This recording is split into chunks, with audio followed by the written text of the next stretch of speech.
have Mr. Salazar? I am not seeing him in the room yet.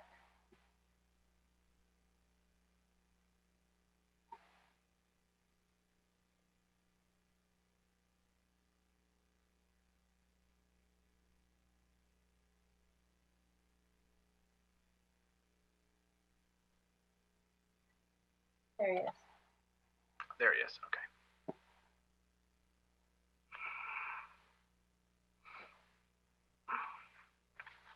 Okay, all right, we're all here, and we will go ahead and begin, folks. Good evening, everyone, and welcome to the San Bruno City Council meeting of September 22nd.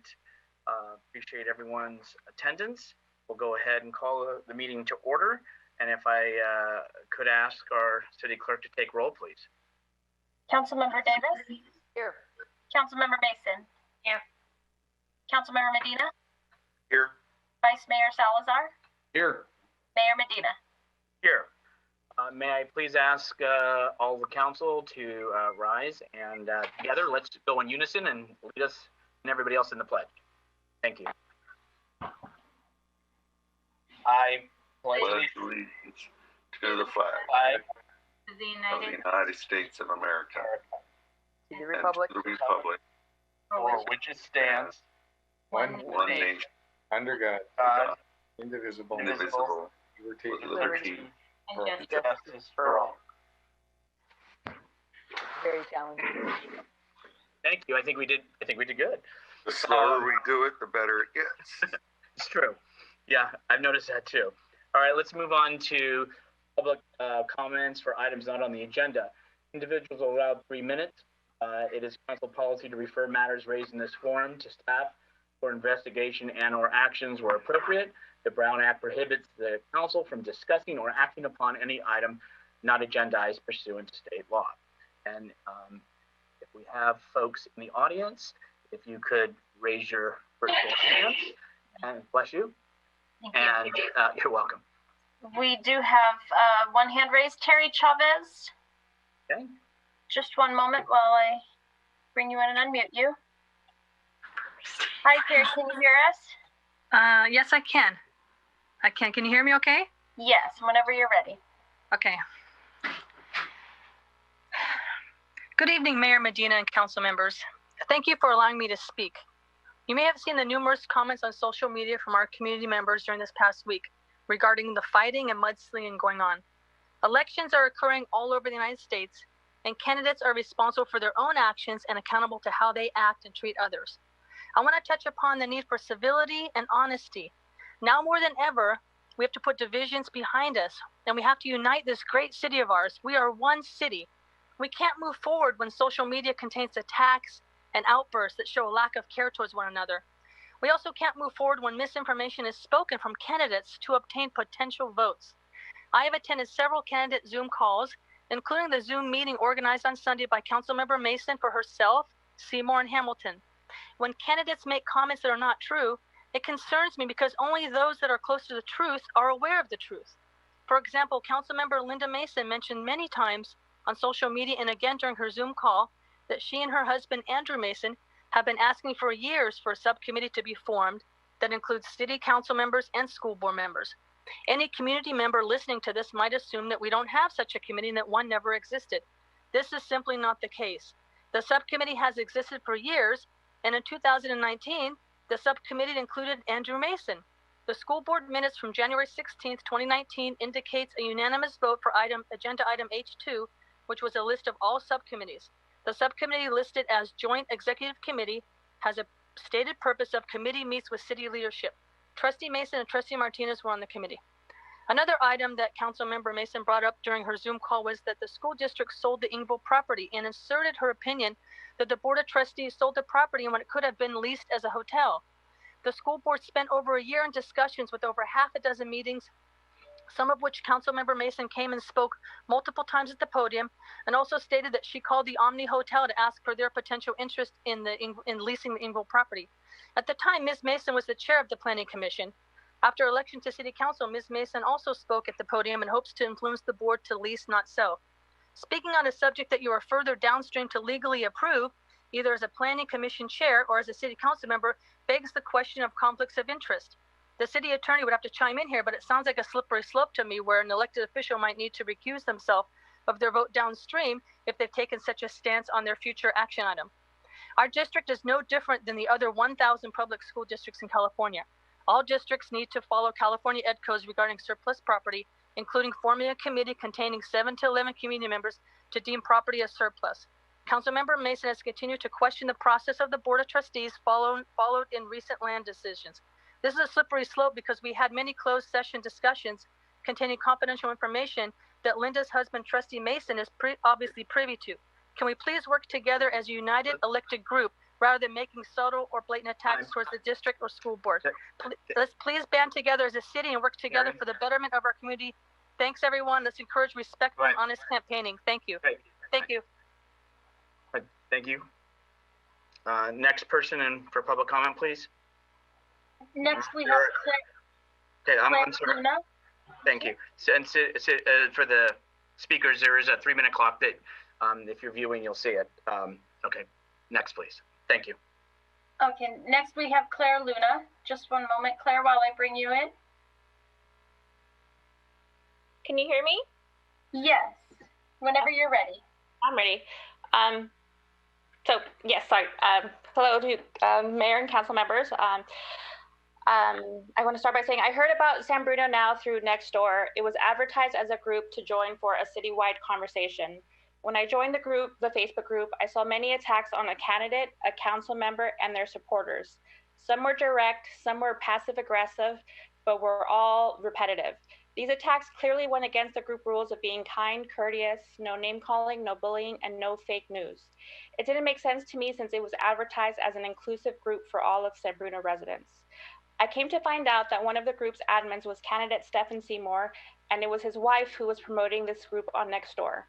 I also found out that 2 candidates who escaped the heavy criticism were Linda Mason and Tom Hallinson, 2 candidates who Stephen Seymour has aligned his campaign with.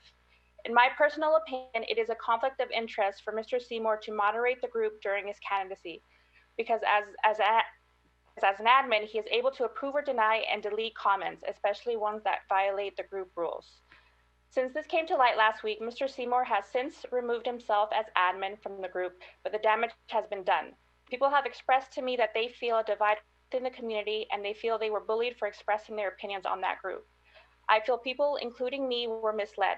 This group recently reaffirmed their group is neither neutral nor unbiased. They are led by a group with a well-known political agenda. But I remind you earlier that the group was promoted as a citywide conversation by Mr. Seymour's wife. To conclude my thoughts, it's disheartening that the candidates I mentioned above witnessed the bullying behavior while posting and replying to this group frequently and did not denounce it nor stop using it. I hold them to a higher standard and look to them to lead by example. I ask the council members and candidates to acknowledge that this type of behavior is not okay in our community. We are currently in a crisis and our mental health is very important. Thank you. Thank you. Next speaker, please. Next, we have Jessica Martinucci. Hi, can you hear me? Hi, Jessica. Yes, whenever you're ready. So Barbara LeRae, San Bruno resident, asked me to speak on her behalf. She and I went over this several times, and it's a lot longer than 3 minutes. So what we decided is she asked me to announce here tonight that you please visit her comments.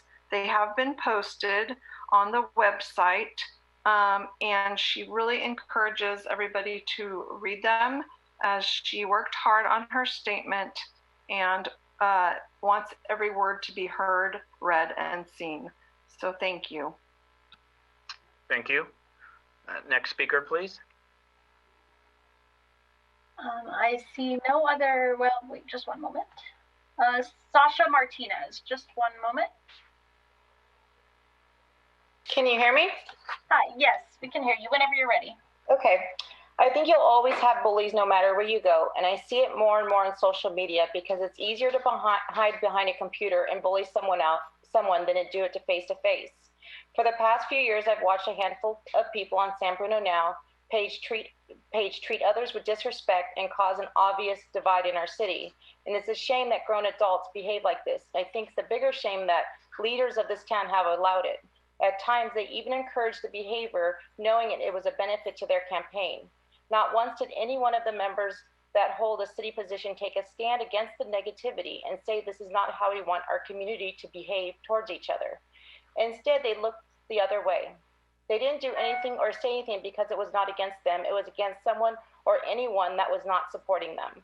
The first stance I would have expected from Linda Mason, Stephen Seymour, or Tom Hamilton was not to use San Bruno Now as part of their platform since it was a toxic environment. I finally gave in after watching all of this bashing against one another, and I decided I had enough, and I wanted my voice to be heard, and I wanted everyone to know that the candidate I believed in, because he was being trashed over and over, and I found it unfair and outrageous of the outrageous lies.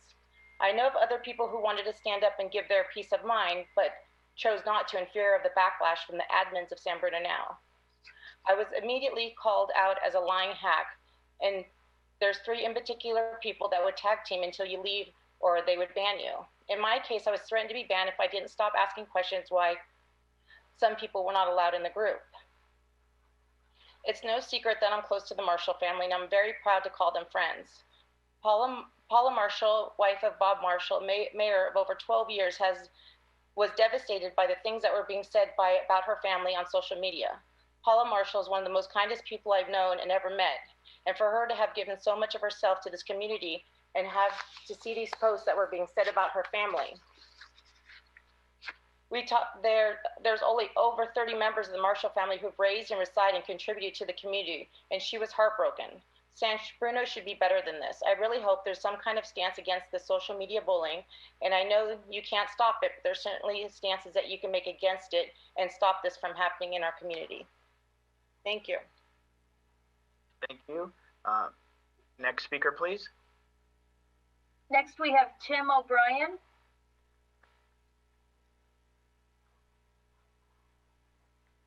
Bruno, stop.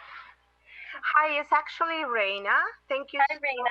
Hi, good evening. Thank you so much for allowing me to speak this evening.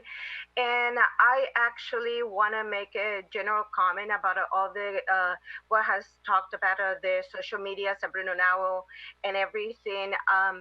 I think everyone that is complaining about San Bruno Now have to basically reflect and say why you joined in to begin with, okay? And secondly, do you complain to Facebook when something basically is posted about someone else? I'm not in social media at all. I'm a grown adult, okay? It's a choice that we all make. You're right. For those that have spoken, it is true. We all adults, and we all should behave as such. You have a choice not to join any social media. That's what I have decided, not to do it. And this is the only forum that I choose to speak when I have an issue with my community or the city.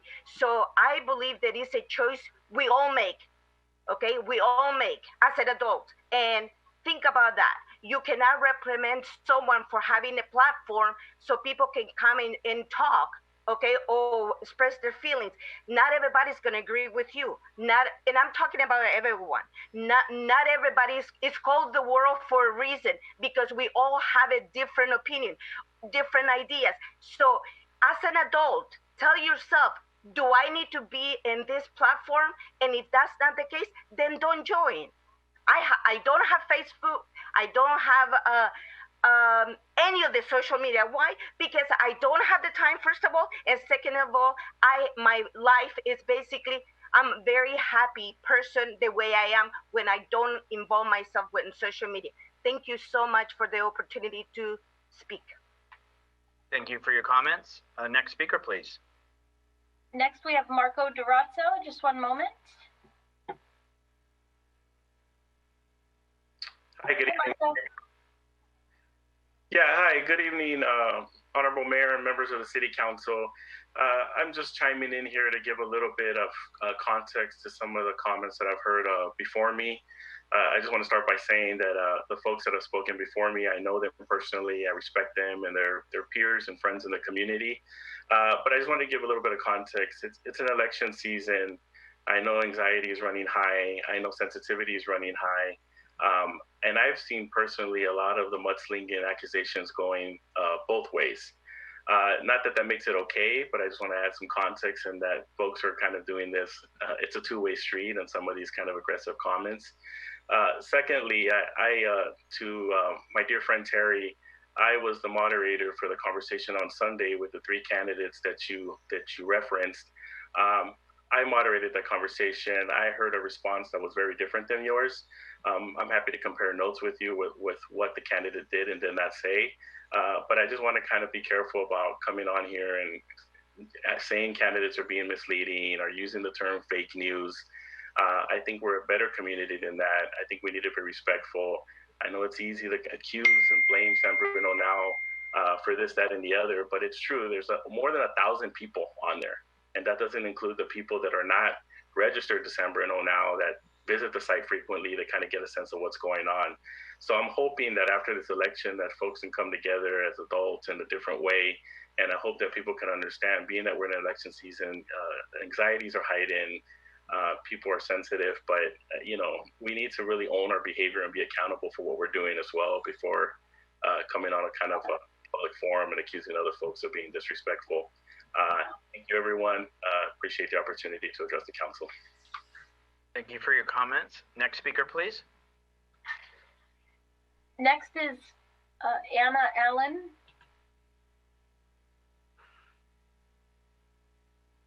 Just one moment, I'm trying to unmute you.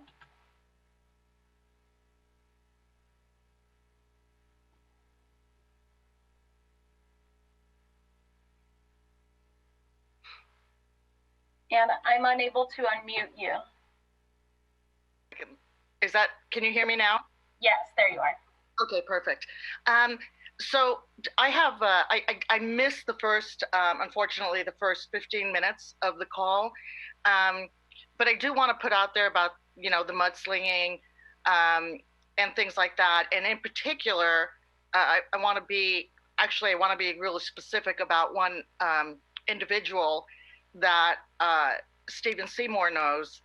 And she had referred to Councilwoman Laura Davis as a racist.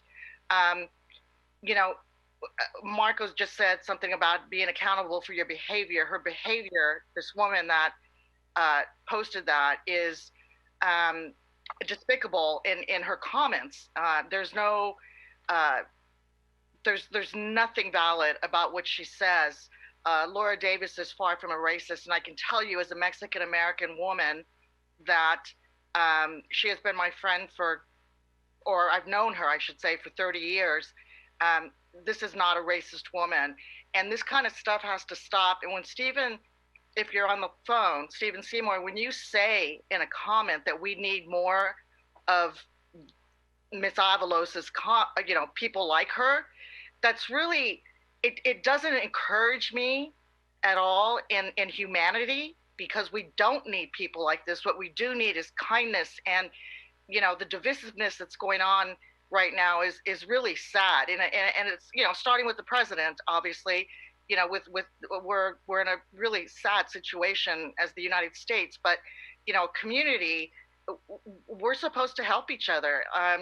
This pandemic is horrible.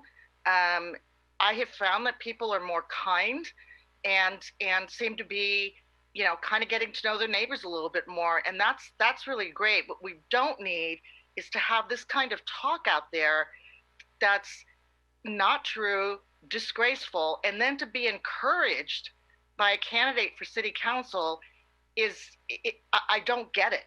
I don't understand it. I've lived in San Bruno for 30 years plus, and I just am saddened by it, to be quite honest. We don't need this. And I just wanted to get that out there so that we can hopefully come together as a community, not call each other names, talk instead of going behind a keyboard and saying horrible things.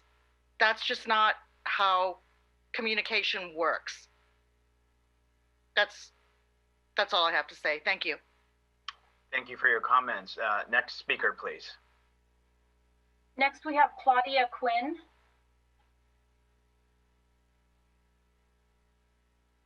Hi, can you hear me? Yes. Yes. Hi. Well, we've been residents in San Bruno for more than 20 years. And I have to say, one of the darkest days of our residency here was a morning about a week and a half ago when I opened up the social media and saw the previous speaker call one of the people running for mayor a piece of S and said that Stephen Seymour was garbage. And then I had to find out more about this person because I couldn't believe how an adult would, I could understand teenagers doing it, but an adult doing it, and finding out that this woman is almost as old as I am, and that you would actually go on to social media and say that about anybody. I don't even know that she's ever met Linda. And I think then to hear you speak tonight, condemning all of the mudslinging, I'm beyond words. I think this is about the saddest day for San Bruno. And I think we all need to take a deep breath, realize that everybody running wants the best for the city. And I think we need to all work together to try to make that work out. Because waking up, seeing that comment, if I could have, I would have packed up our dogs and belongings and gotten out of here. That's how bad it was. So folks, when you're putting down everybody else, stop to think about what you've just smacked up there on the screen. Okay, thank you. Next, we have Stephen Seymour. I'm sorry? Yes. And I was on mute. Thank you for your comments. Next speaker, please. I apologize. Next, we have Stephen Seymour.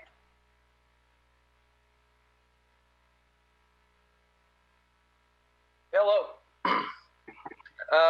Kind of an interesting conversation I'm hearing here. Can you hear me? Yes. Yeah.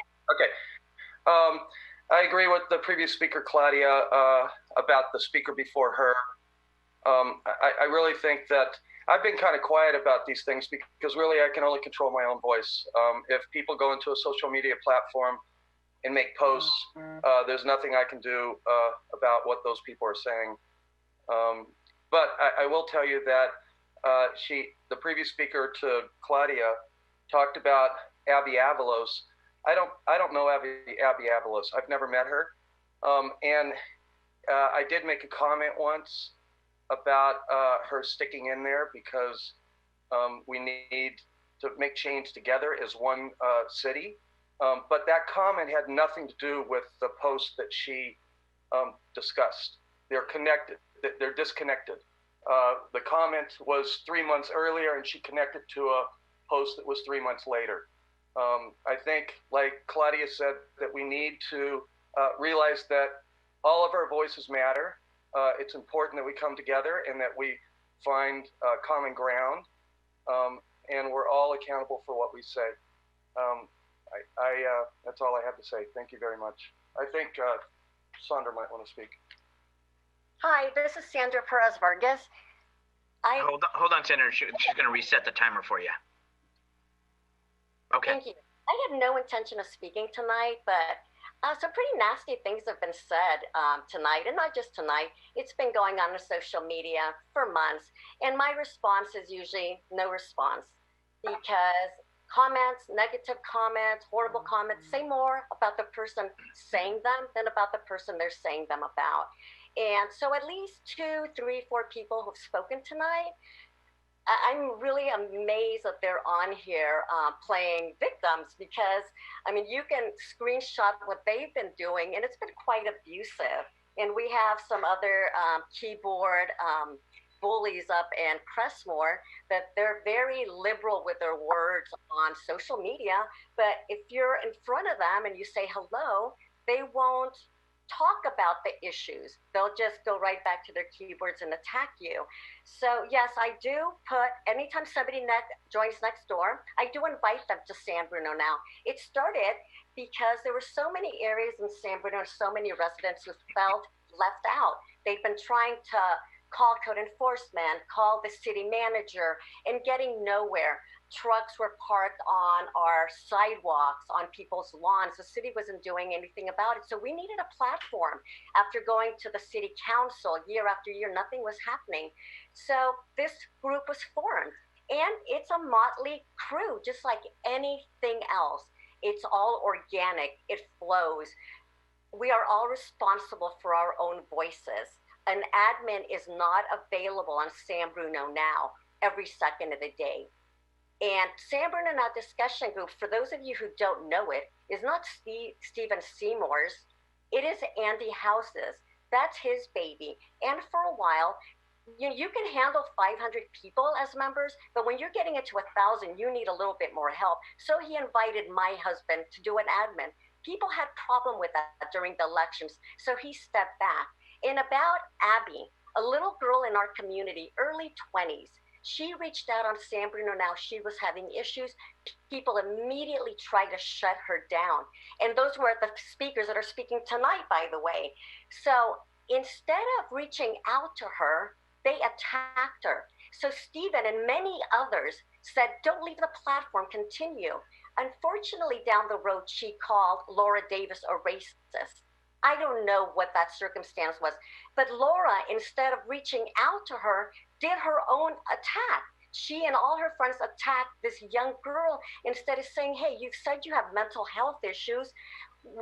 Can we help you? What's going on? No, they chose to just be bullies. So, it was all ways, so we're all responsible. Thank you very much. Thank you.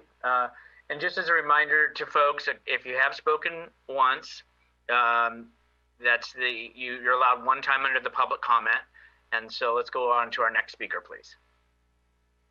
Paul Wapinski.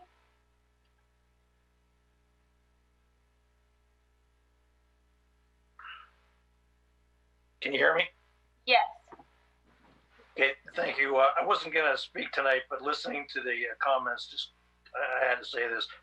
I think social media is total crap. I don't use it. And I think it's bad for our society because we have people acting like children instead of adults. My grandmother always used to tell me there's no excuse for bad manners, and bad manners is what we have on social media. So I just would encourage people not to use it because it's, like I said, it's bad. But what's more disturbing to me is that the last election we had Linda Mason and Marty Medina run as a pair, and now we're getting Mason, Seymour, and Hamilton as a pair. And I think what we need is more diversity of thought on the council and not people that are running as blocks in order to get their agendas through. So I would encourage everybody to vote however you want, but take that into consideration when you're voting for the council.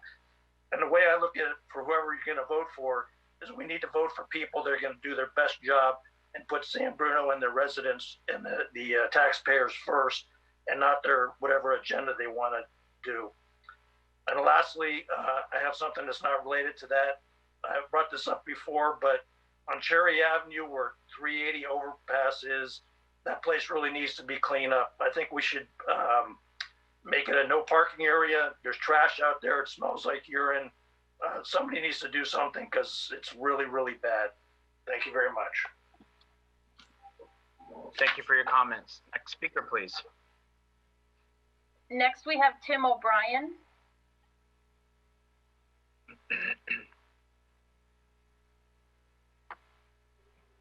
Hi, Tim. Can you hear us? Yes. Good evening. Hi. Good evening. Whenever you're ready. All right, I'm ready. Good evening, Mayor, City Council. I'm just want to talk about. It seems like a couple of these speakers that came on early on the meeting are here to, criticize some of the candidates that are running this year, and especially Anna Allen. Unbelievable. It's hypocritical of what she's been saying, because she's been bashing everybody on social media really bad. I mean, there's ways of doing it, but she has been really off the chart, and she knows it. And it's coming on and saying what she said was just hypocritical of her. So I mean, I want the best for San Bruno, and I know all the candidates want the best for San Bruno. So we should all act like adults, and I know everybody wants their certain candidates to be elected, so they'll do whatever it takes to get them elected by bashing them on social media, which is really bad.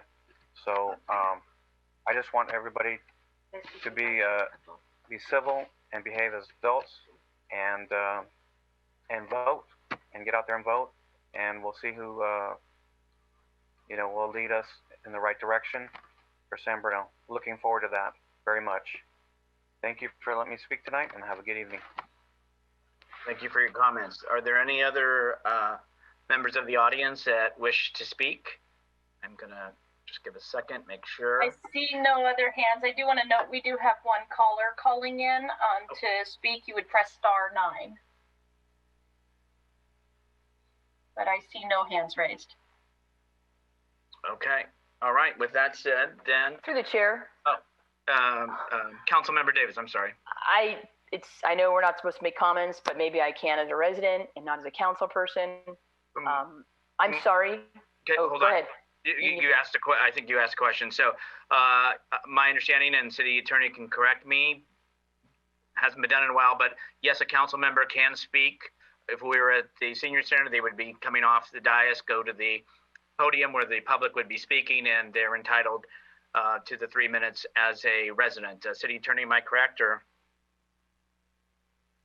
So normally, Mr. Mayor, I advise all council members to refrain from commenting about items under public comment. It's clear there's a lot of discussion amongst the public about this. This is an item that's on the agenda as a council member comment by Council Member Mason at the end of the agenda. And I think that we're likely to get into a discussion that nobody will be able to stop if council members begin commenting on this at this time. Councilmember Davies, you can certainly follow up with the city attorney on any clarification or. That's fine. Okay. I'll make my comments later.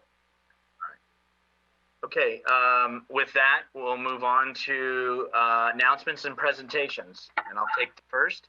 I think our city clerk will be taking item B.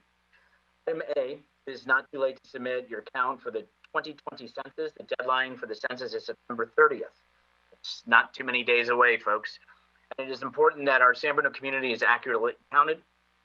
Please visit my2020census.gov or 844-330-2020 to be counted. And I want to thank a lot of the council members who have been posting as well, just to kind of get the reminder out and the word out. The 30th is the deadline. This is the one time we have it. It won't happen for 10 more years, and it is real critical to the county, to the city being represented, as well as getting the monies and the representation that we deserve from various levels. Item B, city clerk. Upcoming expiration of terms on various commissions, boards, and committees. Applications may be found on the city website at www.sanbruno.ca.gov or by calling the city clerk's office at 650-616-7061. Thank you. Item C, proclamation declaring October 4th through the 10th, 2020 as National Fire Prevention Week in San Bruno. I won't go ahead and read all the whereases, and is the fire chief going to have anything to say this evening? I am bringing him in right now. Just one moment. As you're doing that, this is again declaring October 4th through the 10th, 2020 as National Fire Prevention Week in San Bruno. And there's several whereases, but I'll get to the bottom, and the fire chief will do a much better job than I. Whereas the 2020 Fire Prevention Week theme is, the theme of this year's Fire Prevention Week will be, quote, serve up fire safety in the kitchen, unquote. Effectively services to remind us that we need to take personal steps to increase our safety from fire. Now, therefore, I, Rico E. Medina, Mayor of the City of San Bruno, do hereby proclaim the week of October 4th through the 10th, 2020 as Fire Prevention Week. And obviously, we are virtual, so I will not be able, or none of us can hand this to you, Chief, but it will be in your box. but let us turn it over to you. Honorable Mayor, members of the council, thank you for having me this evening. The proclamation itself, it speaks for itself, but I would just like to remind everybody it's a very important one, specifically this year with the COVID situation that we're currently in. A lot of people are spending a lot more time at home, and it's just important to make sure that we recognize that, because the home fires are definitely up throughout this COVID period, and just like to reinforce that. And remember, we're working on Fire Prevention Week is October 4th through the 10th, and we'll be doing some outreach to the best of our abilities this year with the COVID process, but we'll be reaching out to the children in the schools throughout San Bruno. So just want to make that point. Thank you very much. Thank you, Chief. Let's move on to item D. Receive the annual report from the Bicycle and Pedestrian Advisory Committee, and I believe we will have the chair of the committee, and Chairman Nigel. Honorable Mayor, can you hear me? Sir. Okay. Good evening, Honorable Mayor and members of the City Council. My name is David Nigel, and I am the BPAC Chair. Tonight I will be presenting the 2019 BPAC Annual Report. Tonight's agenda will begin with the 2019 BPAC's composition, followed by introduction of the city staff, BPAC's role and responsibility.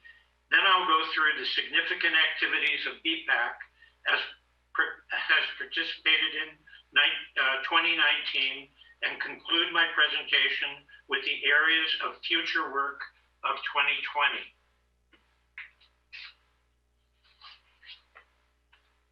The next slide is the membership of our committee. It's a hardworking committee, and as I look at the participation list, all members are viewing this presentation except for Henry Marr, who had surgery on his shoulder today, so he's not with us. The committee is comprised of 7 members and 1 city council liaison, and I would like to give special thanks to Council Member Laura Davis for serving as our 2020 City Council liaison. I'm so proud of our staff. We have such a collegial relationship. They present us with many grants and ideas, and they support our ideas that we pass on to the City Council. And you can see the staff listed on that slide. The BPAC is a 7-member quasi-judiciary body that provides input and advice to the City Council. The committee is advisory in nature, and its input is considered in evaluating the effectiveness of projects, programs, and policies related to bicycle and pedestrian activities in the city of San Bruno. This feedback is usually in the form of recommendations to our City Council and staff. BPAC Vice Chair Walt Bird and I have had the pleasure to make a pedestrian and bicycle safety presentation to the students of Decima M. Allen Elementary School in March 10th, 2020. And I have to add in here, besides my notes, I started teaching at Allen in 1962, probably before most of you were born. And we had our first safety program there with the CHP and the San Bruno Police, which was a fantastic program. We spoke about pedestrian and bicycle safety and emphasized the stop, look, and wave program that was started 12 years ago. We also demonstrated and distributed safety handouts, 10 top safety tips developed by Walter and myself. This came about because we had a horrific accident of a girl from Parkside being killed on a bicycle 12 years ago.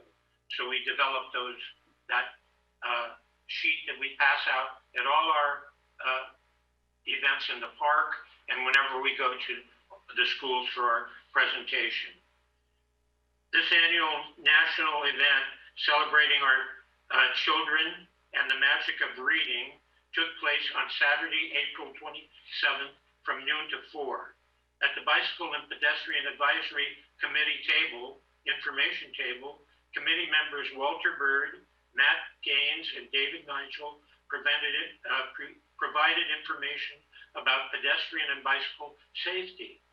Darcy Smith, Community and Economic Development Director, contacted and coordinated with our fire department to distribute bicycle helmets. And this took place as Fire Chief Dave Cresta and 5 firemen joined the BPAC and Junior Giants table as they distributed and fitted free bicycle helmets to more than 125 youngsters. In May of 2019, the committee members volunteered at 2 Bike to Work Day refresher stations, an event that San Bruno has been proudly being represented since the very beginning of the program earlier at the beginning of this century. One was at the San Bruno BART station and the other at the Caltrain station. The Bike to Work was very successful with over 100 bicyclists checking in and more than 300 passersby at each refresher station. With support from commute.org, Bill Bright, coordinator for the entire Bay Area, committee members distributed goodie bags to bicyclists. I also want to commend Cecile Riveroso, our representative, and you can see in the slide the company she represents, Walmart. They have been terrific. YouTube is our sponsor at the Caltrain. The annual Posey Parade, followed by Community Day in the Park, took place on June 2nd, 2019. The Bicycle and Pedestrian Advisory Committee booth was staffed by Adam Cazzetti, Henry Marr, and David Nigel, and information about pedestrian and bicycle safety was disseminated. 2 wonderful high school students, Hannah and Max Engel of Cappuccino High School, were also great help at the booth. With the adoption of the in October of 2019, the San Mateo Avenue Conceptual Streetscape Plan aims to improve the city's visual character, sustainability, and safety on San Mateo Avenue. The plan will also foster a positive experience for all modes of transportation, including pedestrians, bicyclists, and vehicular traffic. And during the plan preparation process, BPAC members not only volunteered at various community outreach meetings in March and May, but also provided valuable input and feedback in August and September, and BPAC and Planning Commission meetings before the plan was formally adopted by our City Council. I'd like to also commend our staff member, Rucha Dande, who really did a great job spearheading that project.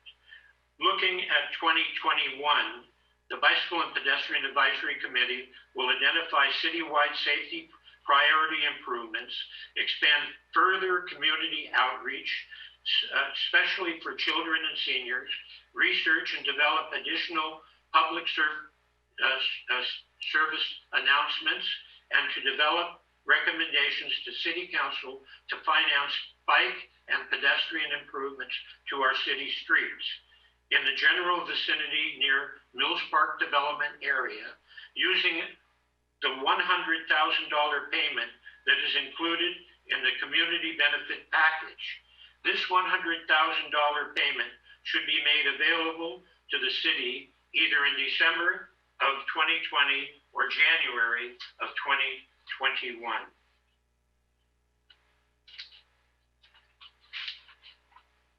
In conclusion, the BPAC would like to thank the City Council for setting policy direction and looks forward to more collaborative efforts. This concludes my presentation tonight, and I am more than happy to answer any questions or take your comments. Well, Mr. Chair, thank you very much for all that you and the committee do. I do see that we have a hand from Mr. Robinson, so I want to see if he wanted to speak on this item. Just one moment while I try to bring him in.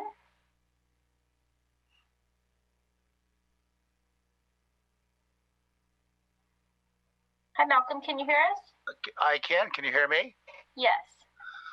Thank you. Hi, my name is Malcolm Robinson. I'm a 31-year resident of San Bruno and past member of the San Bruno Bicycle Pedestrian Advisory Committee. I would like to thank the city BPAC, that's what we call ourselves, for their time and their efforts on behalf of people who like to walk and bicycle and exercise and find other ways besides cars of getting around the city. You guys do great work. We have a great city plan that was developed at that time that's being implemented, and keep up the good work. Thank you very much.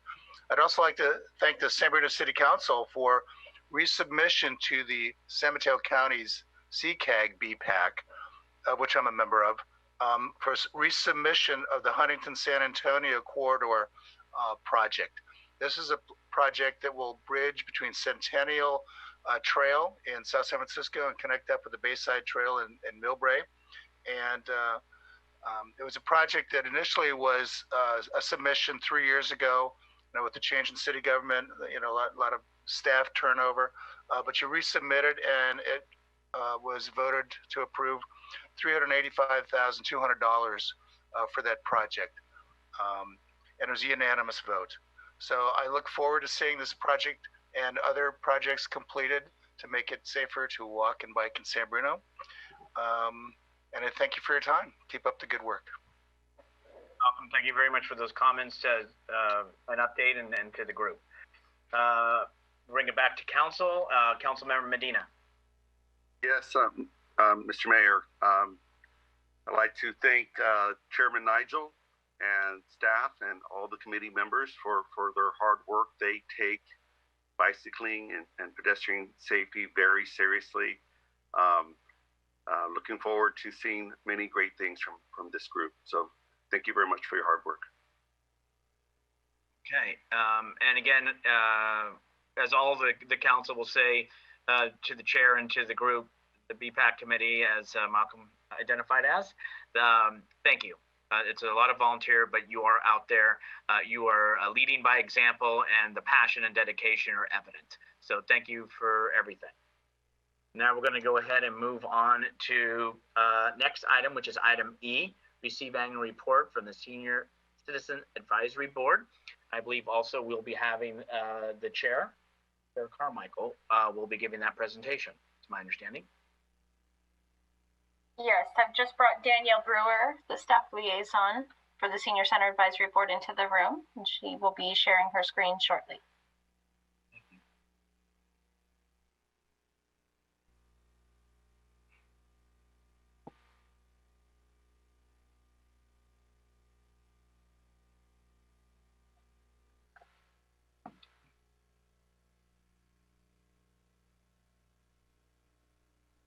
One second, I'm trying to unmute Danielle. There we go. Okay. Dorothy Carmichael is here to present. Madam Chair, please go forward and welcome. Good evening, Honorable Mayor and members of the City Council. My name is Dorothy Carmichael, and I'm the chairperson for the Senior Citizens Advisory Board. And tonight I will be bringing you the annual report regarding the great things that happened at the San Bruno Senior Center.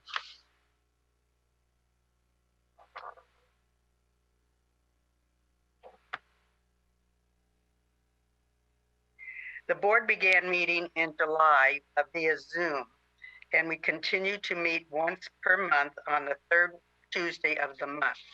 You will see the members of the board on the screen. The board worked with the staff to provide input and make recommendations for programs and activities for seniors. The members of the board are elected by the San Bruno seniors and hold office for 2 years. 2 members of the board are appointed by their respective organizations, and you can see myself, Chairperson Bill Goff, Vice Chairperson Karen Hornig as treasurer. Herb Chu is the AARP representative. Bunny Epperson is a board member. Barbara Lusage is Nutrition Site Council representative. Priscilla Martinez is a board member, and Joanne Tracy is a board member. The Senior Center welcomed 46,000 seniors to the center this year. Over 55,000 of the participants are San Bruno residents. Since the Senior Center is so well known for activities, classes, and events, people come from all over the Bay Area to participate.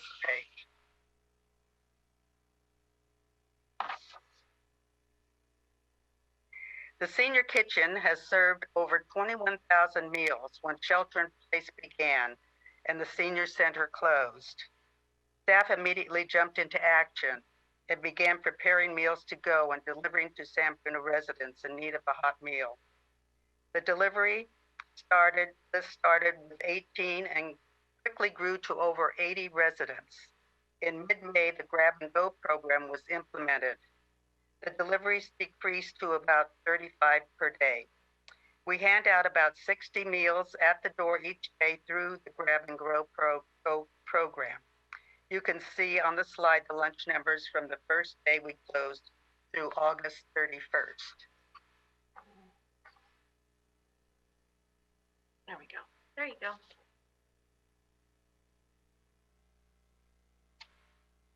$109 requests were made for information and referral prior to COVID-19.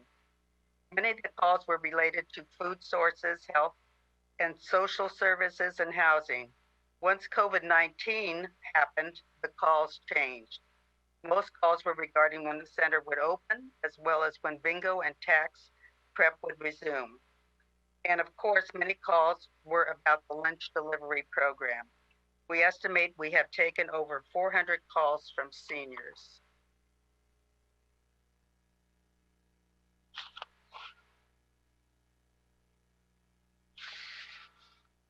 Over 39,000 seniors participated in classes and programs this year. Some of the most popular classes this year were pickleball, bocce, and mahjong. The senior bus transported over 1,700 seniors to the center and back to their homes between July 2019 and February 2020. Many of these people would not be able to participate in programs, volunteering, or lunch if it were not for the transportation program. Over 14,000 hours of volunteerism were logged prior to COVID-19. These volunteers assisted in the kitchen with the lunch program, at the welcome desk, answering phones and questions, at the lunch table, checking in our clients each day for lunch, at bingo, on trips, and as part of the sports program. In June of 2020, the San Bruno Lions Club began volunteering to assist with the lunch preparation, kitchen cleanup, and grab and go handouts. In July, established senior volunteers returned to assist with the demands of the lunch program. There are approximately 4 to 6 volunteers daily. And I have to tell you, I went through today and there were bags and boxes everywhere. And you don't know unless you come down there to see what is actually going on. It's a fantastic job that they're doing. And all the volunteers comply with all the safety protocols, including masks, gloves, hair coverings, and sanitization. Steve Vetter, one of our park retirees this past July, has returned a few days a week to help with the vehicle sanitization, lunch packing, and delivery. We are grateful for all the volunteers we have assisting, and we know our service level would not be possible without them. The Nutrition Site Council is a major benefactor of the Senior Center. They are the nonprofit organization who raises funds for various programs and activities. The funds are primarily raised through the weekly bingo games and through Freddy's Cafe. And as you know, the bingo games aren't going on. They donate $115,000 annually to support the nutrition and transportation programs. In addition, they sponsor the live entertainment for all parties, as well as the lunchtime entertainment we have Monday through Thursday when we are open.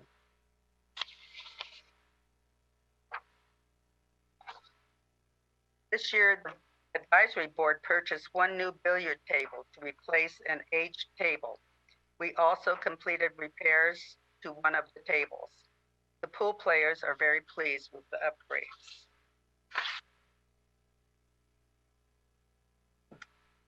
To meet the ADA requirements, the Facilities Division completed the Year 1 upgrades. These include new signage that includes braille, adjustments of the doors for a slower swing close, and the removal of paper towel dispensers that protruded in the path of travel. This year we held the annual volunteer recognition lunch at the end of January. The theme was Volunteers Juggle It All. The entertainment was provided by a very funny magician juggler who encouraged volunteer participation on stage. The food was themed for Chinese New Year and was cooked by our fabulous chef, Fabiola. We celebrated the 33rd anniversary. I remember when this place was built, and I was still working at the time, and with a big celebration with 235 people in attendance. The entertainment was provided by a local band named Johnny Z and the Camaros.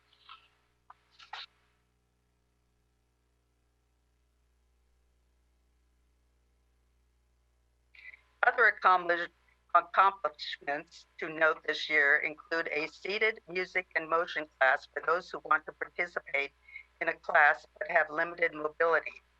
We added an additional day of pickleball at the gym to accommodate the influx of players. The increase in the mahjong games is incredible, with about 200 people participating each week. The kitchen implemented a composting program this year to help with waste. The lunch program prior to COVID-19 had already increased by over 1,000 lunches. And finally, we co-sponsored a Food Smarts cooking workshop to help people to learn to cook for themselves, focusing on health and minimal waste.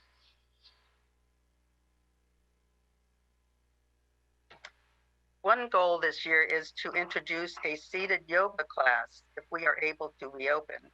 In addition, when we reopen, we will introduce the composting program into the dining room as well. We know this will take a lot of education for the seniors, but will be beneficial for trash reduction.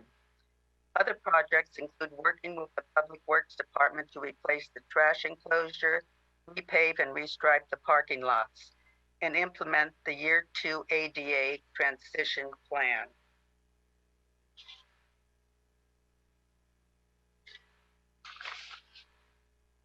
On a personal note, I'd like to make a comment as to the past 6 months since the Senior Center has closed.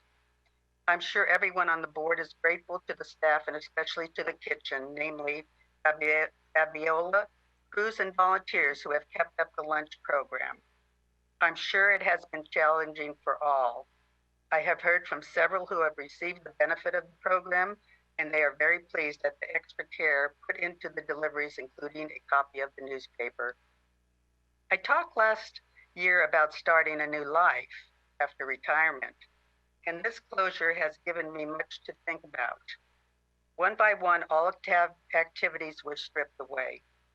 Seniors are having to start a new life, so to speak. It has been very difficult for some of us, as the center and the activities it offered have been taken away through extenuating circumstances.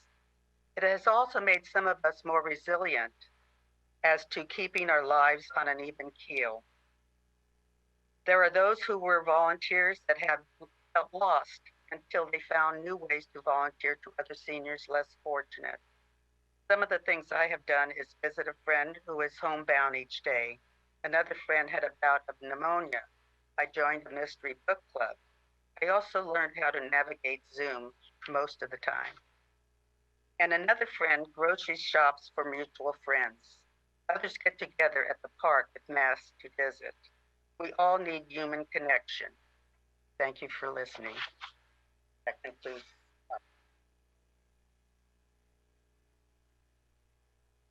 Thank you very, very much, Madam Chair. And to one thing Dorothy had said, which being their liaison, they had their first Zoom meeting. And again, it's the navigating, but they did great. But I think the interesting thing was the meeting had adjourned and they kept on the Zoom call. And it was just connecting, checking in with each other, seeing how people were feeling. And as Dorothy said, I think that is one of the things that I've heard is very appreciative for the meal program, and that is so critical to so many. But then two, just having that facility that has meant so much to so many, and really all the seniors treated as their second home. And so that has been, I think it was beautiful what you just said, and you're 100% correct. And I know everyone in our community looks forward to all our facilities open, but I know how important the senior center is. I want to thank you, Madam Chair, for the report, and I'm going to ask for Councilmember Mason. You had a comment. I just wanted to say that I grew up largely in South City, and most of my neighbors are now in their 70s and 80s, and they come to San Bruno. They say it's the best senior center around, and watching your statistics are quite astonishing. I think you said 46,000 people visited. So I just wanted to say that you guys are doing a great job. And as far as COVID, the fact that the meals kept coming, over 4,000 meals, at a time when the senior population is the most vulnerable population. At the onset, I mean, people were trying to avoid any connection at all. And overnight, the senior center was available for anybody who needed meals. And I don't know any better way to say resilience than the San Bruno Senior Center. I heard about it from my own neighbors. I saw it. I actually have a random question, but is the senior center also delivering the goodie bags? I've seen a number of goodie bags campaigning that have a box of wipes with a mask. Is that? I'm just curious. Is that coming from the senior center? No. Okay. I don't know who's giving those, but thank you, because I've seen a lot of those at doorsteps. But I just wanted to say thank you. I think we have an amazing senior community and a senior center to back that up. Thank you. They know there's someone's birthday, if I could interject. They'll send a balloon to the house that'll say happy birthday and a card. And if there's a special holiday, they'll put in a hot pepper or something for Cinco de Mayo, or candy bars, or, you know, it's just, yeah. I go to my friend's house, so I have to check her goodie bag. I call it her goodie bag to see what's in there. That's really thoughtful. Thank you. Again, Madam Chair, please thank the body, the board, and I see you're. It must be nice. I see you're at the senior center. So thank you. Got in. Thank you for coming down and giving us that report, and please pass on our best wishes to all. Okay, thank you very much. We will now move on to item F, receive update on COVID-19 response efforts, and that we will turn over to Jennifer.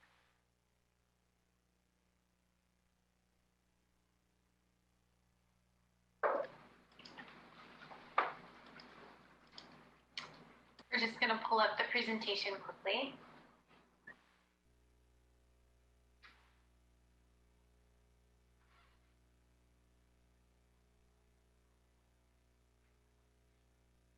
Okay, we're ready to go now. Good evening, Honorable Mayor and members of the City Council. My name is Jennifer Llanos. I'm the Assistant City Manager, and I'm here again this evening representing our Emergency Operations Center Public Information Team to provide our regular update to COVID-19 to you and our community. I'm here to provide you a very brief update of COVID-19 statistics, our current status on the blueprint for a safer economy, which was updated earlier this afternoon, an update on city operational modifications, and I will be available for questions after the presentation. This past week, as of Friday, September 18th, the County of San Mateo Health Department reports that in San Bruno, there are 416 positive COVID-19 cases. That's an increase from 379 as last reported at the last regular City Council meeting on September 8th. The county also reports that there are a total of 9,625 positive cases countywide and a total of 144 deaths also countywide.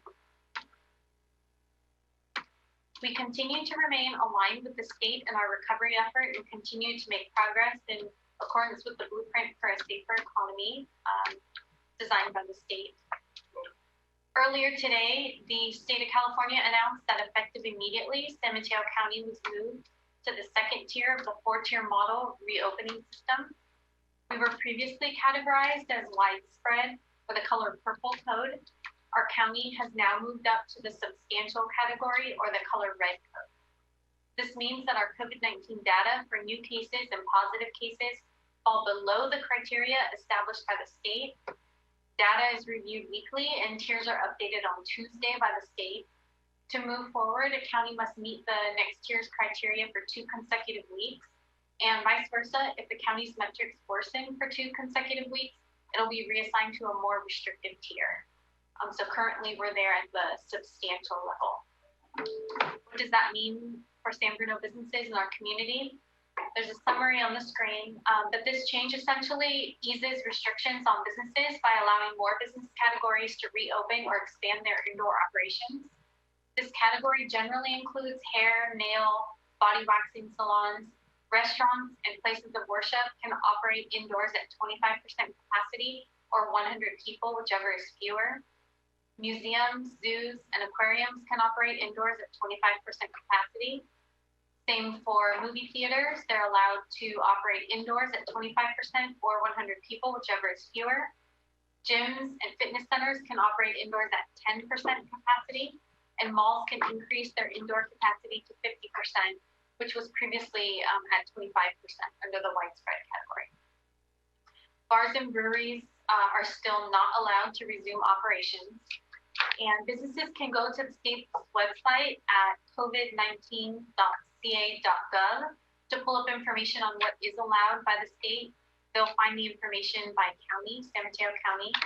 On the website, businesses can also find guidance for operations, which are really helpful in the reopening process and can provide a large level of support. This change is a big deal as it shows that our efforts to reduce the spread of COVID-19 are contributing to our progress. As a reminder to the public when leaving home, please closely adhere to face covering and social distance requirements set forth to help further prevent the spread and keep our data trending down. It will take everyone's full effort, and we're all in this together, so please do your part. Next, I have a few operational updates to provide this evening. The city conducted a soft opening of City Hall effective last Monday, September 14th. As you know, City Hall was closed back in March when the county issued the original shelter-in-place order and non-essential businesses were reduced or limited. A limited number of residents or visitors are being allowed in City Hall on an appointment basis, as well as limited walk-in visits. The city remains committed to providing excellent service to members of the public and maintaining a safe environment for both the public and our city staff. When visiting City Hall, patrons can expect a controlled single point of entry and exit at the Linden entrance to City Hall. A greeter stationed at the single entry point and will limit the entry and navigate visitors, as well as answer any questions and encourage visitors to use available online tools to remotely connect with staff to conduct city businesses. Temperature and symptom checks will occur with any visitor entering City Hall. They will be screened for fever and other symptoms prior to entering the facility, and of course, face coverings are required. There are plexiglass barriers installed at all customer service counters, as well as social distancing stickers on the floor to ensure proper 6-foot distancing. Staff has increased the cleaning schedule for surfaces that are frequently accessed in open areas. And lastly, residents and members of the public are still encouraged to utilize all online options and appointments to conduct business remotely, and that would be online or by phone. This includes the online payment of utility bills, which is safe and convenient when you have the opportunity to pay your bill from the comfort of your own home. We have several other service modifications as a result of the COVID-19 impacts, and you will receive 2 other presentations this evening detailing those, including the recent Dining on the Ave program and closure of San Mateo Avenue between Keynes and Angus for outdoor dining, as well as the Community Services Department 2020 summer recap and upcoming fall and winter programming schedule. Before I wrap up my short presentation this evening, I remind everyone that there are 2 days for free COVID-19 testing in San Bruno. Those are tomorrow, September 23rd, and next Wednesday, September 30th from 9 a.m. to 3 p.m. at 975 State Lane. If you're interested, please register in advance by linking through the county website or through the project baseline directly, both of which websites are listed on the screen and available on our website. And lastly, I remind everyone to stay connected. We're continuing to increase our use of city social media accounts on Nextdoor, Facebook, Instagram, and Twitter. And this is to send out messages for both COVID and non-COVID related topics. So if you're not already following us or have liked our pages, please do so that you stay current and up to date. And with that, concludes my presentation for this evening. I appreciate your attention and I'm available for any questions. Any questions from colleagues? Seeing none, then Jennifer, we always want to thank you for your updates and your reports.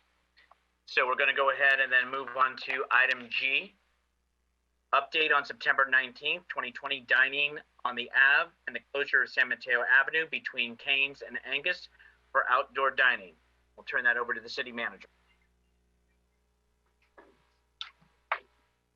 Good afternoon, Mayor, members of the council, Javon Brogan, city manager. I'm here to provide you with an update on our Dining on the Ave first pilot that occurred last Saturday. So the quick objective of this presentation is to do exactly that, let you know how it went. We have some images as well as a summary of the businesses that provided. We'll also talk about the steps that we have taken and then close out with any questions. So as council knows and the public knows, at the very last council meeting, the city council authorized a 4-week pilot program to close a segment of San Mateo Ave, that segment being Keynes to Angus during the midday 11 a.m. to 3 p.m. And so we were able to implement that on September 19th. So what did we do? We promulgated rules and regulations for social distancing, as well as sidewalk clearance to ensure that the ADA path of travel was maintained. We promulgated basic rules about fixtures and equipment in the roadway, really stating that the restaurants participating needed to use furniture only that was only for outside dining, so tables, chairs, umbrellas, etc. We also promulgated rules about the use of the parking strip, as well as keeping the main portion of San Mateo Avenue clear for public safety, and there was a 20-foot area down the middle of the road that was open in case an emergency vehicle needed to egress the area. We had staff, both personnel from the police department, as well as we had staff from the city manager's office and staff from our cable department that were there supporting the event. We did outreach to businesses, we developed flyers, we disseminated information, staff walked the Ave on numerous occasions, and we developed a full plan and implemented it.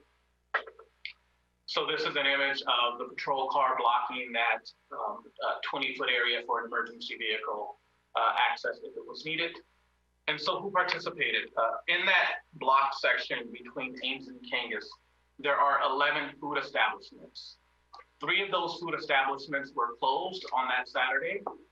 3 were open for takeout only. And 5 food establishments were open and participating in outdoor dining. Marimar, K Grill and Tofu House, Nori, Atlas Pizza, and La Paloma. However, it's important to note that of those food establishments that were open and participating in outdoor dining, 4 of which participated in on-street parking area. That's notable because we allow now, and we have for several months now, allowed sidewalk dining. And so these 4 restaurants are the restaurants that took advantage of the additional space available for tables within the public street and that parking area. And so those 4 businesses were Marimar, K-Grill and Tofu House, Nori, Atlas Pizza, and Atlas Pizza. For the restaurants that participated, staff actually walked the Ave both yesterday and today and heard positive feedback from the restaurants that participated. And I talked to a business owner today of 2 of those businesses that was very complimentary of the effort. There are also 14 non-food establishments in that block section. 8 were open. It's important to note that staff did touch base with most of those 8 businesses that were open, and the vast majority actually reported a negative experience and an unhappiness with the street closure. Only 1 of those businesses reported a excitement or a positive experience as a result of the street closure. And so it's important to note that this closure was for increased outdoor dining. And so some of the businesses that are retail in nature saw a loss as they reported in foot traffic. They said that it had a negative impact on their business. One said that it was a disaster, and a number of them were concerned about taking away from parking on the Ave during that period because their customers were not allowed or did not have access close to their retail establishment. Important to note. This is a picture before the event was started of the restaurants that did set out additional tables in the public street. And so it's important to note that there were approximately 11 additional tables that were allowed to be put in the public street. You have Atlas Pizza that has built-in outdoor dining. They put out an additional 3 tables. You have Nori that put out, in this photo, 2 additional tables. There may have been a 3rd one that they put out later. You have Marimar that has sidewalk dining, and you can see there are 4 umbrellas in this picture that are on the sidewalk. They had additional tables close to their storefront, but they put out an additional 3 tables on the street. And then you have K-Grill and Tofu that put out 3 tables in the parking strip. They have since approached the city and would like to implement sidewalk dining on a more permanent basis during COVID-19, where we have the relaxed regulations for sidewalk dining. They would like to put tables on the sidewalk, and so they may be able to put 3 tables on the sidewalk. So those 3 tables that you see in the parking strip will likely go onto the sidewalk. And so we intend to do the event this Saturday unless unless council directs otherwise, or the businesses say that they are not going to participate. We have touched base with those restaurants that did participate last time. Important to note that they said yes, they would participate earlier today. However, what happened midday today is, as Jennifer Dianos mentioned, we moved, our county moved from the widespread tier to the substantial tier in the state COVID-19 roadmap, which allows 25% capacity for indoor dining. And so we will be checking back in with these businesses to confirm that now that they are allowed 25% occupancy for indoor dining, they also are allowed to do sidewalk dining, that they also will want the 3rd piece of that, which is additional dining in the parking strip on the street. And so if we have roughly the same amount of businesses that would like to participate and put additional tables in the street, based on prior council direction, we will continue to proceed and have the outdoor dining this coming Saturday. And so we will make that outreach tomorrow. As council knows, that happened midday today, where the county put out their press release, and so we did not have an opportunity to go back and circle back with all the businesses. I did personally connect with 2 of the businesses, and and they will put tables out in the public street. So that concludes the brief update and available for any questions from the City Council. Down the shared screen. Thank you. All right. Comments from council, and what I'd appreciate, just in the interest of time, if we can go around once, ask or say what you need to, so we can keep the meeting going. So any hands from my colleagues?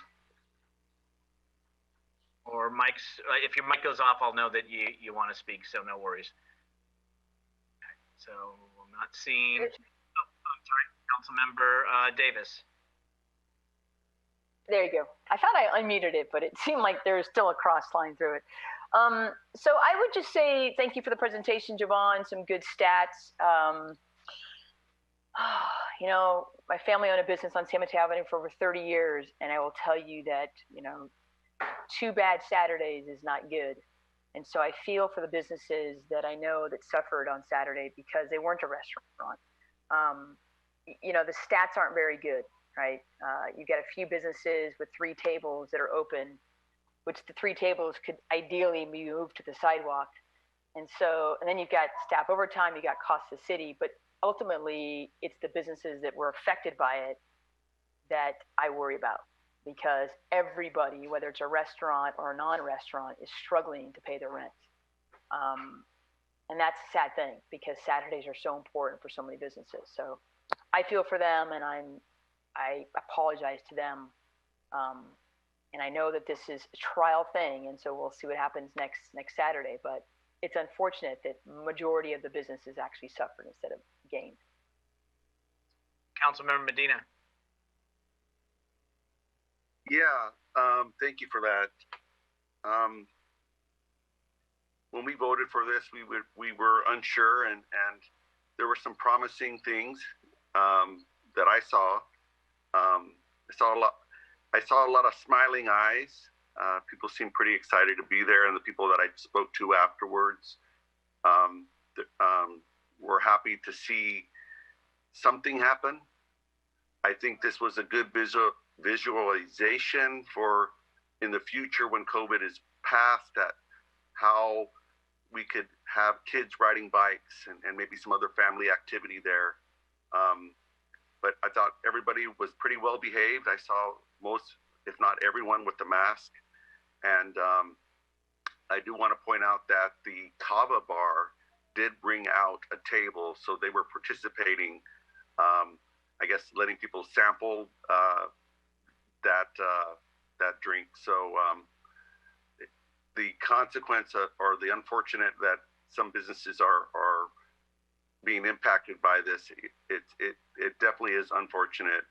And we can't keep everybody happy when we try to do something. So I do share that concern. So thank you. Vice Mayor Salazar. Thank you.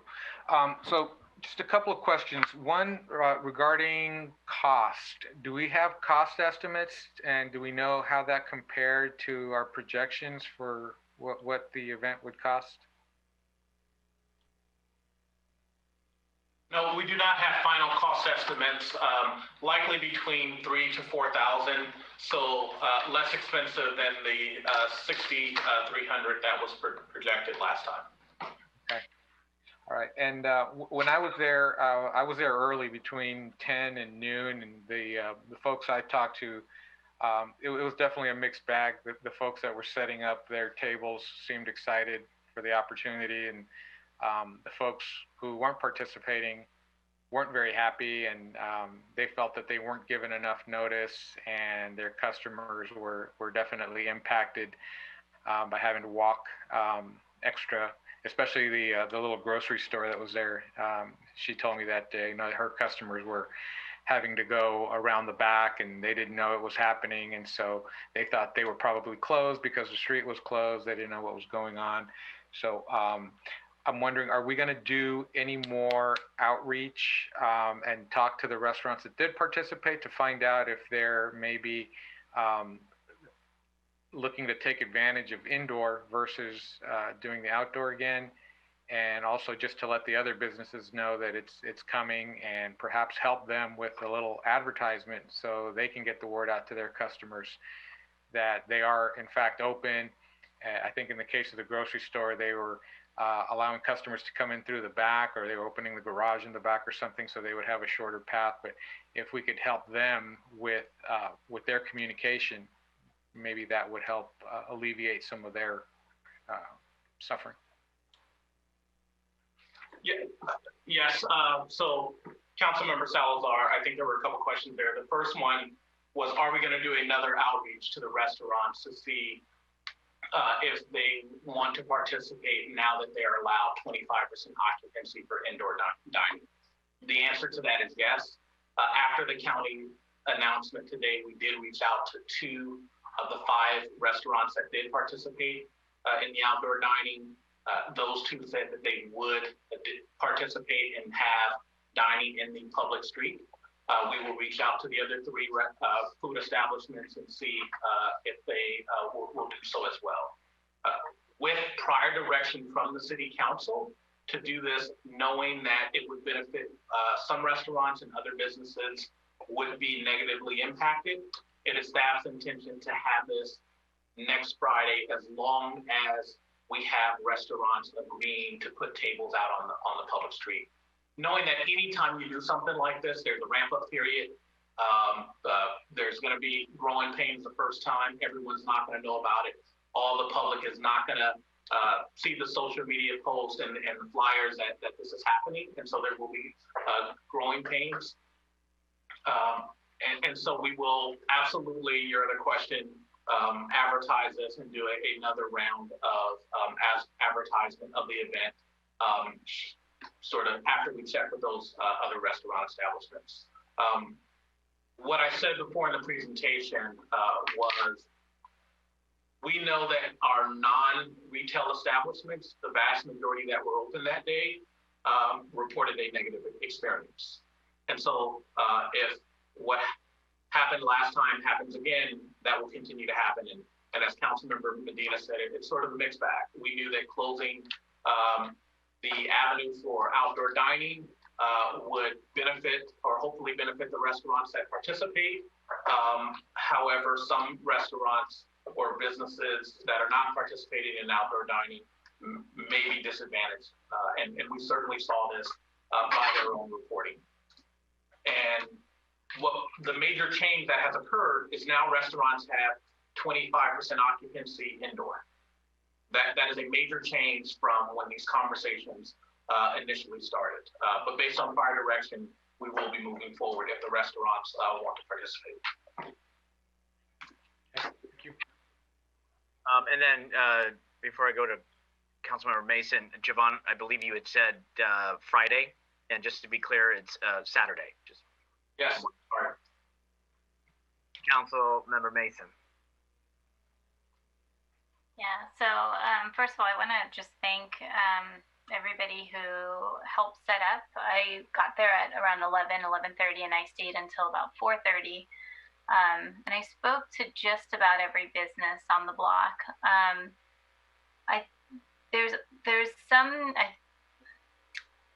There is some how would I phrase it? Some really serious concern for some of our small businesses who are suffering and about whether they're going to make it. And so I want to throw that out there, not necessarily as this Saturday between 11 and 3, but most of the conversations that I had were, is the 4 hours the difference between, making it on a Saturday, which is a busy day, or is the issue around COVID and whether your business is going to make it through COVID? And what I want to say is that it's very concerning, some of the conversations that I had. It was clear to me that a number of the business owners are not aware of some of the programs that are being funded right now to assist them. And I know that's a different conversation. I just want to point that out because it does greatly concern me that this is happening. But as far as Saturday, I think it was a great first Saturday with closures since the farmers markets in 2012, 2013. given that the goal was not to have a fair-like atmosphere, given that the goal was to try to get people out and get fresh air in addition to supporting our small business community. I think it was a good start. And from the comments that I've heard, I don't know what the thoughts are, but one of the public comments today is asking for an expanded street closure. I know that some of the other restaurants I spoke with that were on the other side of the block said, what about us? Are we going to get a turn?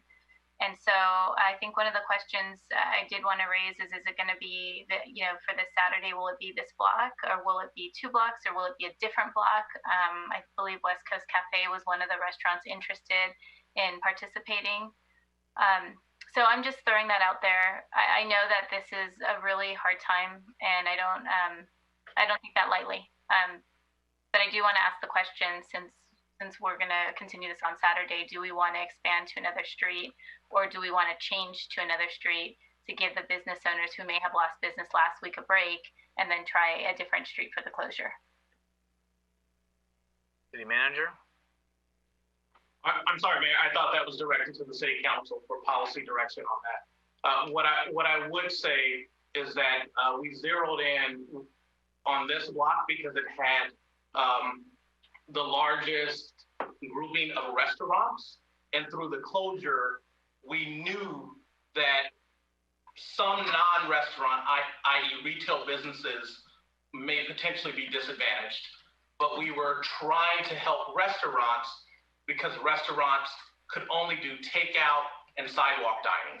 And so this program was geared toward providing an expanded area for outdoor dining on street. And so there was talk about potentially expanding it to other areas, but this area was centered on, for the reason I stated, and the second reason actually comes to mind is when we talked about the number of streets that would need to be closed, or the intersections that would need to be staffed. This block actually was sort of a natural point to where you could block off Canes and Angus and have sort of a nice tight closure, and parallel streets that allow easier navigation than some of the other blocks along the avenue. And so at this point, staff is not intending to do the closure on other portions of San Bruno Avenue that have, frankly, more retail businesses and fewer restaurants, unless so directed by the City Council. Okay, understood. So I don't know if anyone has any thoughts on that. I'm okay with it staying. I'm also okay with it moving. I just wanted to throw that out there because I did hear those comments and saw the public comments submitted for today. Great. Thanks. For myself, it being Tuesday, tomorrow being Wednesday, to try to communicate effectively where some already thought their customer base wasn't notified, and trying to redirect things, and then they'll have to go down there and start rearranging Coliseum Trans and rearrange the bus. I don't think it's fair to staff. I don't think it's fair to the merchants or the customers. So I personally, I think it needs to stay as it is for those things, it being Tuesday night, and we're talking about Saturday morning, personally. But I think Councilmember Medina, I would agree with what he said. A mixed bag, right? Mixed bag of retailers and that. And so we had 4 restaurants that actually put tables into the street. The numbers, it sounded like 5, 3, 6, 9, maybe 12 tables in the street. And with the 25%, that'll be interesting to see what the other 2 restaurants will report back to. So that's my thoughts, but I would agree with a lot of what my colleagues said. So City Manager, I'm kind of hearing just to continue on as was committed for this Saturday as is. Will do. Thank you very much. I appreciate it for the report and the update and staff's effort. Councilmember Mason. Just one request. I don't know if it could be maybe laminated, but one of the comments that I got from the Boiling Beijing and the Japanese restaurant were that places like Uber and DoorDash don't know where to go because you have a lot of drivers who've never been in the downtown. Would it be possible to maybe have a laminate sign just letting them know where they can park in one of the lots? because you just had the A-frames, but there was nothing pointing anybody to any parking lots or parking spaces. Will do. All right, again, thank you to staff. Let's move on to item H, 2020 Community Services Department Summer Recap and Fall Winter Programming Schedule. Mr. Wallace.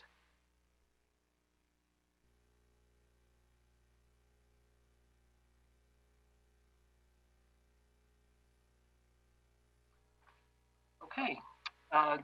Good evening, Mr. Mayor and members of the City Council. My name is Tim Wallace. I am the Acting Community Services Director.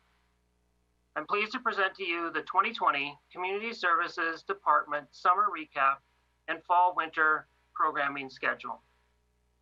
Joining me this evening will be Danielle Brewer, Community Services Superintendent, and Barbara Bruxford, Library Services Manager.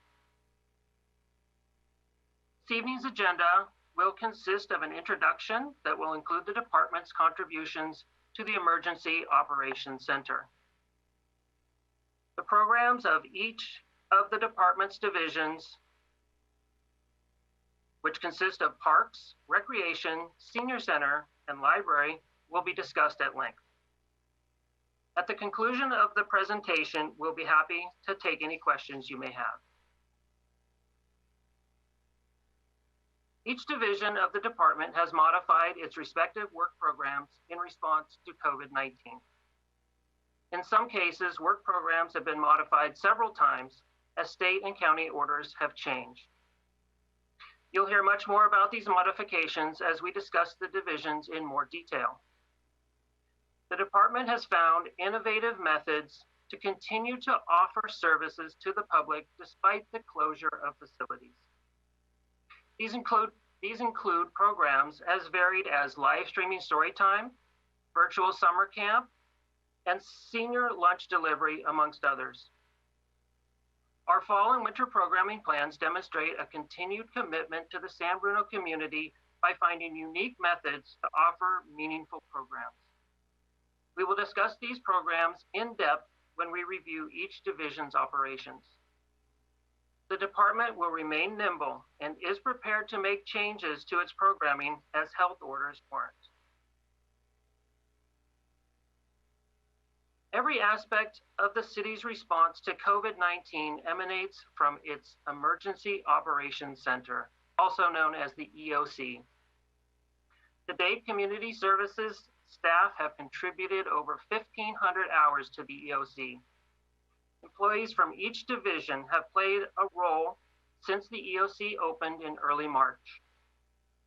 These employees have performed a variety of duties, including the procurement of PPE supplies and controlling the inventory of those supplies, creating graphics and posting information to the city's social media platforms, acting as liaison to the City Council, and acting as assistant to the EOC director. In addition, community services staff cooked and delivered daily meals for Emergency Operations Center staff during the months of March and April. We'll now move on to the Parks Division. The city's parks have been a respite for San Bruno's residents from the very beginning of the pandemic. Our parks are open every day. During the early months of the pandemic, with so many activities we took for granted suddenly no longer allowed, one of the few things that was allowed was to visit a neighborhood park for exercise and fresh air. The city's parks have been popular destinations since the very first days of shelter in place. Here's a photo of a group of friends that were tired of not seeing each other and decided to come and meet up at the park regularly with each other in a safe manner.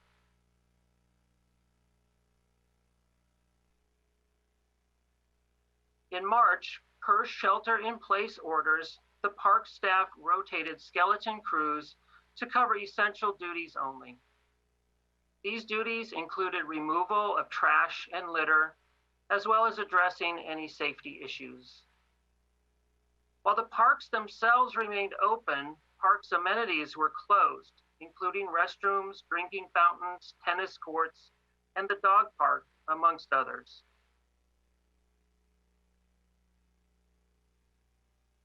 As the weeks went by, it became apparent that shelter-in-place orders would last much longer than initially anticipated. Along with that, what was considered essential evolved. The grass and plants didn't know about COVID-19, and they continued to grow. Having unkempt landscaping became a safety issue, as parks visitors were tripping over the long grass and branches were beginning to impede walking paths. Park staffing levels were brought back to full strength by the end of April. Many parks amenities reopened on July 7th for same household usage. These included tennis courts, basketball courts, ball fields, and the dog park, as well as restrooms. The reopening of these amenities increased cleaning and disinfecting. Park staff began cleaning restrooms twice a day instead of once. Staff also began disinfecting the gate handles at each entry point to the tennis courts and the dog park. Signage was prominently posted as a reminder to social distance and wear face coverings. This gentleman is very happy that the tennis courts are open again. He's been playing tennis at City Park for decades and has made many friendships there.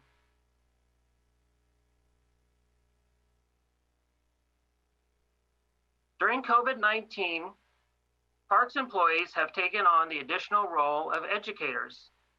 When they find people not obeying the signs in the parks, they remind them that the guidelines are there for everyone's safety. Parks employees are proud that they are doing their part to keep COVID-19 from spreading.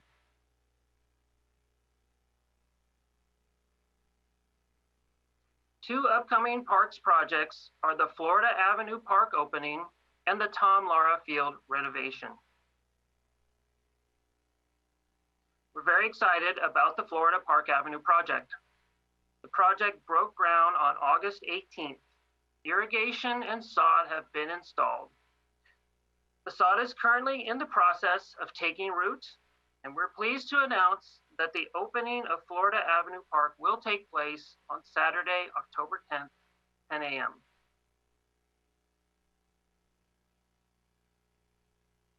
The Tom Lara Field renovation is moving forward. City Council approved the execution of a construction contract in late August for the renovation of the bleachers structure. This project will include repairs to existing concrete, sealing and repainting of the concrete, installation of new bleachers, and installation of new doors and windows. We expect to break ground on this project this coming Monday, September 28th. Prior to COVID-19, parks had a staff of 12 permanent and 2 part-time employees. It is now a staff of 9 permanent and no part-time employees. This group of 9 is responsible for 97 acres of parks land, 128 acres of open space, 7,250 trees, and 7.3 miles of street medians. In light of this, we've reorganized duties in an effort to work as efficiently as possible. Though they are a smaller group, they always strive to keep public areas safe and as aesthetically pleasing as possible. This concludes the parks portion of the presentation. I'll now turn it over to Danielle Brewer to present recreation and senior programming. Ms. Brewer. Thank you. Good evening, Honorable Mayor and members of the City Council. My name is Danielle Brewer, and I'm the Community Services Superintendent. Tonight, I will talk a bit about what has been going on at the Recreation and Senior Divisions while we've been closed due to COVID-19, and then I'll also give you a small glimpse of what is to come in the fall and winter. this summer, we had to reimagine how we offered our summer camp. So this year, we offered 8 weeks of virtual summer camp. Each week came with 25 activities and the supplies and instructions to do those activities. We had 272 participants registered for the summer camp. And this is a picture of the 2 girls that were doing, that's a nature camp, and they were taking a little hike, which was one of the activities, doing a hike in a local park and doing a small little scavenger hunt. The other thing we did this summer was we became members of the California Parks and Recreation Society's Agents of Discovery. Families were allowed to download their app on their phones, and then they would go to the various parks that we would tell them to go to as part and complete missions as part of the event. We had 20 cities in California that participated, and San Bruno placed first with 879 residents participating. We had, I think, 5 different parks that they could go to do these activities, and because we won first place, we were able to get 4 adventure prize kits awarded to us, which we have now distributed to families who participated that were we gave them out randomly to these families that had registered through the Agents of Discovery.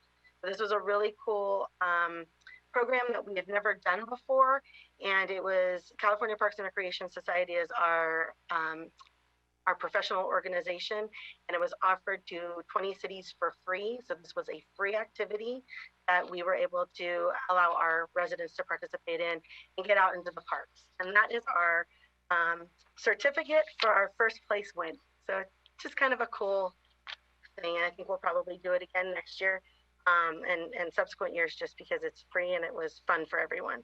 We can pick different parks, and then it gets people out to different parks. This fall and winter, we are going to be reimagining all of the regular special events that we do normally.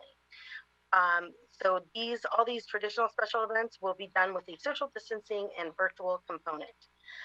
We are planning event, and just keep in mind, you see all of these that we're doing the San Bruno Camp-In instead of the camp out in the park. We're going to be doing the virtual 5K instead of the triathlon that we normally would do.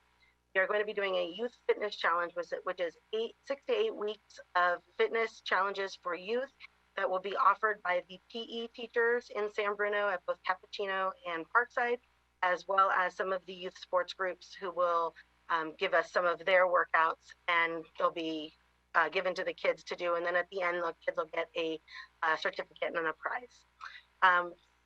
Instead of our Halloween programs, we're going to be doing 2 one virtual Halloween costume contest that's virtual. That information is out on social media now with the different different categories that you can enter. And then our Jinx Joyride, which will happen at Tanforan Mall, where people can decorate their cars, dress up, and then drive through the parking lot at Tanforan and get some treats. And then Jingle Around the Block will take place of our annual holiday tree lighting. We will have Santa on a fire truck going through the different areas of town. Every part of the city will be visited, and we will get a map out to the communities soon. And then we're bringing back our letters from Santa and our Santa hotline. We're excited about the Santa hotline because Santa will call the children at home, and our senior volunteers are very excited to be part of that. And then finally, just to let you know, we did have 64 part-time employees pre-COVID, and now we have no part-time staff. And then we had at the recreation center 2 coordinators and 1 supervisor, and now we are down to no supervisor and 2 coordinators. And then I'm there as well, but I split my time at the senior center. So we're doing this with a very skeleton crew. Both coordinators are busy doing COVID-19 EOC duties, as well as one of them is still part of the PIO team, and the other one is part of the delivery team of the senior lunches every day. So we are quite busy. with a very short staff. We're also going to be offering some enrichment classes this fall and winter. Some will be virtual, so some that are able to be, such as driver's training, STEM fundamentals, coding and tech, the debate and public speaking. But some will also be in person. So we are going to be having line dancing and self-defense in the park and we'll talk about that in a little bit, but we'll be having them in the park in a social distancing and safe way. But behind the scenes, the other things that we are doing is we're prepping for the demolition of the recreation center and pool that will start at the beginning of the year. We're cleaning and organizing 65 years of supplies and equipment, finding some really fun stuff. But we're also preparing for offsite temporary programming during our construction. And again, we're doing this with 2 full-time staff, 2 office staff, and who are also part of the EOC, as we spoke earlier about, and then myself, who is split at the senior center. So we're doing this, all of these things, plus we're getting ready for our demolition and our move. One of the things that I'm really excited about was the youth sports groups return to play. We developed a return to play procedures and guidelines that was distributed to all our youth sports. The ones that are interested in coming back and starting up again, they had to turn in their agreement to follow all the procedures and guidelines. And so far we have a couple of baseball groups, a couple of softball groups, and a couple of soccer groups who are participating. We are among the first in the area to allow them to go back, and we actually shared our guidelines with the other cities as they wanted to adopt some of the rules that we had put in place. Most of the cities were having the youth groups give them the guidelines. We took a different approach where we gave the youth groups the guidelines they needed to follow, so that we had a little more control over making sure that what they were doing was going to meet our guidelines and our criteria. So far, all of the sports groups are following the rules, and all things are going well, and there are no reports of any children getting sick or any issues. So far, it's all going very well, and they're all very happy to be back. Next, we're renting out space for classes and local businesses. We have identified 4 parks that can be used, and we have mapped out squares. These are rectangles. These rectangles are 120 feet by 90 feet. This first picture is the one at Pacific Heights and how many we can get at Pacific Heights. And then the second one is Grundy Park. We also are doing Commodore Park and Lions Field. So all of those are areas that either businesses in San Bruno or classes can rent and use, and be able to bring their indoor programming outdoors. Right now, we are working with a couple of the businesses on San Mateo Avenue to bring some of their programming outdoors. We also, like I mentioned earlier, are going to use a few of these spaces for our classes. We're also hoping to bring yoga out, as well as a couple of other of our classes. So we're excited about getting to do that as well. Now I will speak about the Senior Center. The Senior Center staff continues to be very busy during the closure. As you heard Dorothy earlier talk about all of the meal preps and the things we're doing around the nutrition program. So the daily lunch program, we are cooking for over 100 people every day. So we're serving over 100 meals, hot meals each day, and delivering about 85 of those. We're delivering about 65 of those, and about 55 to 60 are coming to pick up. When we started, we had about 85 that we were delivering.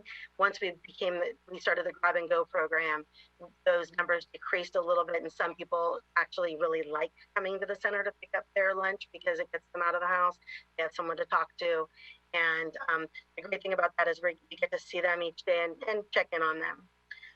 We do continue to work under all the county guidelines and the standards for the lunch program. So we are still funded by the county program.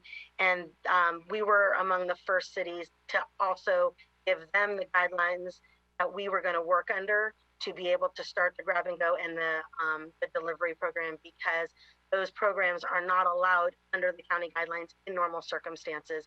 Food is not to leave the facility under normal circumstances. So when we wanted to start this, I sent to the county the guidelines that we were going to work under, and they approved them immediately, and we were able to only miss, I think, 2 days. So we did it pretty quickly. Senior wellness and check-ins, we do daily phone contact with our seniors.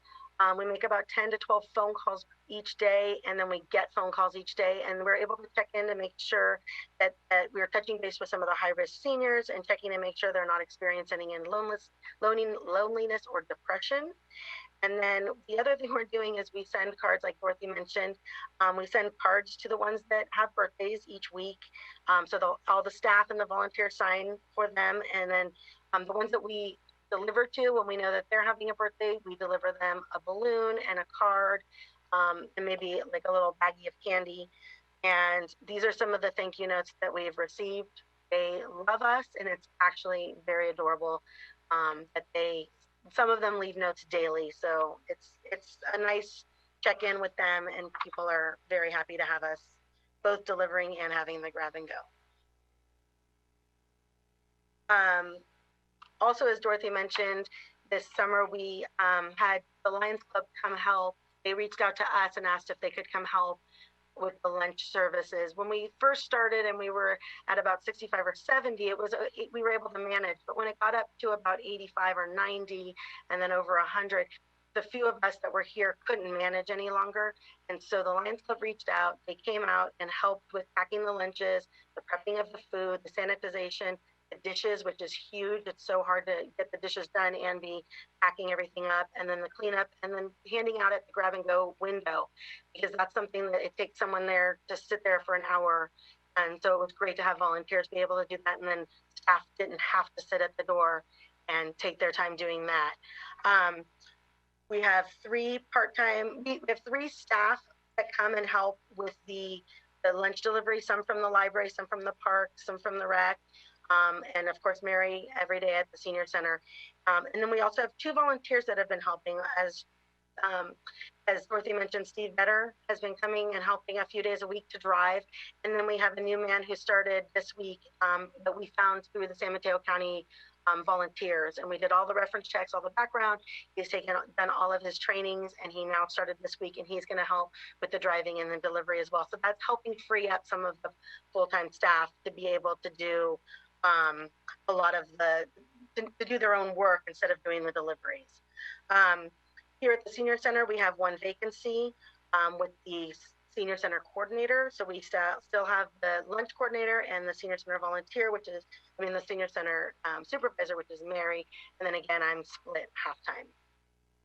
And we did have all of our 9 part-time staff and 140 volunteers leave us during COVID.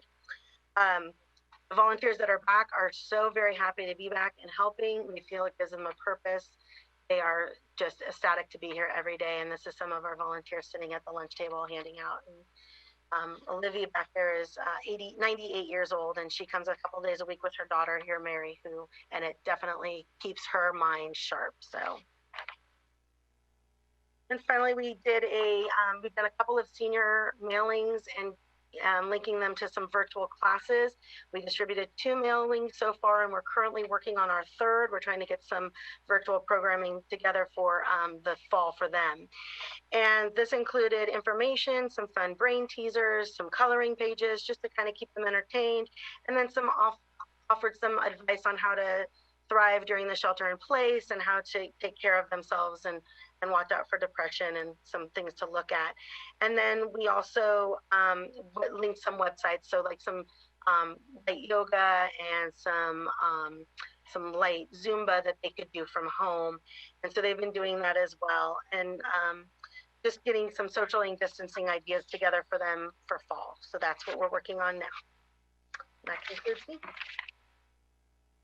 Thank you, Danielle. We're going to turn it over now to Barbara Bruxford to talk about library programming.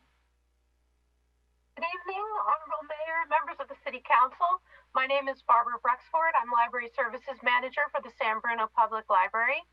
The library staff's been very busy serving the community since the shelter-in-place order began. I'm going to touch on just a few of the projects we've worked on and give you an aerial view. So the San Bruno Library was the only library in San Mateo County to never close the library book return. From the beginning, we have been working both on virtual services and the handling of library materials. Just 3 weeks into the shutdown, we fully transitioned to live streaming story time with library staff and some guests, including San Bruno PD and San Bruno Fire. To date, over 1,200 households have watched live streaming story time, and some of them sent us pictures. We had a guest bilingual story time featuring Moises Lopez of Star Vista's Fatherhood Outreach Program. Moises was the host of the library-based Dad's Cafe and is now taking the program online. Don't worry, it's hard to tell in 2 dimensions, but we are 6 feet apart and we did wear masks when we were not on camera. Our Storytime page has the next live stream link, plus Storytime book links and book lists and links to over 60 Channel 1 San Bruno CityNet Once Upon a Time Storytime recordings. Bookmark it and make it a go-to page for your kids. San Bruno Library was also the first library in San Mateo County to implement curbside delivery, and among the first in the Greater Bay Area. Library staff have evolved this process, innovating several times. In the beginning of August, we doubled the number of pickup appointments, and this week we have added a self-service appointment system. Here we have an inside look at curbside delivery. You can see what is involved with those 20,000 items that we've circulated since the closure. What this doesn't show you, however, is the 50 to 70 daily phone calls we receive to connect with patrons and run services smoothly. It does give some idea of how labor-intensive curbside delivery is, as each book must be handled, shelved, pulled, and organized by staff. Before the shutdown, in addition to permanent staff, there were 15 on-call staff that did most of the materials handling operation of the library. We now have 7 permanent staff running all operations of the library, conducting programs, doing materials handling, and providing assistance to other divisions and departments. Here you can see part of our curbside team, including Kamaira Tang on the left, who retired at the end of July after 35 years of service to the city. In the upper right are 36 packages ready for patrons for curbside delivery that day. And in the lower left, you can see the quarantine tables where items are quarantined for 4 days before being returned to shelves. And in the lower right are books being held for patrons. This picture is just a glimpse because it shows only books for patrons whose last names begin with L and M. Transitioning again, in June we focused on grant and infrastructure projects to be absolutely ready for when we can serve patrons in the building. The work is now completed, fulfilling the $34,700 Cat 6 cabling grant. The library has been part of the high-speed scenic network covering colleges, universities, and government agencies for many years with fiber delivered to the building. But the library has not been able to take full advantage of the data speeds due to the limitations of in-building equipment. Now, with the cabling upgrade, you can see the order of magnitude for our Wi-Fi is over 100 megabits per second. This grant was fully funded through the state library. We were also able to purchase and configure 41 new computers and laptops and host 6 online digital literacy workshops with a $47,250 grant. The replaced computers could no longer be upgraded, so these were critical replacements of our public and homework center computers. We also received grants to establish a separate San Bruno ebook collection and to do outreach to the Bel Air School summer lunch site participants. Throughout the summer and ongoing, library staff have conducted virtual class visits to the Big Lift Inspiring Summers Camp and the San Bruno Park School District's preschool classrooms, reaching over 500 students so far. The library has always had a rich selection of virtual services, including some you see here, such as online tutoring, animated picture books, online, and we also have online magazines, ebooks, and more. We also featured in June, July, and August with the Peninsula Library System an always available anti-racism and social justice book collection. These titles circulated over 3,000 times during that period. Sign up for the San Bruno Community Services Department newsletter to stay current with all our great programs coming up. We are looking forward to our first virtual assembly this Friday and are very excited about continuing our second event in partnership with NASA Ames Speakers Bureau, marking the 7th installment in our Coffee and the Cosmos Astronomy series. Library patrons are letting us know how valuable the curbside delivery service is to them. So this patron could not find her classroom materials through any other venue and was very appreciative.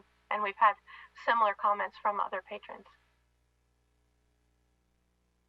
Since the shelter in place, 256 patrons have joined over 20,000 San Bruno residents. So half of San Bruno are library card holders, 20,000. Thank you so much for your attention and support. This concludes our presentation, and my Community Services Department colleagues and I are happy to answer any questions. Thank you, Barbara. Thank you, Danielle. Thank you, Tim. Are there any comments? I'm sure there's not too many questions, but is there any comments from members of the council? Vice Mayor Salazar. I just wanted to say it's amazing how much is going on, despite of all that's going on with COVID and everybody sheltering in place. It's just amazing what our staff has been able to do. So, really proud of all of you. Thank you. Thank you. Medina. Yeah. Wow. That's very impressive. I do have a question,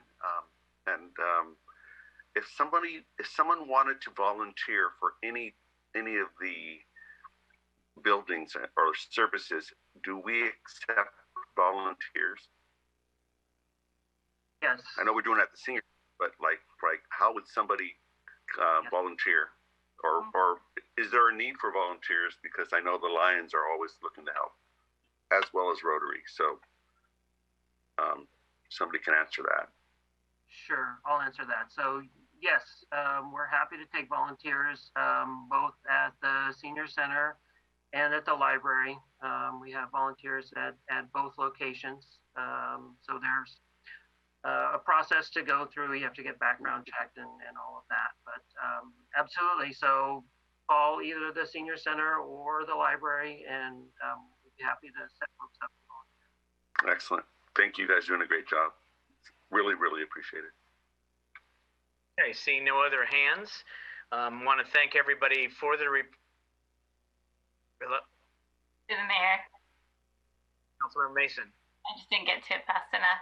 I just wanted to say personally, thank you, because we have been doing the live streaming of the story time.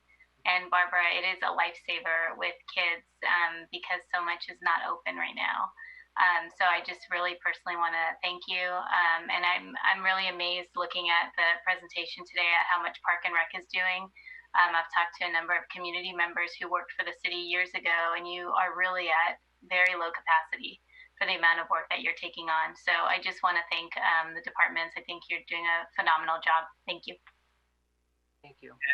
And just very quickly, again, I want to please pass on our thanks and appreciation to the staff.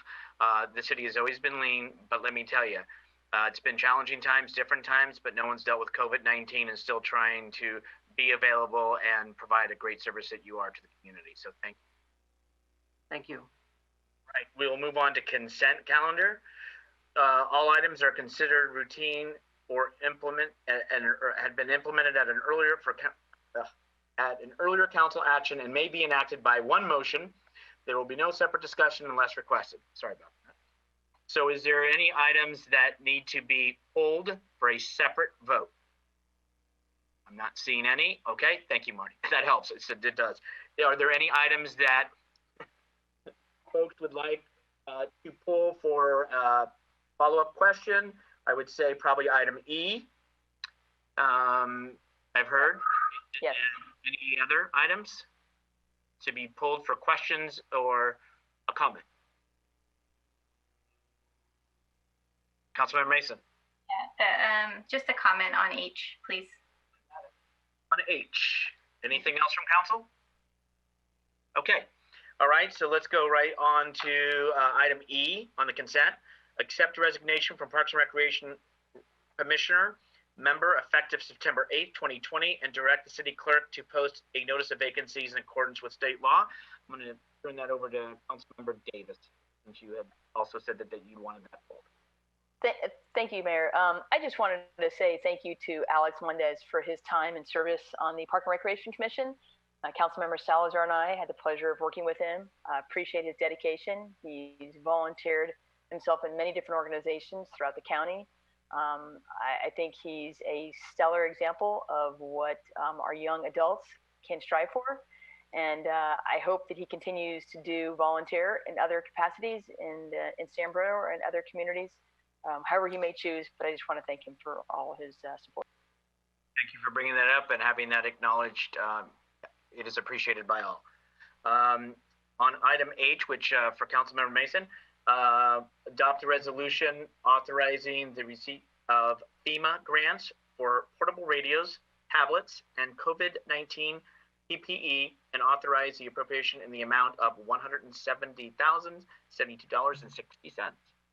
Yeah, I just wanted to commend our chief for getting these funds. And I was wondering if the funds are available for other departments as well, such as the police, and whether that's a possibility now or into the future. So that's the question, but also to commend our chief for going after these funds for things that we desperately needed. Thank you. Any comment from city manager or staff? Sure. Through the mayor, in response to Councilmember Mason's question, the grant that we applied for was a 2019 Assistance to Firefighters grant, and so it was not available for the police department. There has been a separate project to upgrade police radios, and with this upgrade of the fire department radios, they will be interoperable with the police radios and those of the other agencies, as noted in the staff report. Okay. And then I'm sorry, Councilman Mason, did you? So just as a follow-up to that, can any of the CARES Act funds be used for those expenses, the radios? CARES Act funds are limited to COVID-19 related expenditures. While improving radios would help out with COVID-19, it's a regular part of the city's equipment, and thus our conclusion is not eligible. Okay, great, thank you. Not speaking for the fire chief, but he would also probably say it takes a team, and I had other folks that were helping and made this possible. So with that said, all items, that's A through I, are there any action from council? Motion to approve. Motion made, seconded by Councilmember Medina. Roll call, please. Councilmember Davis? Aye. Councilmember Mason? Aye. Councilmember Medina? Aye. Vice Mayor Salazar? Aye. Mayor Medina? Aye. What I want to ask thank you, Melissa. What I want to ask my colleagues, we're going to go into the study session. I believe it could be a couple hours. My question to the team is, who knows, it's a lot of data, there might be a lot of questions. So does the team want to take a 5-minute in order to, or just keep going? Seeing five. So let's take a 5-minute. Oh, no. Come on, Laura, 5. Put on 5. Give me 5. There you go. Good job. 5-minute recess, probably maybe for staff too, right? Staff and for us, and we'll reconvene. Please make it 5, so we don't keep staff here all night. Thank you.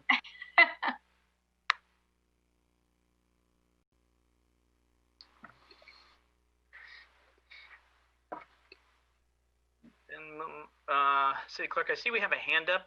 I don't know if that was for the past topic and maybe for a presentation. I think that I just saw it go down, so I think it might have been an error because I don't believe it was up during the last item. I could could be mistaken, but I don't recall seeing it.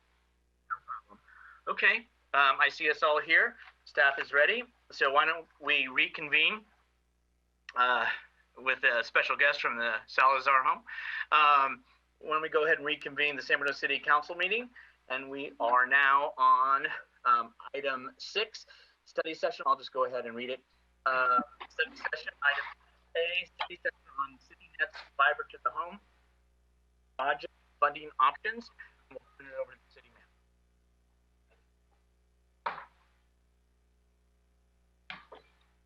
As we share the screen. Okay, I think we're good. Good evening, Mayor and members of the City Council, or I should probably say good night. Regardless of the hour, we are here excited to present to you the Fiber to the Home presentation. We will talk both about the project as well as about revenue and financing options for the project. The presentation tonight will be by 3 individuals, myself, Javon Grogan, City Manager. Immediately to my right, Sandeep Krishnamurthy, our CityNet Services Director, and then to his right, Keith DeMartini, our Finance Director. The objective for tonight's presentation is to provide the City Council and the public with an update on the CityNet Services Enterprise and the Fiber to the Home project. We will also present revenue generating and financing options for that project. And we would like council to provide guidance to staff on those revenue generating and or financing options. We're not asking for a final decision tonight, that is important to note, but council, after hearing the presentation, may have questions and may want to provide guidance to point staff in a particular direction or ask for additional information. So our agenda tonight is as follows. 4 items. We will talk about the CityNet Enterprise and the project, as well as our business plan. We will then go over, and our Finance Director will pick it up then to go over revenue options and our financing options, and then discussion next steps and questions. And so CityNet Enterprise Business Plan, there are really 3 distinct parts. So I went over the agenda, but I want to go over sort of 3 distinct parts to our presentation tonight. Part 1 will be some opening remarks from me. Part 2 will be a recap provided by our CityNet Director, and then he will then go into Part 3, which is the business plan, and then Part 3 will be joined by the Finance Director for financial items related to the Fiber to the Home project. So why don't I begin with some opening remarks. So why is the city in the ISP or cable TV business? And so we launched that business as a community. I wasn't here. Some of us in this room weren't here, and some of you, council, well, most of you guys were actually probably here. But we launched this business in 1971 as a community, as an enterprise to provide cable TV. And like many jurisdictions across the country, we entered into the cable TV business. We are still in this business. We are a local, customer-friendly business. One of the questions that we're often asked is, would the city enter this business today? It is a line of business and enterprise that is, at this point, atypical of municipal corporations. And so the question is a valid question. If we weren't in the business and if we did not have such a long trajectory of being in the business, would we enter it today? The answer is actually, for pay TV, probably not. The pay TV enterprise has made significant shifts that we'll talk about, but it's probably a business that if we were beginning from ground zero, we would not enter into. Broadband internet is a different story, and the answer is perhaps yes. There are a number of municipalities that are not providing broadband internet that would like to provide broadband internet, and increasingly, internet is becoming a utility that is almost looked at as not a fee utility, but almost a right, as a right. And so cities are getting into the broadband internet business. And so the scope of today's study session is not to talk about everything regarding our CityNet Services Enterprise, but really we want to laser in on the fiber to the home upgrade plan as well as financing operations. And council will remember from our prior presentations and conversations that the fiber to the home project is really the linchpin of the business plan that underpins the entire enterprise and really what will drive the success and frankly the future of this enterprise. And so another question is sort of, why should we stay in business? Well, our goal is to provide the public with quality entertainment and internet services, but also provide an ROI, a return on investment to the city's general fund. And we'll see in a few slides that we've made significant progress towards having a positive annual ROI. I talked a little bit about internet being a utility and the expectation that it really should be publicly available, and being in the business allows us to further that.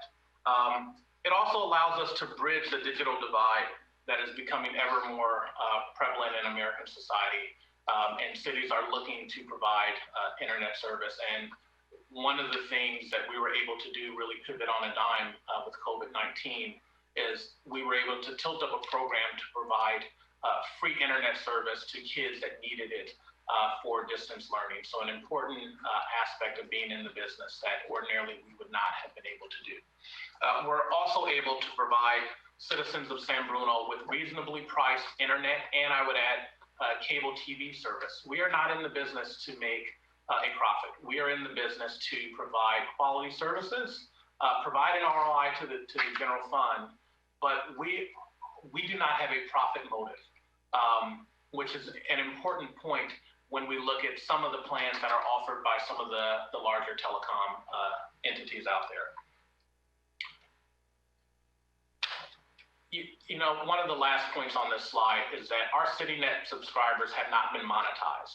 And so unlike the private providers, we don't sell their data. We have not, we never will.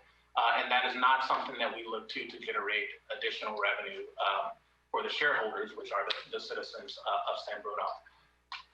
And so what is really required in order for us to stay in this business? Well, in order to continue and win, we need to make investments in our infrastructure.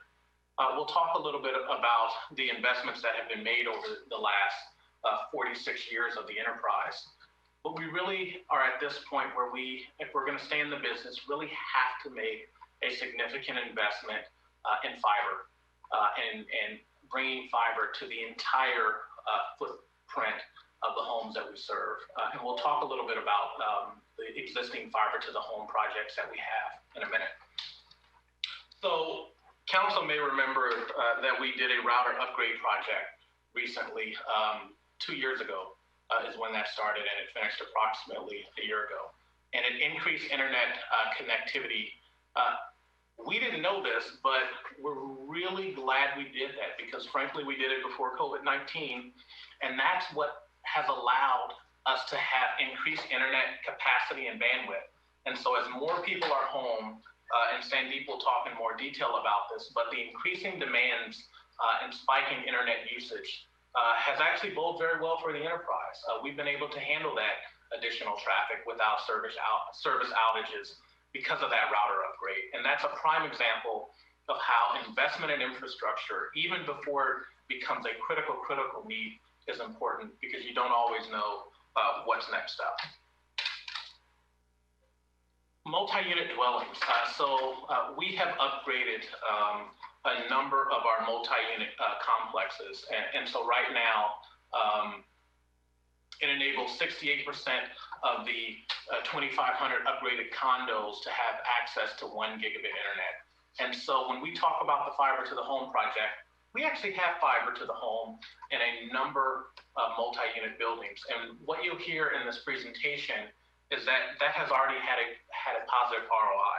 That project cost just over $2 million and was completed in 2016 and has already paid for itself, and is bringing the enterprise over $800,000 in net additional revenue. And so we know fiber to the home works. We know that the investments that we've already made have paid for themselves and are providing additional dividends to the enterprise.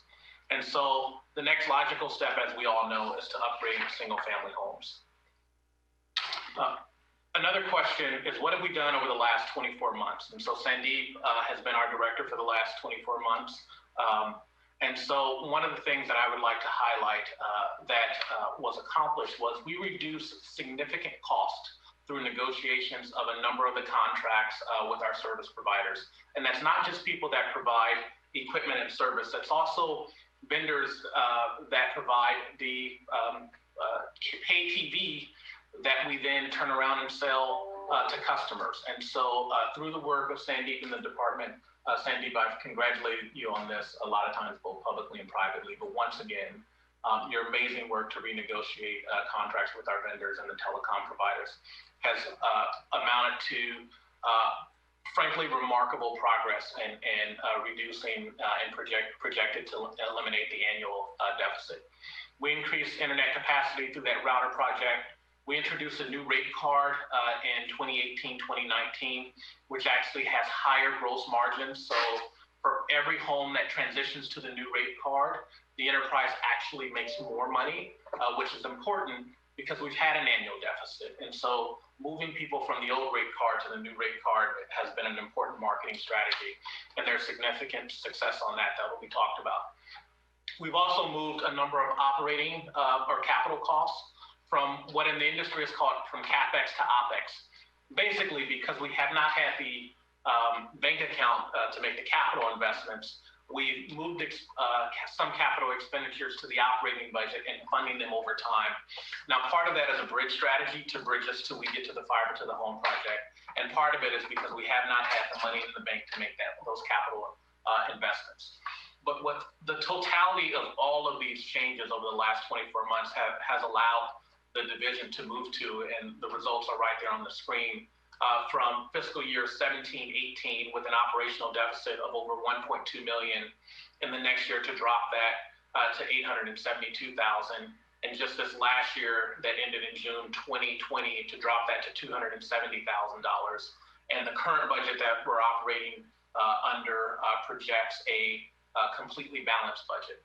And so as we've said before, what do you do when you find yourself in a hole? You stop digging, and we've done that, and we've turned the tide. And now what we're talking to you about tonight is really pivoting for full success and hopefully identifying a path to implement the fiber to the home project. And so the presentation that is before you is really, or the remaining portions of the presentation is broken down into two parts. The CityNet operations, subscriber and data trends, CX, customer experience, and then part three, really drilling down into the enterprise strategy and the fiber upgrade plan. So I will be quiet now and turn it over to people that know way more than I do about this. Let's start with Sandeep for part two. Please, Director. Thank you. Good evening, Honorable Mayor, members of the Council. My name is Sandeep Krishnamurthy. I'm the Director of CityNet Services, and I will be taking on the presentation from this point. Thank you, City Manager, for those kind remarks. Moving on, system data. CityNet started life as a CATV system, basically a big antenna up on the hillside that pulled down signals from the few off-air stations that were available in the market at the time, and piped through the homes that were on a very limited network. From there, the system evolved from its launch in 1971 through the years to the cable system that we know today. As a cable TV system, San Bruno CityNet comprises a 750 megahertz back-end system, and it serves about 45% of the homes in San Bruno as of today through 89 miles of cable laid on the streets. It owns and operates Channel 1, which, as we know, is the public, educational, and governmental channel. The system covers, through its cable, 100% of the homes passed in San Bruno. The head end is old. It was built in 1998, which makes it 22 years old. The hybrid fiber coax cable that we have on the streets is 45 years old. We launched our internet service provider business in 2002. And we currently carry 368 television channels, of which 105 are in high definition, and we also offer about 4,000 hours of cable video on demand. On the internet side, which, as I just said, we launched the business in 2002, We cover the entire system, all the homes that we pass, with an offering up to 300 megabits per second. And thanks to the router upgrade that we completed in November of 2018, this 300 megabits has become possible. In 17% of the homes that we currently cover with fiber, we can offer speeds up to 1 gigabit, which is the market standard at this time. The next slide here gives us a history of all the capital investments made into San Bruno CityNet from 1971 onwards. The total amount spent, you'll see at the bottom of the slide, which is at a total of 18.065 million over the past 47 years, of which the last two, color-coded in a different color than white, they refer to the most recent projects completed, which include the router upgrade project, which cost the city a total of 1.6 million, and then $2.2 million spent on the fiber install in the MDUs in Shelter Creek, Peninsula Place, and Crystal Springs. We shall talk more about this further on in the presentation. City Manager Grogan referred to moving several items from CapEx to OpEx. That's been a large part of our operational strategy in the last 2 years. Some of the activities that we've done so far include moving the head-end to a remote location. We've been operating a 750 megahertz head-end, which I just said was pretty old and went 22 years to be precise, from our location in 140 Arbor Court to a remote location operated by the manufacturer of the equipment, a company called Aris in San Diego. And essentially, we are operating in their cloud, in their data center environment, and running our head-end from there. The reason for this is if we hadn't done that, we would have had to purchase the equipment to replace the head-end because it was end of support and end of life. And that would have cost us to start with $250,000 with additional equipment required over and above that. By making this move to an operational expense, what we have done is brought it down to a monthly fee that we pay on a per subscriber box basis to Aris, which is again preparatory to further move towards IPTV, because the ecosystem around the cable head-end and the set-top boxes that reside in customers' homes are very dated and need to be replaced. We have eliminated bulk inventory acquisitions by replacing them with just-in-time replacements, which again saves on capital.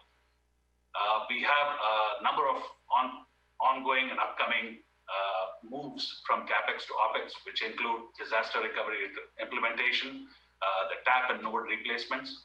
These are the pieces of equipment that sit on the streets and are fed through electricity and frequently go bad as time moves on. We are also building out a cybersecurity strategy, and we have a range of small-scale fiber rollouts planned for small neighborhoods around the city. We also have a plan to move the call manager, which helps us to manage telephone calls and the phone part of our business, from an on-premise piece of equipment, which again costs about $250,000.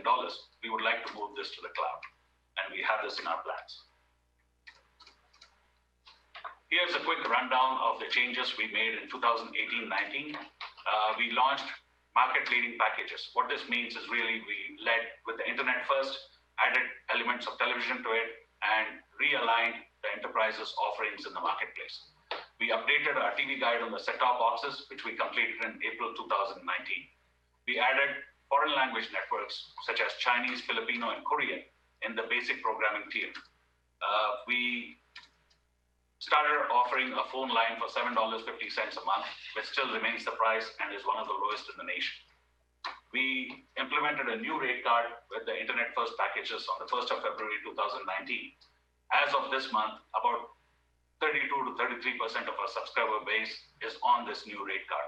And as City Manager Grogan mentioned, this rate card enables the attainment of a higher margin to the enterprise and therefore puts us in a slightly better financial shape.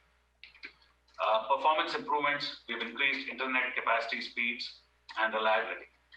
We changed our logo and mission and shifted to San Bruno CityNet from San Bruno Municipal Cable TV in November of 2019. We have put in place several cost controls, which have enabled a 30% savings on card processing charges, reduced our wholesale phone rates by 59%, reduced our network monitoring by 52%, and we continue working on additional savings as we renegotiate plans. We have developed an upgrade plan for high definition for Channel 1, and this was all done in the 2018-19 fiscal year.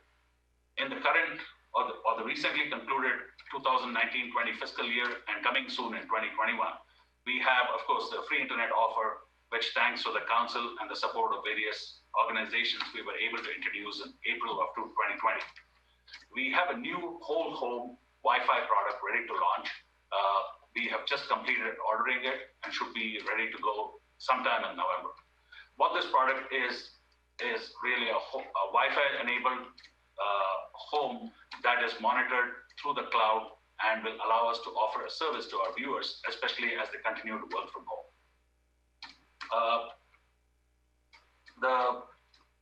The move of the head-end to a remote location now has gained momentum to the point where the system is ready, technologically speaking, to begin moving towards the launch of Internet Protocol television. This would be very big in terms of our overall strategy because it would realign us towards a new look and feel in terms of our television product line. We have been successful in negotiating reduced pricing for a wholesale internet connectivity yet again from what we did last year, and we're looking at an additional 33% of savings in this area. During the COVID lockdowns, which began in mid-March, the enterprise has been fully functional. We have performed, I think, rather well with over 100% surge in internet usage and over 50% increase in television viewership during this time. Coming soon, we have a range of internet and Wi-Fi packages, which will launch at about the same time as we launch the whole home Wi-Fi product. We have a range of improved protocols in place for cybersecurity. And as for Channel 1, the viewership has gone up very significantly during the COVID lockdown period. As of January of 2020, viewership on Channel 1 was a collective 6,000 minutes for the entire month. In the month of August, it was 175,000 minutes. So it's a 2,900% increase in viewership. As I mentioned earlier, we have several small fiber builds identified throughout the city and plan on doing that in the context of our operational expenses through the year, based, of course, on our being able to afford it in terms of the revenue coming in. Beyond all this, we have been working on upgrading or building our upgrade plan for the entire system for the last 2 years, and it's ready to go based on direction from the council.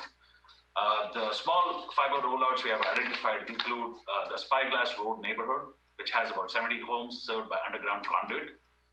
We have been very fortunate in being able to acquire the replaced water pipe system in the Florida Park neighborhood. The city's public works department, thanks to city managers' intervention and to the public works director, were kind enough to hand it over to CityNet for use in repurposing these pipes for the fiber build out as and when that becomes feasible.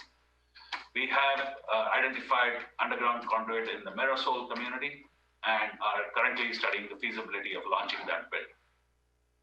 We have fiber plants in development for all the new developments in San Bruno, the first of which is the D.R. Horton development near Skyline College. It's already completed. The model homes are in operation with our system. We have submitted plans for the Mills Park development, as we have for the Bay Hill development, including the realignment of Grundy. And we are relaying fiber in that area. We have plans in place for the SP rack facility, which is in its planning stages, as we have for 500 Sylvan Avenue. A couple of new business development opportunities have also been identified in the fiber build-out space. The first of which is the Rural Digital Opportunity Fund. This is a reverse auction operated by the Federal Communications Commission. And what it is the identification of census blocks that are considered underserved by internet throughout the whole country, of which, surprisingly enough, there's a couple or a few of them in San Bruno itself and a few in surrounding communities. Our intention is to bid in this reverse auction by providing the lowest feasible offer and if we were the winning bidder in this auction, given all the bidders submitting bids for this area, we would be in a position to collect on revenue for these census blocks for a duration of 10 years. The next piece is a link to the SAMCAT, or the San Mateo County Fiber Media. It's the San Mateo County Media Authority, which is what SAMCAT stands for. And we have had some initial discussions towards positioning CityNet as the ISP to cities that are connected to this fiber link. And the discussions are still very preliminary, but what it involves is to link CityNet or our internet services to the fiber link that runs on El Camino Real and connects 8 cities in the county. Going into 10-year subscriber trends, this graph shows the overall picture since July of 2010 going through July of 2020. On the internet business, which is the orange colored line in the graph, you see a growth from slightly over 2,000 subscribers in 2010 going to over 6,000 in 2020. On the TV side, the remaining two lines, the brown or the reddish line and the blue line, these two move in conjunction because they both refer to parts of this overall TV package that we offer. The red line being basic TV and the blue line being expanded basic. And these have moved in consonance from a little over 4,000 subscribers to just over a little over 4,000 in 2020, with its peak being in 2015. In numerical form, the same information presented on the previous graph is out here. In the internet, in the internet business, we had 2,506 subscribers in July of 2010, rising to 6,224 as of September of this year. In basic TV, we had 4,298. We are at 4,510. But as I pointed out in the graph, our peak was somewhere in the July 2014 through July 2016, where we had between 5,400 and 5,300 subscribers. Expanded basic, likewise, in July 2010, we were at 3,802. And as of this month, we are at 3,883, pretty much where we were 10 years ago. In terms of telephone, it's a small business. There has been some growth. We were at 408 subscribers 10 years ago. We are at a little over 1,000 now.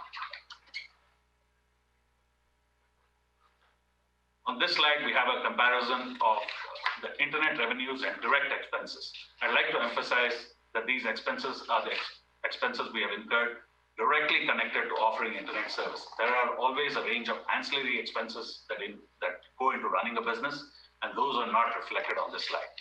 So what we see here is in 2010, we had an expense of $770,000 for the year to actually acquire wholesale internet connectivity from our providers, but we generated revenue of about $2.3 million. In 10 years down the road, in 2019-20, we had expenses that were slightly lower, $687,000, but we generated income that was almost double what we did in 2010, which is we went up to almost a little under $4 million.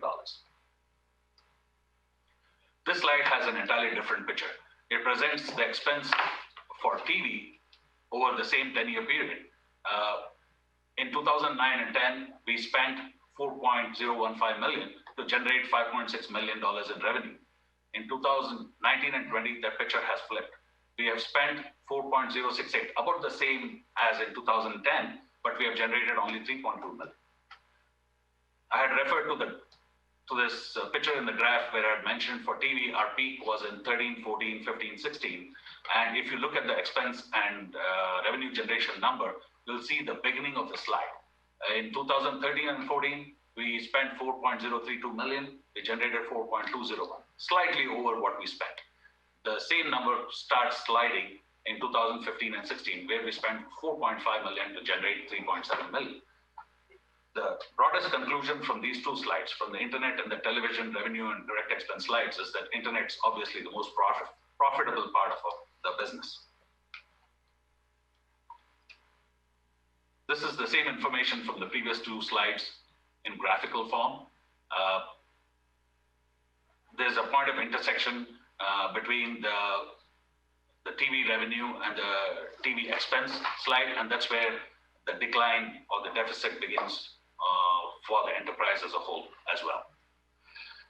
So the key conclusions from all this data is that the internet is more profitable for the enterprise, but TV is required to retain subscribers because most people continue to have TV and internet as part of the same bundle.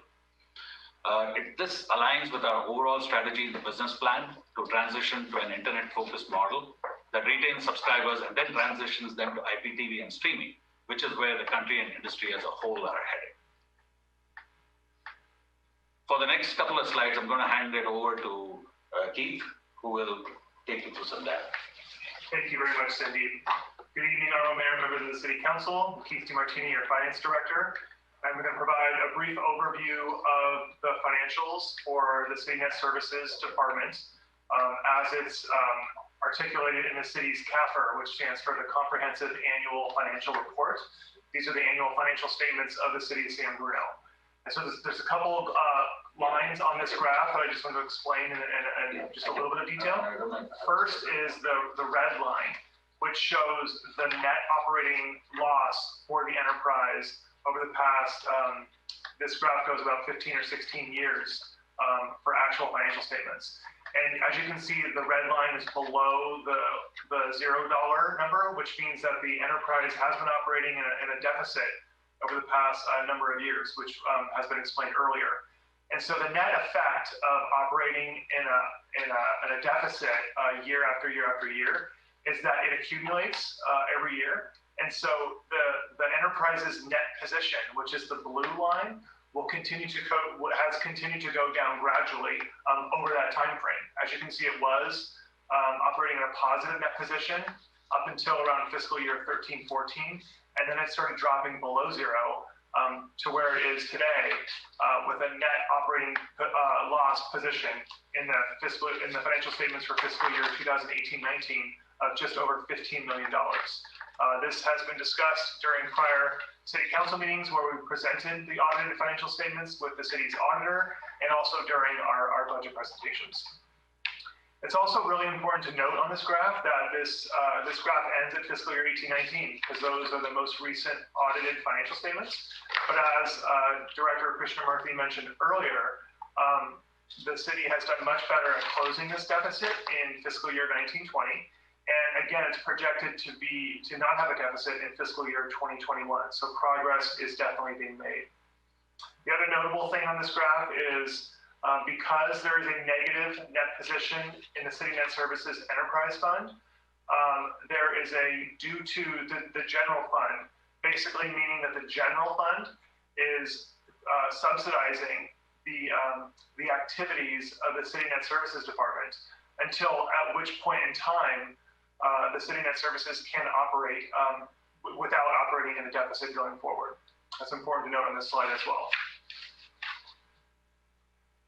This next slide is an accumulation of the deficit over the past 10 years.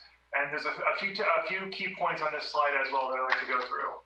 Again, this is sort of another representation of the operational deficit for the City Net Services Department over the past few years. And as you can see that deficit is actually trending in an upward direction over the past few years, which is definitely a sign in the right direction. You can also see here that the equity transfer, which I did not talk about on the prior slide, but as the City Council was aware during our budget conversations, for many years before fiscal year 19-20, there was an equity transfer from the City Net Services Enterprise Fund into the general fund, which represented earnings, if you will, from the City Net Services activities, which then could be used for general fund purposes. Because the enterprise has been operating in a deficit for a number of years, the City Council took an action to gradually reduce the equity transfer and then eventually eliminate it in the fiscal year 19-20 budget. And it's also not included in the fiscal year 2021 budget as well. And then, can be revisited at a later time whether or not to reinstate that equity transfer, at which point the enterprise may turn around and be profitable, and then we consider that at a later time. Keith, Council, I just want to jump in real quick because this is an important point that I think should not be lost on the Council and the public. When you look at the prior slide, you really need to take the prior slide and this slide together. When you see that net position of $15.2 million, right? That includes the data on the next slide, slide 28, which is the total equity transfer of nearly $8 million.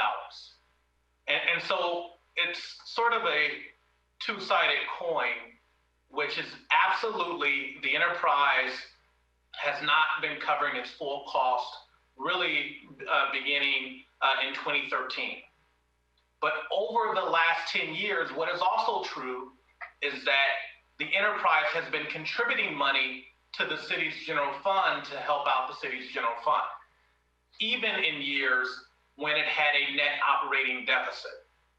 And so taken together, on some level, one of the things we've heard is, well, you really can't look at the total $15 million city net deficit because they paid the city $8 million of that $15 million. I think that's one way to look at it. Another way to look at it, which is, let's assume we were not in the cable franchise business, and our 7,000 customers were 7,000 customers of Comcast or AT&T.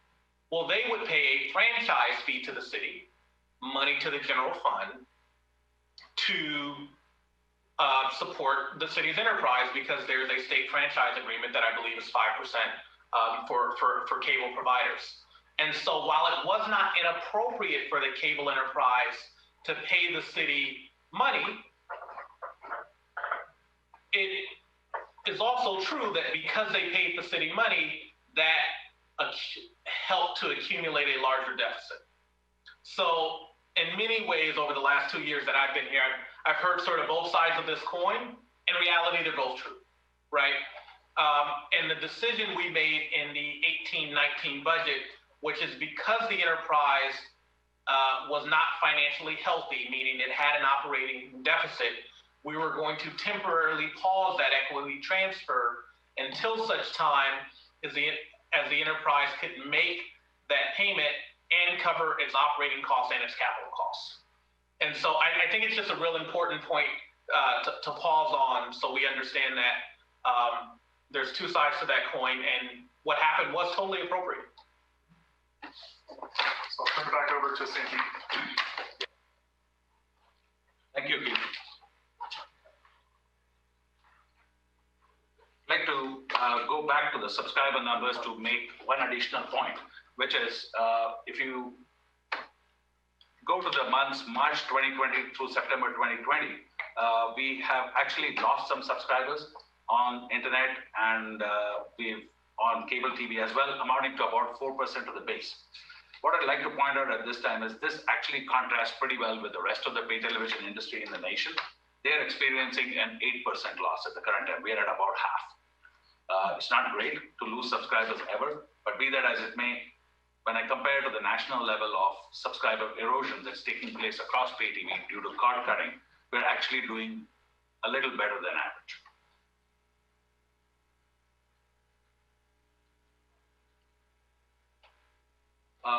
On this slide, we have a reflection of the subscriber data from the 3 MDU complexes which have had fiber installed.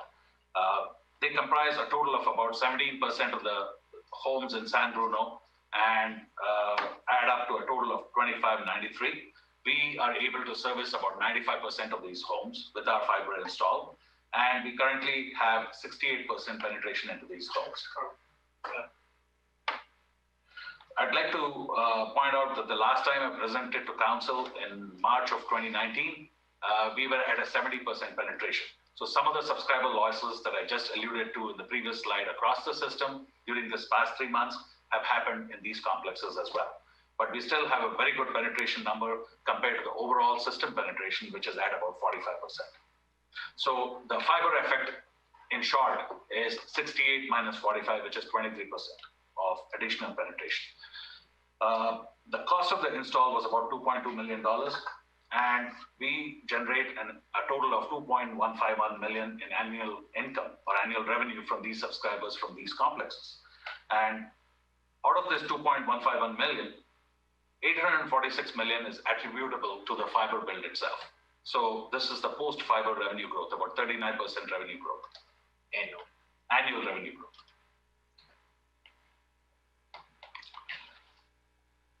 We have mapped the performance of these 3 MDUs for CityNet from 2015 through 2020. You will see that we started experiencing subscriber erosion in 2016, even from our 2015 levels. This was just prior to the fiber build, and it was probably due to the increase in competition from AT&T. Now, with our fiber build, we went up pretty substantially in terms of customer growth and have continued growing through to 2020, except for the bottom line in red, which is for Crystal Springs, and there you show a dip from 2019 to 2020. What this is subscriber losses due to increased fiber competition from AT&T. We have lost subscribers to AT&T here, partly due to our fiber having a small piece of equipment called a fiber connector, which is very easily damaged and happened to be damaged at the beginning of the pandemic in quite a few of these apartment units. We have since started rectifying a lot of these damaged pieces, but it's a little too late for several of those customers who have since left due to work from home concerns and have joined AT&T. So the cumulative subscriber growth in MDUs due to the 2016 to 18 fiber rollout comprises about 637 subscribers. So about a 62% in subscriber growth in these three complexes.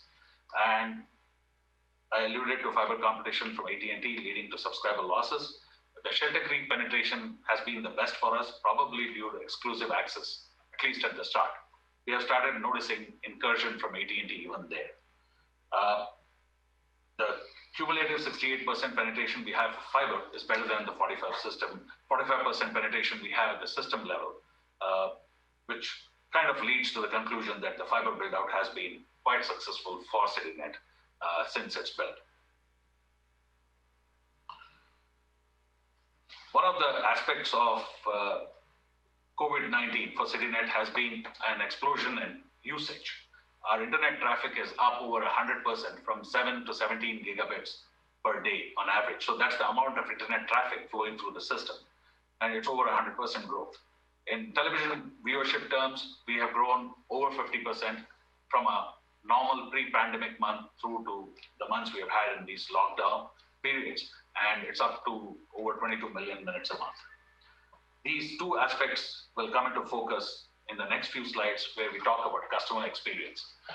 Our customer experience for CityNet has frequently been called into question, especially in the recent past due to in-home service outages, partial system outages, unanswered phone calls, and some subscriber change notifications that have been either late or lagging. Going back to the first point, in-home service outages, the CPE, the customer premise equipment that we have in place, in terms of set-top boxes, internet modems, cable modems, and the like, are part of dated ecosystems. The older they become, the more defects we are more than likely to experience, which we are seeing in practice. During COVID, the period of these lockdowns since March, the pressure on the system has been enormous. I alluded to the exploding levels of usage of both the internet and television earlier. These again lead to a lot of phone calls to the system. And our technicians not being able to go inside homes through almost the end of August further put pressure on the system itself, because our customers, as can be expected, were experiencing more problems in getting the services to work for them and were calling in greater numbers. Now, we have since resumed, after following COVID protocols, we have resumed in-home visits in a kind of abbreviated fashion, and we expect to see a gradual decrease in these complaints. In terms of partial system outages, 83% of our system, all the non-fiber part of the system, relies on technologically dated HFC infrastructure, hybrid fiber coax infrastructure. The cable itself is 45 years old, the head end is 22 years old, the equipment's failing and has to be replaced on a much more frequent basis as time passes on. This equipment in turn relies on the power grid for power, simply to work. And the more the power grid goes through brownouts and outages, as has been happening with PG&E, the more the equipment tends to fail. Therefore, we have more defects coming from that. So all this keeps the staff, even without going into people's homes, at a very high level of activity in terms of maintaining the system and simply keeping it operational.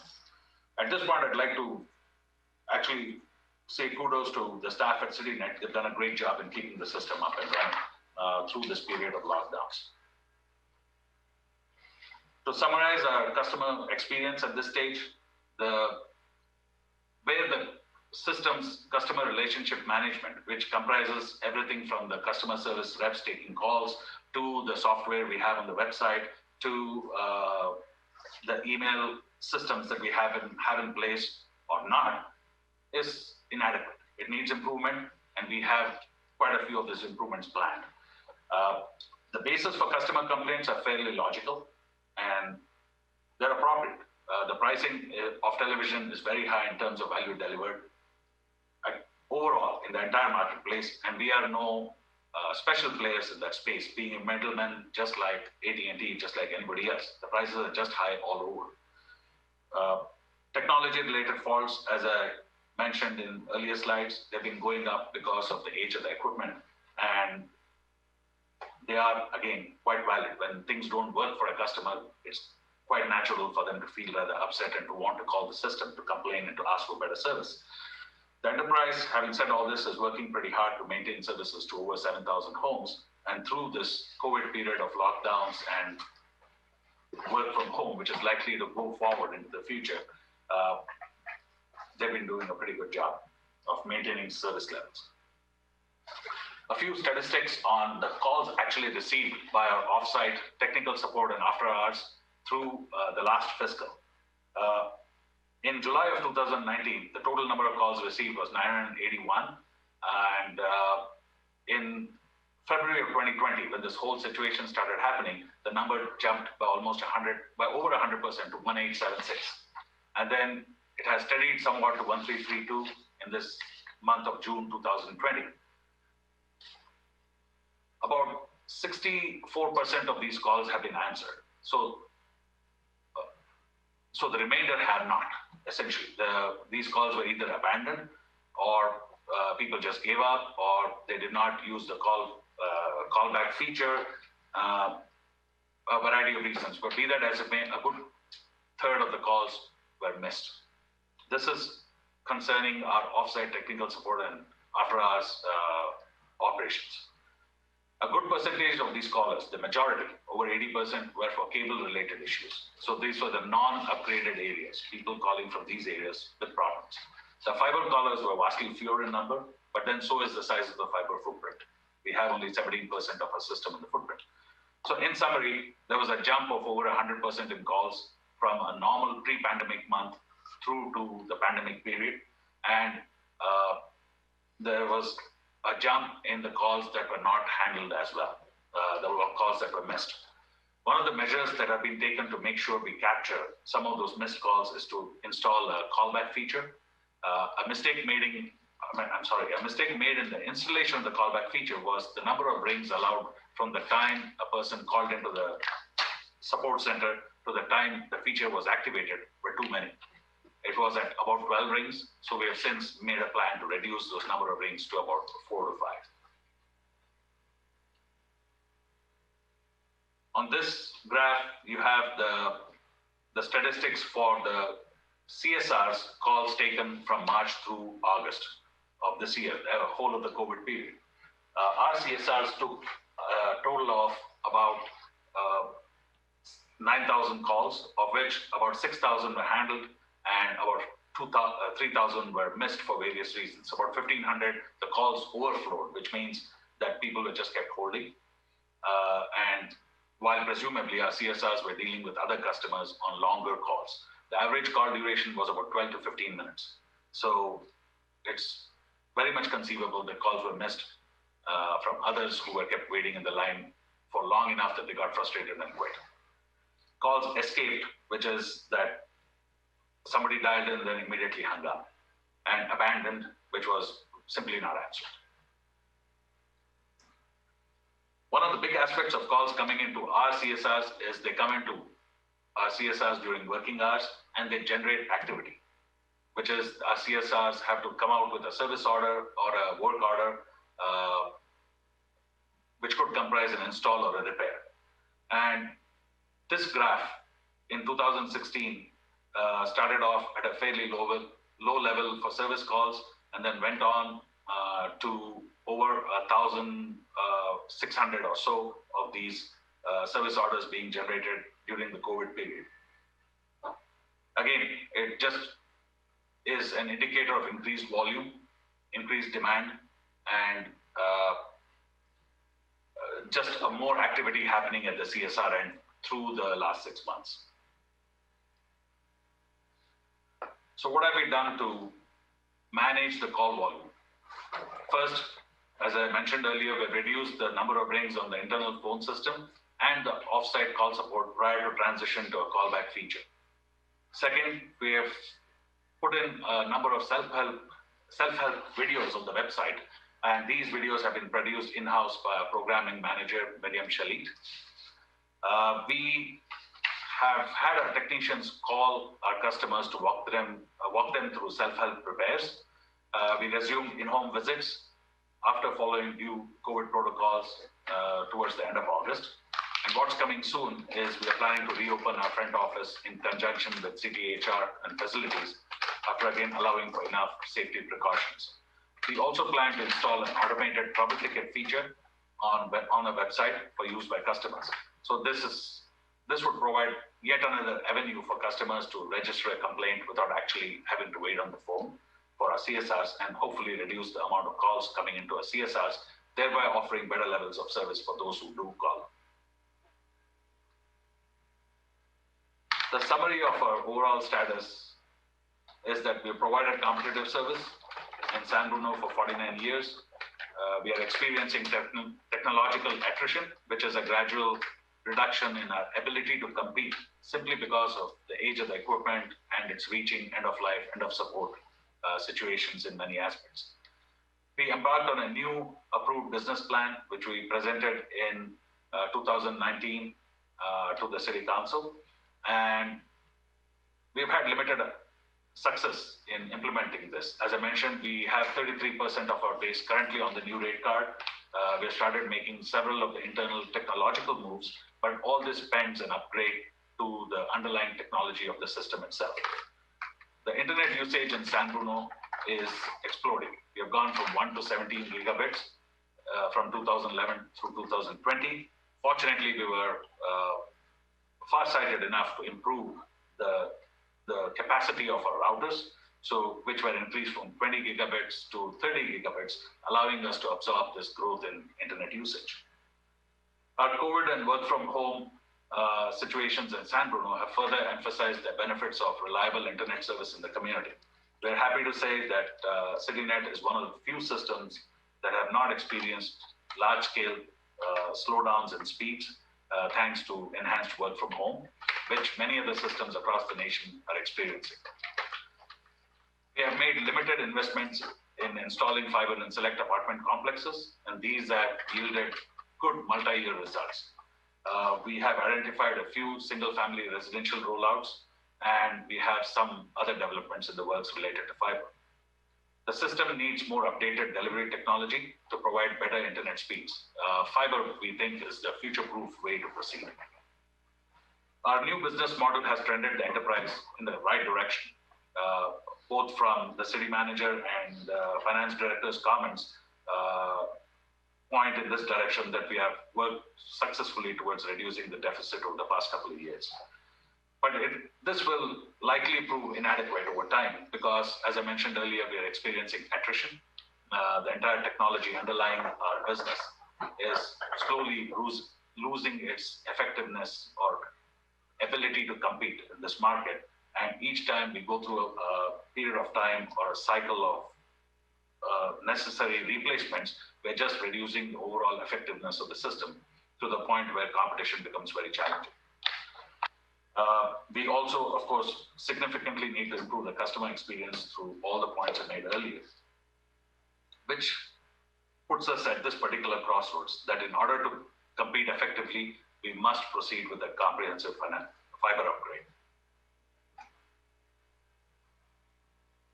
This brings me to the second part of my presentation, which deals with the business strategies and the fiber upgrade plan itself. The way internet speed works and why it's important is the more of appliances, the more of users you have for the internet connection you have in your house, the more speed you need. And what this slide shows is if you do what is typical in an American household, which is have a computer that's working, connected to the internet, you stream something, Netflix, Hulu, Amazon, you have a gaming device on, you have a smartphone on, you have a tablet on. What you're doing is using or sipping from the same pipe of bandwidth that's coming into your home. If you have a low internet speed, that bandwidth gets consumed pretty fast. You will experience a slowdown. The higher the internet speed you have, such as a 1 gig internet, would give you almost limitless ability to use all these devices and more. What is fiber to the home? It's a relatively new technology. It's been around for 15, 20 years, but its large-scale use has started coming into play over the last 6 to 8 years. It allows for the transmission of digital data over fiber lines, which extend all the way into the home. The life of this technology is pretty good because the life of fiber is 30 to 50 years. The big advantage with this technology is there is no electricity in the fiber lines. Unlike in the system we currently use, which depends on electricity for power to keep all the various pieces of equipment working and connected, fiber technology does not require power. There is no because there is no power, there's no radiation hazard, and it's very scalable. So even if we talk about installing 1 gig fiber internet today, that same fiber can be scaled up to potentially 100 gigabits through change of electronics, as and when technology, cost, and market desire allow for it. What is the difference between? If I can really quick, I want to back up to the prior slide with the fact that fiber doesn't use electricity. It's a key point that we haven't actually touched on a lot, which is for resiliency. Let's say we have a PSPS or a brownout. We have the ability to power our head in, and with fiber, we can pipe the connection through to the home. If you're cut off from PG&E during an outage, but you have a generator where you can power your equipment, you can actually have internet service and TV service if you're doing IPTV. And so that's an important resiliency piece of fiber to the home that we really haven't talked a lot about. By getting out of our current system, which relies on taps and nodes, all of which that require power throughout the system. If we can power the core enterprise with fiber, we can pipe that signal to your home. And if you're out off the grid but have a generator, you're up and running and you can communicate. It's an extremely important piece of resiliency and safety for the community. Thank you. So the difference between fiber optic and cable internet. In fiber, the data is sent via small, flexible strands of glass that transmit light. Cable internet uses cable TV infrastructure to transmit data in bits and bytes. Fiber is much faster over greater distances. That means there is no loss of signal. Cable internet, the more people you have sharing the connection, the slower your speeds, because they're all sipping from the same pipe and there is a loss of signal as the distance from the head end increases. So fiber is faster, more reliable.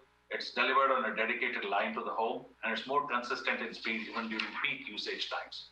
And it's also less likely to go down during a power outage simply because of the points city manager made just a couple of minutes ago.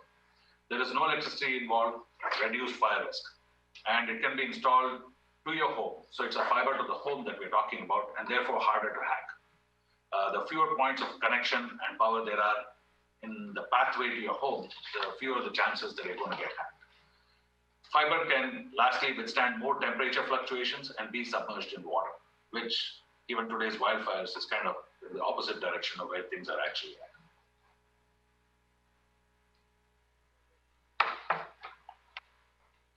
This slide we believe is important because of all the talk about 5G deployments in the market. Fiber is vastly better than 5G for internet performance in the home. Of course, 5G has the big positivity of being mobile, whereas fiber is built to be fixed line, wireless internet delivery to the home. Performance for fiber is 1 gig up and down, that's downstream and upstream, and it's come standard. 5G, while they say it can do 1 gig, the more standard version that they look at achieving in the marketplace is about 300 megabits. Performance during peak times, fiber has no variance. You can increase the load almost to an infinite level. The performance level of the internet itself would be the same. 5G, of course, would get overloaded depending on the traffic at a given tower.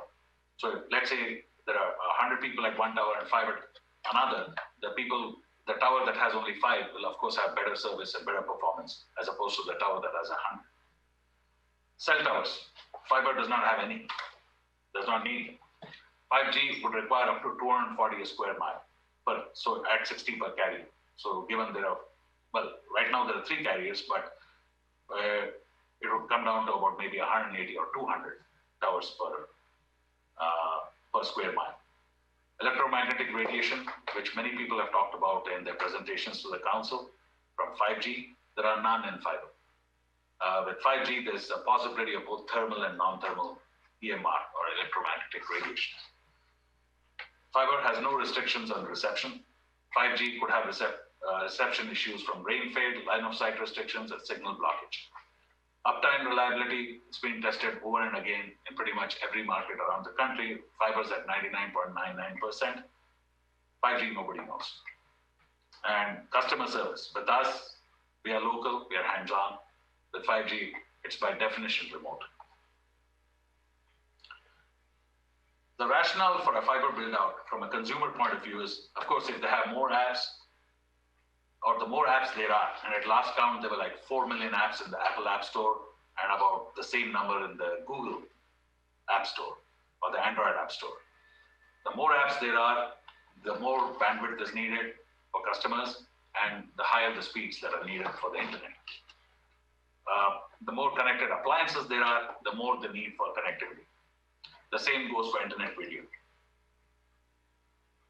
In terms of a smart city, fiber would be a great asset to have in terms of smart mobility, smart society, smart home, smart retail, smart care, you name it. As things go more and more connected to the internet, the need for faster internet connectivity, more processing just keeps going up. The whole of this slide is captured by the phrase Internet of Things, IoT, which is a big term in the technology world. This slide refers to the specifics of advantages delivered by fiber to broadband. Contrary to popular belief, even 5G depends on a lot of fiber for the backhaul. Utilities. Fiber helps out with smart grid, smart home automation, grid security, and energy efficiency. The same for various aspects of transportation, healthcare, and public safety. This is a slide that's already dated by about a year and a half, but it still holds true at a base level, which is research says fiber improves property values by 3% in a given community. It builds the local GDP by 1% and improves rental values by up to 8%. As of this year, the state of American fiber and broadband networks there are about 63 publicly owned fiber to the home citywide networks across the country, and 63 cable networks, so an identical number. There are 237 communities which publicly own fiber services available only to business districts. And there's 120 communities with dark fiber, which means the fiber is built out but available for lease by other players, by somebody else. There are 230 communities in 21 states with 1 gig publicly owned networks, that is owned by cities and other forms of government, and 330 communities served by utility companies. So it's still a growing phenomenon, but there is a growing interest on the part of American cities to build out fiber for their communities. Some of the more visible examples are Ammon, Idaho, which had a plan put in place and has been operational since about 2017 with 1 gig fiber. The city assessed a $3,000 per home utility tax payable either in installments over a period of 20 years or as a lump sum, and then provides internet access through local private players who are invited to provide access at rates as low as $50 a month for 1 gig service. Fort Collins, Colorado is another example. They spent $120 million building out mostly underground fiber network for their community. The business strategy that CityNet adopted in 2019 after the approval of council was to pivot to an ISP strategy, which is primarily focused on being an internet service provider, but with provisioning of 3 different services, which include the television, internet access, and phone. And the thought was to move towards a thick pipe and a thin pipe strategy, which is a thick pipe strategy would involve owning 100% of the customer relationship, and where we would provide the set-top box in the customer's home. We would pretty much own that experience, starting from the TV guide onto the channels we provide, as well as other services, including internet connectivity. The thin pipe strategy, on the other hand, is pretty much designed to allow us to coexist with whoever our subscriber chooses to use for various other services riding on our internet, such as they might just choose to have us for the internet, but choose to look at Netflix or Hulu or Amazon for their television access, which would, and YouTube for internet access and for streaming channels, which would work fine with our strategy, the way we have crafted it starting in 2019. So we are looking at doing a hybrid of both 100% last mile subscriber relationship as well as a shared subscriber relationship. The idea here being we want to be the party responsible for delivering the last mile of the internet to your home, but we do not necessarily want to own every piece of that last few inches into the home, because in terms of resources, we cannot compete with the Apples and the YouTubes and the other providers who are investing and have invested a lot of money into building out the last inch in the subscriber's home. In terms of system level strategies, the various strategies that we have put in place, even at the time we presented to the council in 2019, have largely been adopted. On this slide, I have three color codes, with green being those of the strategies that we have underway as of today. The purple color indicating those that we have in limited implementation, and the red being those where no action has been taken. In terms of a product strategy, we pivoted towards the ISP, as I mentioned before, and the focus of the ISP was delivered through a new rate card, which involves offering 1 gig service with local TV bundled into one package, or the best available speed, which at this time is 300 megabits per second, and local TV for the period to be covered even while we go fiber. Pricing strategy has been implemented, which involves, as before, no contracts, reasonable price points compared to where the market's at the given time, at this point in time, and a one-stop bill for all of our services. The content acquisition strategy that we have followed has also largely been put in place. We have a tool that allows us to collect data based on the viewership of up to 9,500 of our 12,500 set-top boxes we have in the marketplace. And this is real-time data. It allows us to see at an aggregated, anonymous level what our people are watching, and then to make programming decisions going forward based on that, wherever the opportunity affords itself. This is going to come increasingly into play as we negotiate programming contracts for renewal, and allow us to hopefully negotiate lower rates for these services going forward. In terms of licensing cost controls, I put this in purple simply because while the first part is done, we have yet to enter substantial negotiations with several of the large licensing partners we work with for television content. A few of these are coming up, the first of which is Univision, the Hispanic television channel provider, which is coming up for renewal and discussion starting next month. So the enterprise business strategy as a whole remains, as we described to the council last year when we presented the plan, remains focused on becoming an ISP with a television and phone business as add-on services. In terms of marketing, we have held off on grassroots campaigns because we aim to do those campaigns in conjunction with the fiber rollout as we roll out into several neighborhoods across San Bruno. What we have focused on instead, in a very small way, is informational and themed marketing. A recent example of this was the insert we did with the water bill announcing the resumption of sports, live sports on television.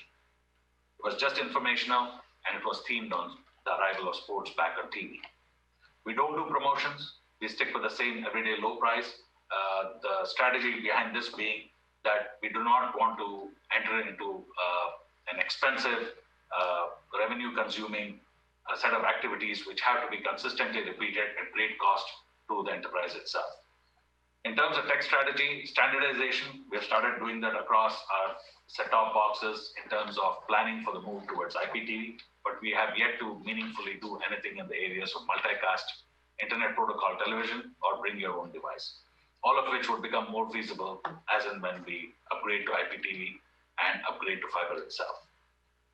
In terms of the operational strategy, the day-to-day operations of the enterprise, we have been replacing some tabs and nodes as they go back, but it is a challenging process. There is a large amount of equipment out in the marketplace right now, and our revenues do not allow for large-scale purchases of replacements at this point in time, but we make do with what we have. So it's not a perfect arrangement by any means, but we are doing the best we can to keep the system up and running and with as few faults as possible. Key performance indicators. We have started trying to implement it, but we have yet to see a single no-fault day, and we have reduced truck rolls by a certain percentage, but not by as large a percentage as would be necessary to declare it a success. In terms of system-wide solution deployments, we haven't done anything effective in this area simply because the underlying technology has still needed a lot of work just to keep it functional. We developed a business plan which we presented last year for the fiber, or connected to the pivot of the business itself of the enterprise, as well as connected to the fiber rollout, which would be the underpinning of the enterprise itself going forward into the future and make this entire business plan feasible in terms of actual play out in the market. We are requesting a total of $12.24 million for the entire build out of the fiber across the system, and to show the payout of this or the payoff of this requested amount, what we have developed is a business model which has three different scenarios: a conservative, a moderate, and an aggressive scenario. The idea behind these three scenarios and the development of these scenarios is that over a multi-year period, which would be the life or the length of time it would take to pay off any amount funded for the fiber upgrade, a lot of variables can play a role, and these can influence business outcomes. So we wanted to have a visibility into what the business might do going forward in a tough business scenario, as opposed to somewhere or at a point in time where things might become very advantageous to the business. These scenarios, as I mentioned before, covered a payoff of the $12.24 million sought to fund the fiber upgrade. And in terms of the scenarios themselves, the conservative scenario envisages growth from 45% of the homes in San Bruno serviced at this point in time, which is the actual number, to 56%, and a payoff period of 15 years. In terms of a moderate scenario, we were looking to grow from 45 to 66. So 10% more than the conservative scenario, but then the payoff would change to 13 years. And in terms of an aggressive scenario, we were looking at growing from 45 to 68%, while the 66 and 68 from moderate to aggressive do not look very different. The difference really comes in the periods in between, that is maybe at year 10 or year 9 or year 8, where we would have a much higher percentage of growth in the aggressive model as opposed to the moderate. In this scenario, the payoff would be done as quickly as 10 years from the time of launch. What will most likely end up happening in reality is a mix of all three, with more of the years between now and year 15 being in the conservative range, and a few of the more fortunate years being in the moderate and aggressive kinds of scenarios.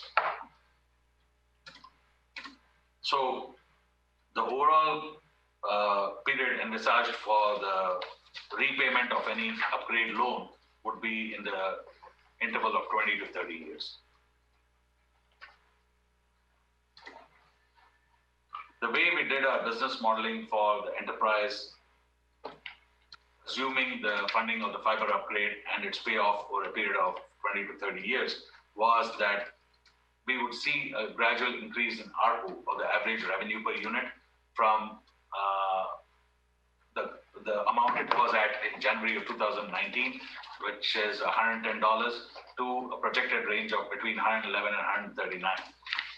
To interject a point of reality in this, the current ARPU as of this month is $107. So we're about $4 off the projection that I have in this slide. The contribution to the ARPU, we were seeing the internet going from 37% in 2019 to about between 44 and 56% in 2020 to 2034. And TV going down from 42% to 38%, to a range between 38 and 49%. So essentially, we would see a slight slimming down of the TV revenues over time. Telephone remains at a low number. We currently have, prior to 2019, when we changed the business model, we were at about 4%. Currently, we are doing a little over 2%, and we project a range between 1 and 5 in the plan. The rollout plan itself has been envisaged in 7 phases, comprising the whole of the system across the city of San Bruno. And the 7 phases, in no particular order, include west of Skyline, northeast of Skyline, southeast of Skyline, the City Park area, west of El Camino, west of the railroad tracks, and the business park.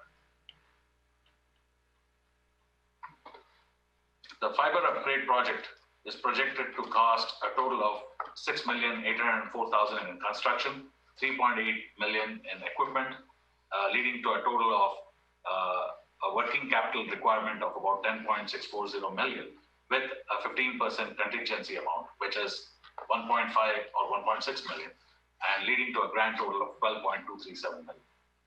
So the whole project, we estimate, will cost $12.237. This, bearing in mind, that includes a contingency of 15% or almost $1.6 million. The way the plan would be rolled out would include the hiring of a project consultant. We have had a fiber consultant in place for most of the period over the last 2 years. This consultant is currently in shelter in place and will likely come back to resume the build as and when we start the project. We would look at hiring this project consultant and 4 temporary technicians who would be contractors for the duration of the build out, stretching over 2 years. As I mentioned before, we would roll out the fiber in 7 phases, and this rollout would comprise mostly an aerial rollout, which is the 93% of the system that is carried on 2,692 poles through the city of San Bruno. We would use a method called overlashing, which is allowed by the FCC. What this means is we would lay the fiber, which is actually very light and very thin, on top of the current HFC hybrid fiber coax cable, and eventually either pull out the cable underneath or even leave the cable in place, because the weight factor would not change significantly because of us doing this. And this is allowed by the FCC. We would not be breaking any rules or any laws in doing so.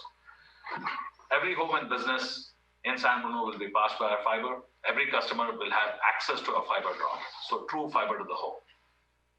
The rollout cost that we project is vastly lower than other comparable rollouts for somebody who's starting from scratch, simply because we have an existing business in place. We do not require pole permits, which comprise a very big cost of any fiber rollout project if you're starting from scratch. We have had these pole permits in place since 1971. We have an experienced team, and we have good cost controls in place with the various providers. Also, with the additional advantage of being in a recessionary environment for the overall market, which leads to price pressures for manufacturers and sellers of equipment, and who would look at keeping costs at either the same levels as before or even reducing those costs going forward. So we believe we are poised for success with this plan to roll out fiber, if approved, for a timely and on-budget execution. Okay, and so now we're ready to talk about the revenue generating and the financing options. But the question to council is, do we want to break? It says 10 minutes there. We could even have 5 up to council. No, we know that that was a lot of information. I don't need a break, but if staff wants a break or other council members want a break, I'm fine with that. Ready? Same. Ditto. Keep going. Okay. Let's continue. All right, we'll keep trucking. Okay, now we'll turn it over to manager. Staff's okay to continue? Yeah, we're good. We will keep rolling, and now we will turn it over to Finance Director DeMartini. Okay, thank you, Mayor and council members. So I'm going to talk about a number of revenue generating and potential financing options if the city was to move forward with implementing the fiber to the home project.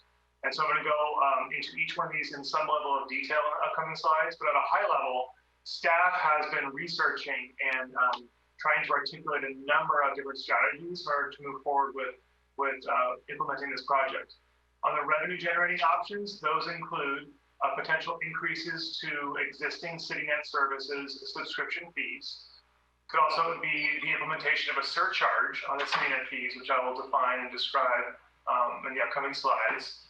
The city, as the City Council is aware, we have a development impact fee program, and we are able to leverage development impact fees for the fiber to the home project if the City Council chooses to do so. There is also a taxing option. There's an ability to implement a user utility tax, which I will describe as well. There are also some financing options. So the financing options, again, would be just to allow for the expediting of the implementation of the fiber to the home project so that we can get the required capital up front to implement and then pay for that over time through the various revenue generating options. The financing options would include potentially using community benefits from development projects, potentially using the Measure G district sales tax revenue source, and then issuing debt in order to do so. So I'm going to walk through each one of these in some level of detail and be able to answer any questions that you might have. So first, let's start with the revenue generating options. The first one being, it's fairly straightforward. The City Council could choose to increase the monthly subscription fees for the existing CityNet services fees. That could take two approaches. One would be to simply increase the base fee for a specific service or multiple services. It could also be the implementation of a surcharge per subscriber.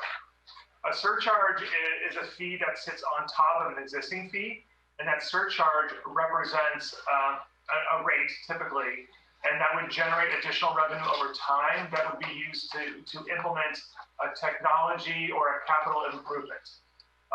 The city currently has a surcharge on a building permit, and that existing surcharge for building permits is used to implement technology improvements over time. And so the implementation of a surcharge on a CityNet services fee represents a very similar structure where we can generate that money over time, and it can be used to fund and or finance the fiber to the home project. And so just some context to consider, if a 5% surcharge was implemented on a subscriber's bill today in fiscal year 2021, based on the current revenue assumptions in the enterprise, that surcharge would have generated approximately $541,000 in the current fiscal year. And so we'll come back to that number later on in the presentation. The implementation of a surcharge or a fee increase is fairly straightforward. It simply requires the City Council approval of a resolution. So the next revenue generating option is to leverage the existing development impact fee program that is currently in place. As council is aware, this impact fee program was implemented back in May of 2019. A development impact fee is a one-time fee on new development that will help to pay for new infrastructure improvements that is required to serve growth. And so fiber to the home is an infrastructure improvement, and it will serve growth in this community, so it is an appropriate expenditure to use for development impact fees. The current impact fee program does generate and accumulate funds for CityNet services.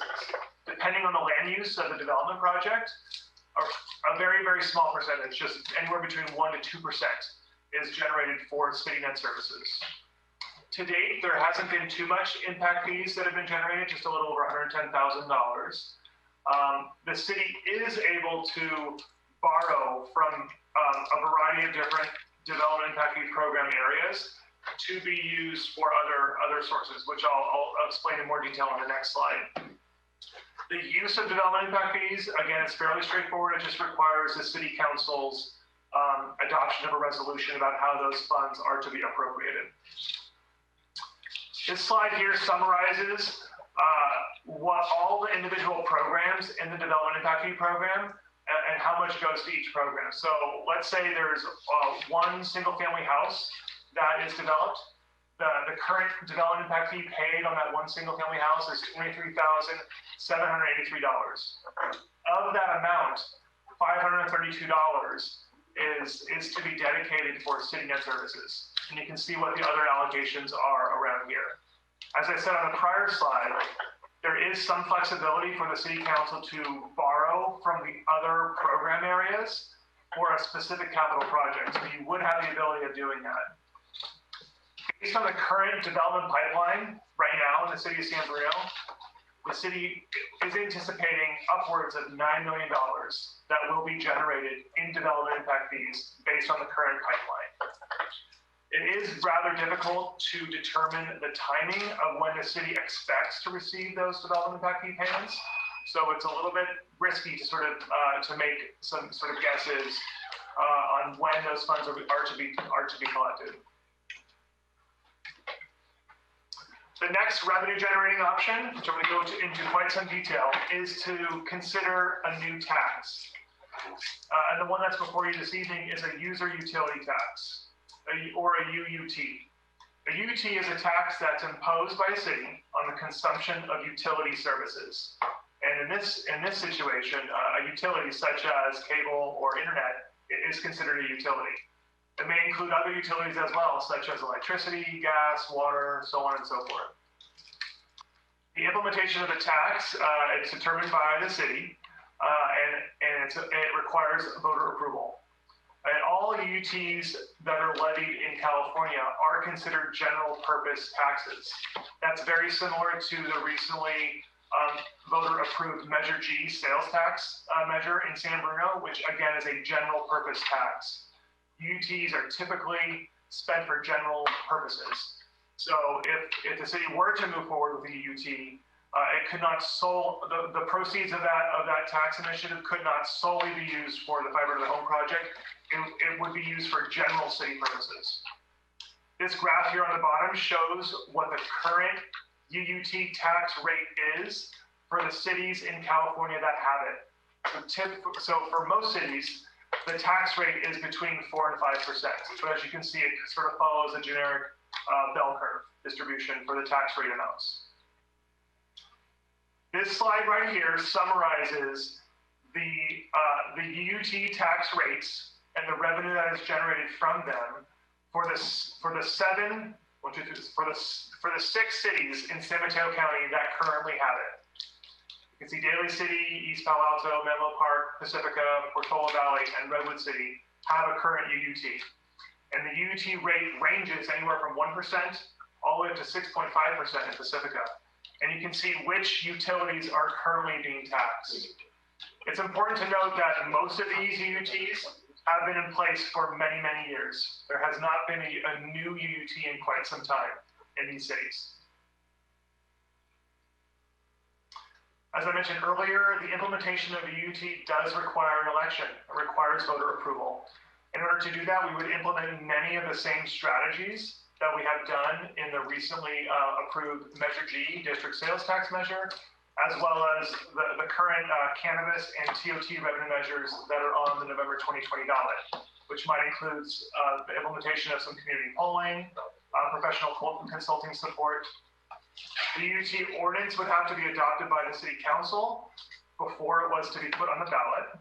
And the next available general election where a UUT could be considered by the voters would be November of 2022, so 2 years from now.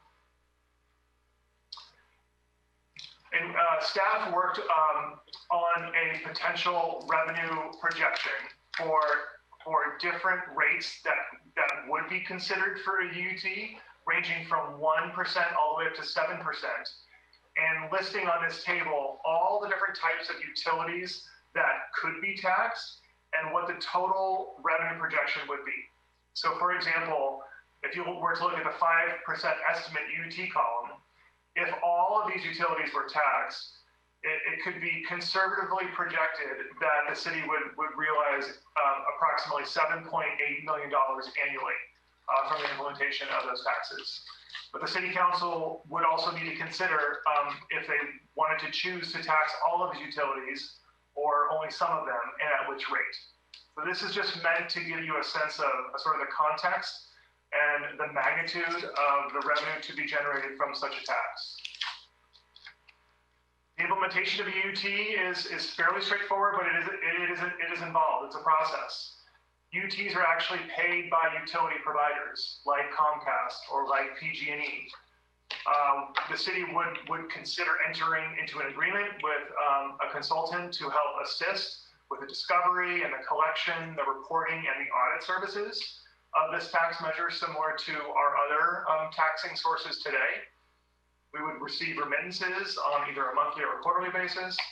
It's important to note that the service delivery for UCs has been evolving over time with sort of the increase of wireless and voice and data, the increase in streaming services as well. So the environment for UT has been evolving over the years. There are many benefits from a UT, and I won't go through all these right now, just for the sake of time. But UTs do tend to yield a rather substantial portion of a municipality's general fund.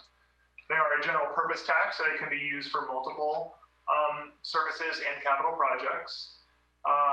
They're levied on multiple utilities, and it applies very broadly. And UTs are generally not as sensitive to an economic downturn as some other taxes, such as sales tax or property tax. It remains fairly stable.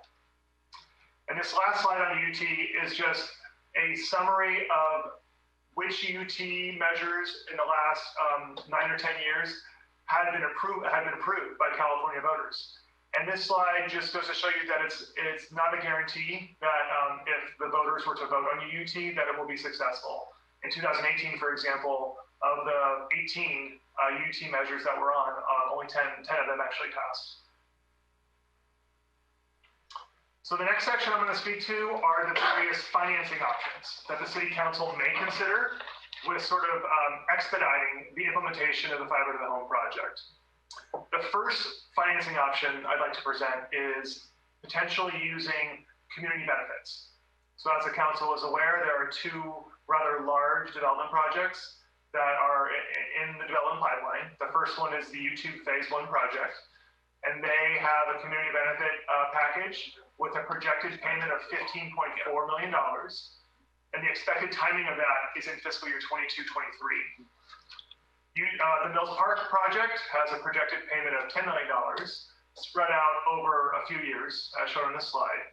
So in total, there's approximately $25.4 million of community benefit funds that will be available, that's projected to be available in the next few years that could be used to finance this project. So this money is available for consideration. The next funding source that could be used to help finance or expedite this project would be to utilize the Measure G district sales tax funds. So as council again is aware, in November 2019, the voters approved a half-cent sales tax district measure that took effect on April 1st of 2020. It increased the rate from 9.25% to 9.75%. And pre-COVID, the projection was that it would generate approximately $4 million annually, again, for general city purposes. The City Council could consider two things with this funding source. You could consider simply a direct allocation of Measure G funds to pay for the Fiber to the Home project, or you could consider loaning the City Net Services department these funds and then negotiate sort of a payback period like you would be financing this from a bank over some period of time. And then there are a few instances of doing this with City Net Services in the past with the multifamily dwelling unit projects where the general fund has loaned the City Net Services department and required a payback over a period of time. The final financing option I'll present is to issue your standard debt in order to finance this. It would take the form of a lease revenue bond, a public offering, and it would be sold on the public market. The loan duration would be anywhere between 15 to 30 years of a payback period. And then debt service payment, depending on the term of the loan, it would be anywhere between $600,000 up to $1 million annually of a repayment. The timing of this, it would take approximately 3 months in order to sort of gain City Council's approval, and then go through all the necessary steps with our municipal financial advisor and work with bond counsel to issue the debt. There are very, very favorable financing terms right now. And so we could expect very favorable rates, which would be advantageous for the lowest possible annual debt service payments on this. It's important to note that given the existing negative fund balance in city net services that we articulated earlier in this presentation, that the debt would be pledged by the general fund.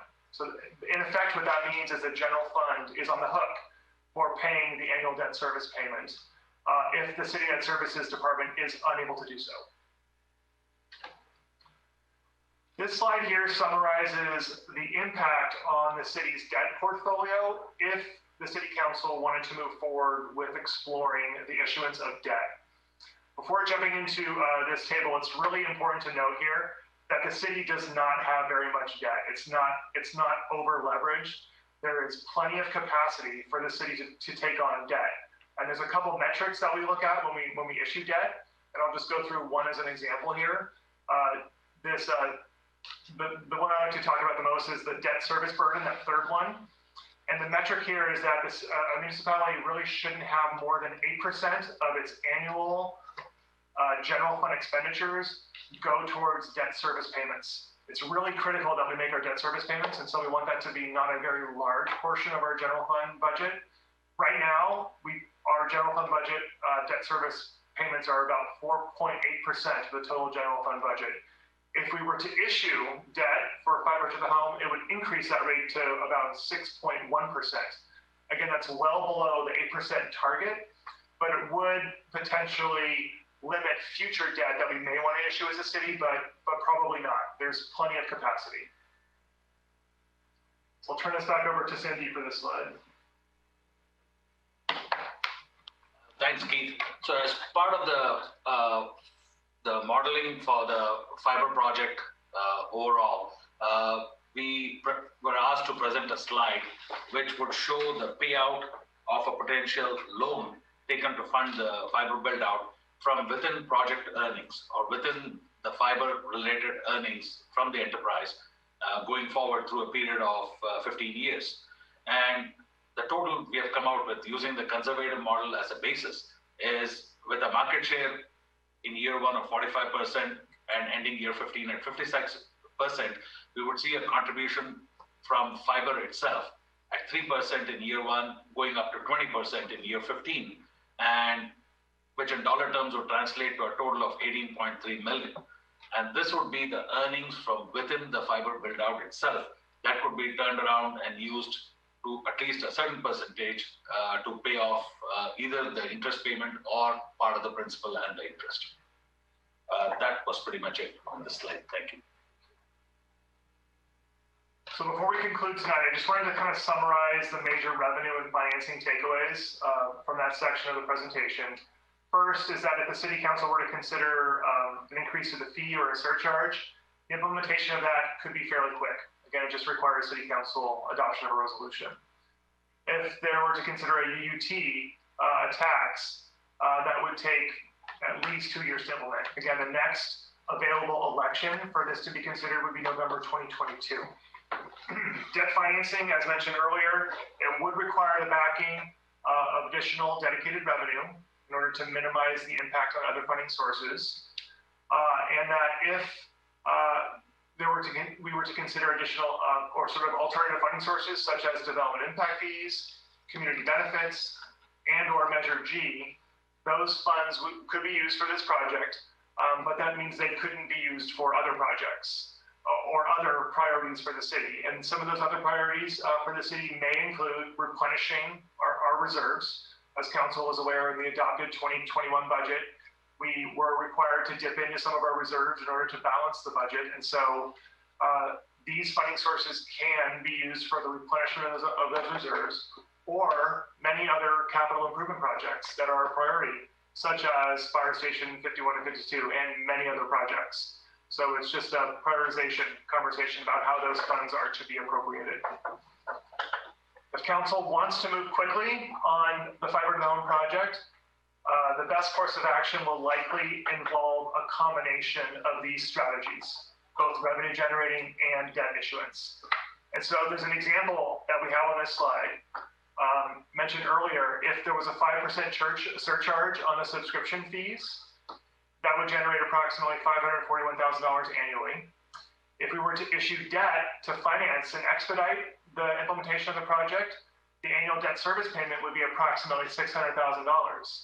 And so that gap could be filled with leveraging Measure G or some other general fund source in order to sort of fill that gap to make the annual debt service payment. And that could also come from an annual allocation from development impact fees, community benefits, and or Measure G. So this is an example of how we could move forward with securing the needed revenue and the needed debt financing to move forward with this project. So with that, I'll turn it back over to the city manager. Yeah, so with that, council, that concludes the 80-slide deck that staff went through. It was a lot of information, and I want to thank Director DeMartini, and this is his very last council presentation, as he will be leaving us to take a job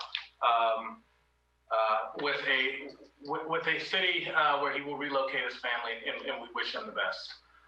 And thank you for all of your service. And we moved up this presentation so he can be here tonight to provide that to the city council. And so, council, I won't recap everything that we heard or you heard, but we heard a lot. But we are where we were, which is we're at a crossroads.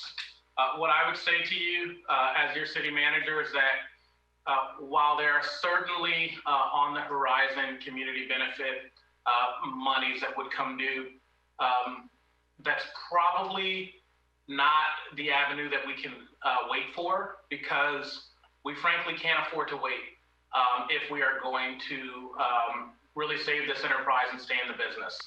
And so we feel confident, and we know council was confident in February of 2019 with the core business plan, and that fiber to the home is the path forward. If we are going to be on that path, the enterprise really needs an infusement of investment for new infrastructure. And so from the staff perspective, we certainly have the capacity and the desire. And I think the options you have been presented tonight provide a path forward.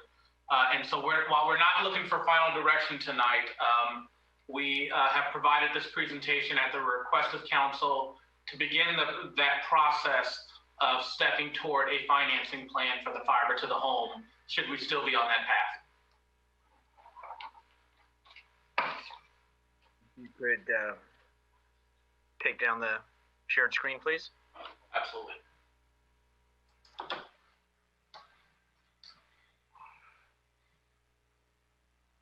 There we go. Good. We're all there. Okay. So we'll open it to council and Councilmember Mason. Thank you for the presentation. So I was wondering, are we looking today at splitting up that $12 million into the potential of certain sections of San Bruno at a time, so that, let's say that we don't commit right now to 12 million, but we commit to 2 million, and then we see what the revenue generation is in that particular part of San Bruno, and move on from there, which I feel like we've tried with Shelter Creek, which is doing very well. Right. Well, the plan that has been presented before council is really for the entire project. It's a 24-month build out.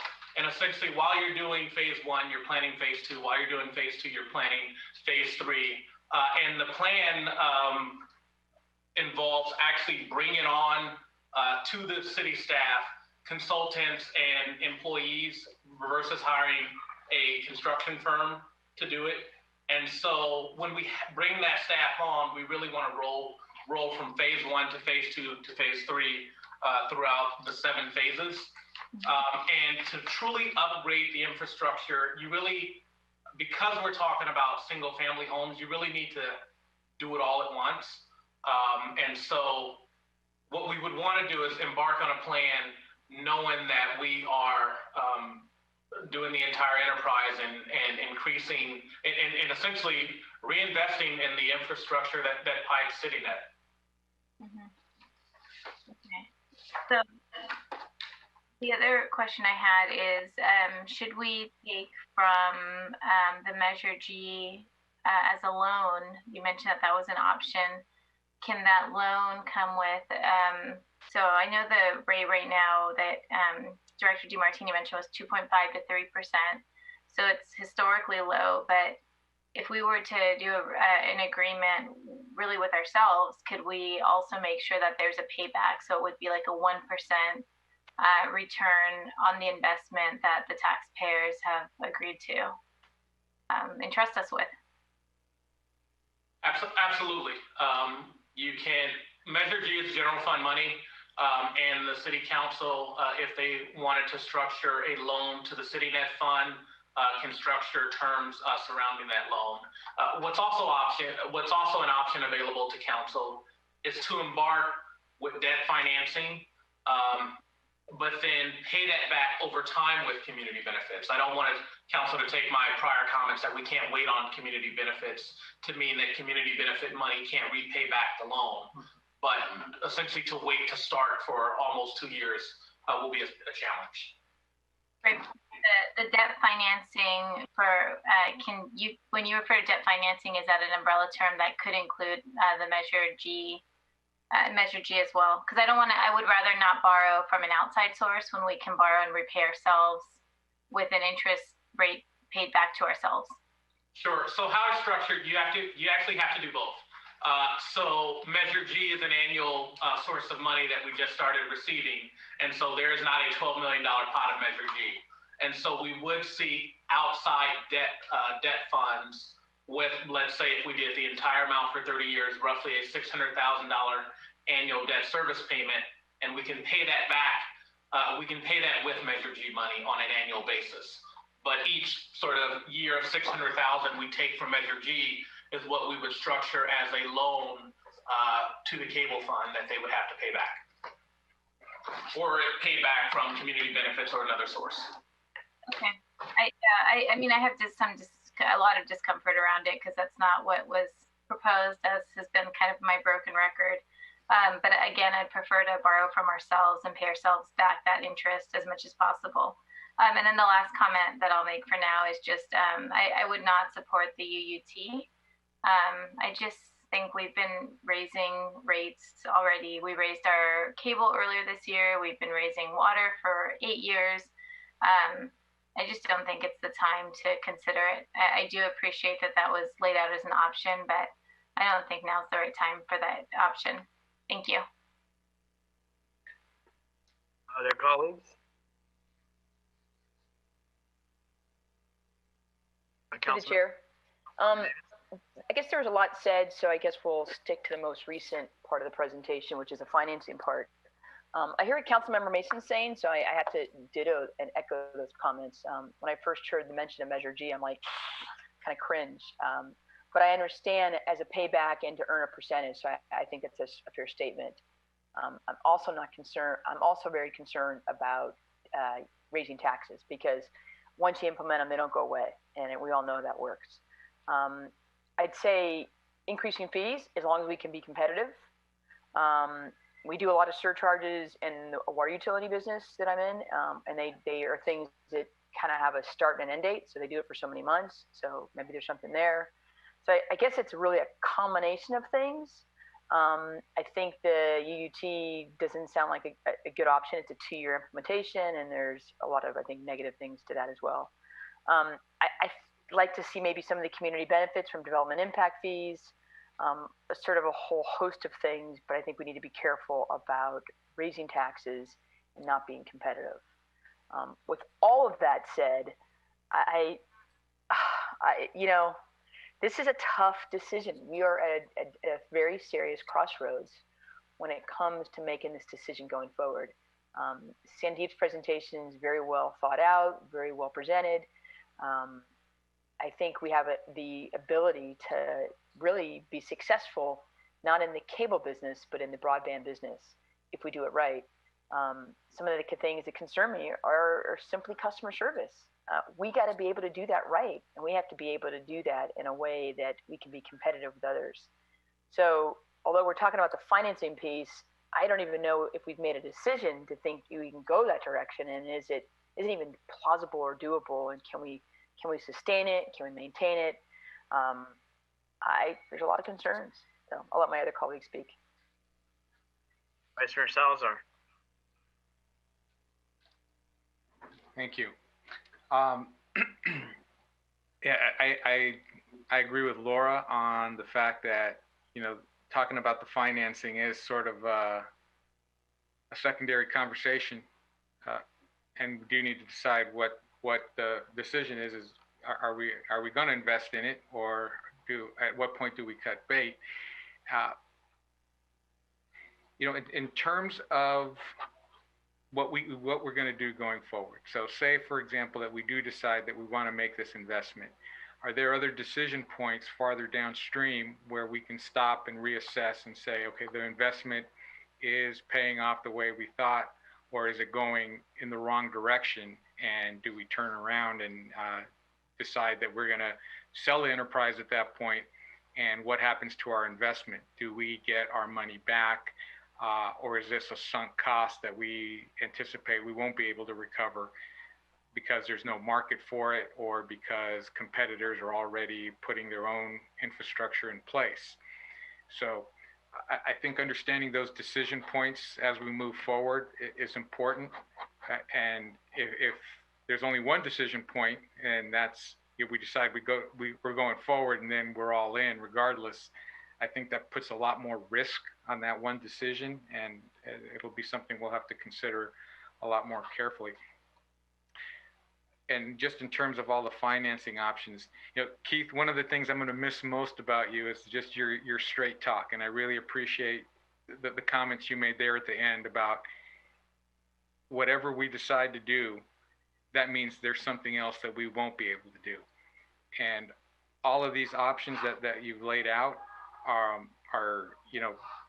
it makes sense that these are things that are available to us, but they're also sources of revenue that we had already considered for other things. And we saw our revenue essentially cut short by $8 million because of COVID.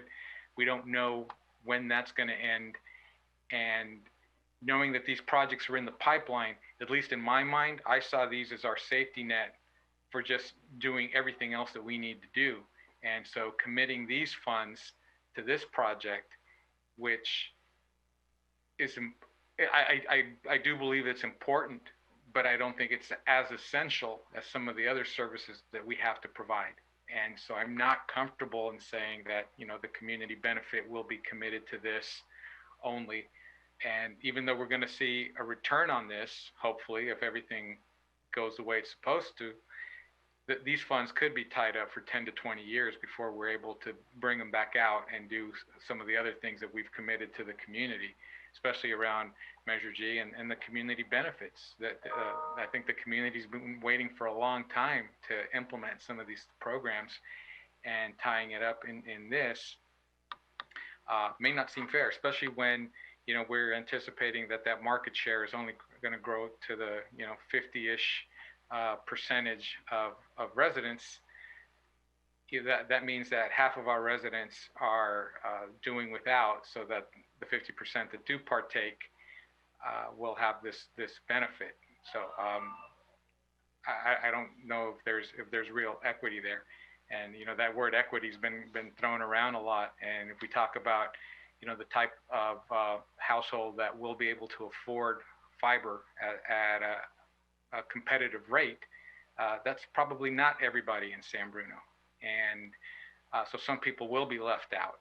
And if we take funds from other projects to fund this, now we're taking those other potential benefits out of circulation for the entire community, and potentially only benefiting part of the community.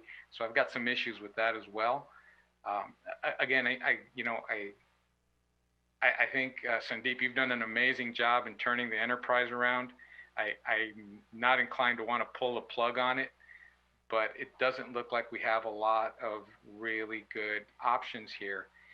I mean, issuing the debt looks like we would have to issue some type of debt, and it doesn't look like the enterprise will be able to service that debt right off the bat. So the general fund is going to have to step in, and it's really, the tables have really turned on that, because cable for the longest time was supplementing what we were doing with the general fund.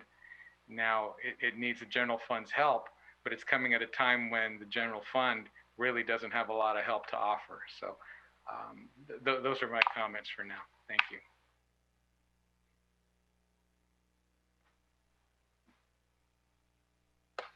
Medina. Yeah, I think I'm next. Wow, this is a lot of information. This is the first time the council is seeing this presentation. We did get it a little earlier this evening, but we also had a meeting that started at 6. So evaluating this decision right now, probably not at my best, but here it goes. I wanted to bring up some comments in the discussion leading up to the financing option, because I know that's the biggest thing right now, but some really a key important point that probably isn't emphasized enough, that CityNet Services doesn't sell customer data. We never have, we never will. Pretty much everybody else does. So keep that in mind. When you're worried, when people are worried about their personal information, that data doesn't go anywhere out of San Bruno when you use CityNet Services. My next general question, and if the city did not have CityNet Services, how much would it cost to make the connections and maintain the service? And I ask this because it seems like I haven't yet heard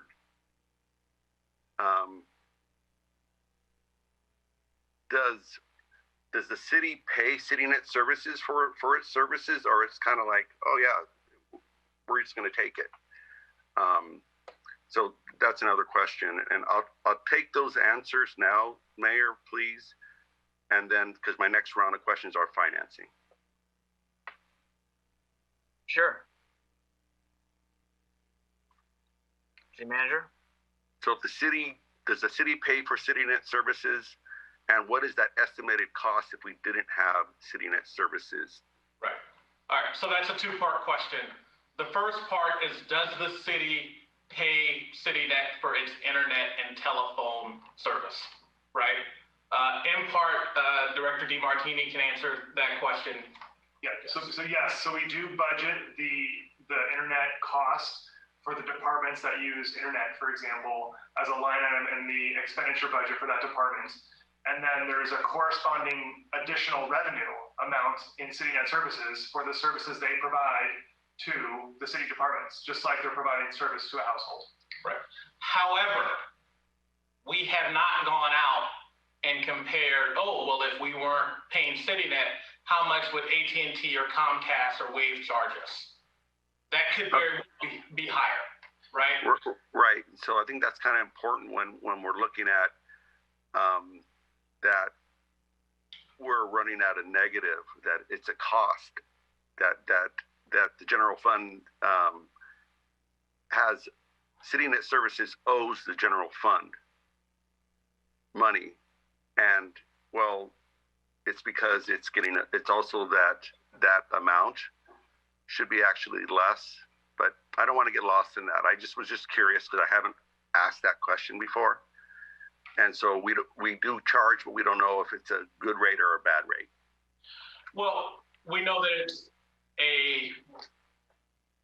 we do not know if a private market competitor will pay us more. I'm sorry, will charge us more. We do know that we're getting an appropriate rate for the services we're paying for, because there's no markup on it and it's wholesale, right? But if we bought that from a private market competitor, what would that rate be? We just don't know because as a city, we've never contracted. No, understood. I was just curious. Like the first part of the question, and I could look into that later because it is late. And the big question that we're dealing with is we talked about proceeding with the plan last year, and now we got some financing options. So for the options that were provided, have no interest at all in a UUT or whatever that's called. No new taxes. We need to give our residents a break. And that's that. For me, no use of Measure G funds. The majority of those funds need to go into repaving our streets. I know it could be an option, but that's my first reaction to it is no.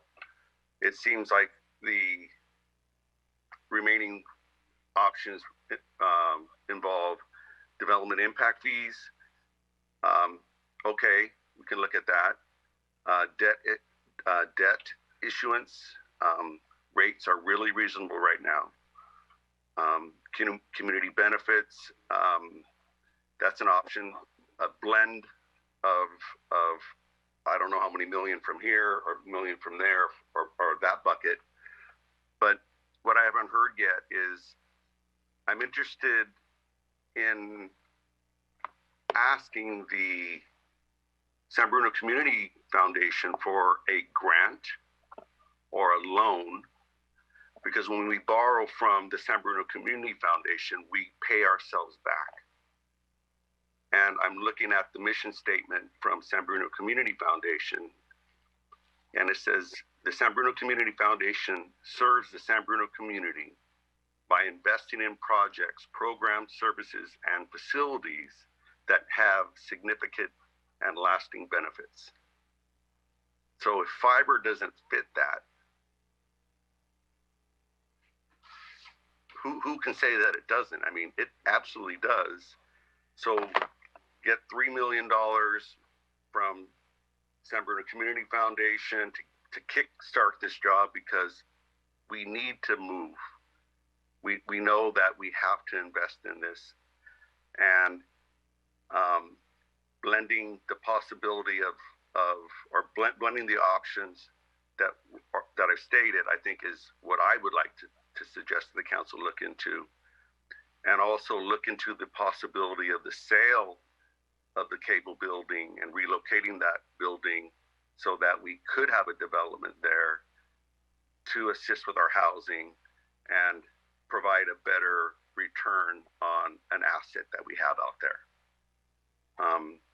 So those are my thoughts.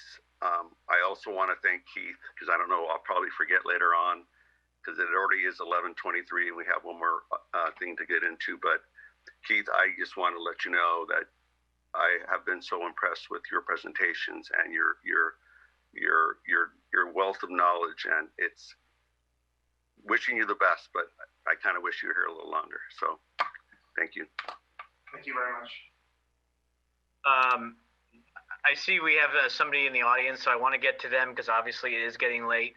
The only thing on Councilmember Medina that maybe on some comparison is the phones, because the city, we didn't always have the phones, right? So the city of San Bruno had to outsource the phones, and then phone service was offered through CityNet services. So that may be somewhere in the past you can compare something, but as an example. But there is a person from the audience, so why don't we, since they've hung out with us this late hour, why don't we bring them in, please? Terry Chavez, just one moment.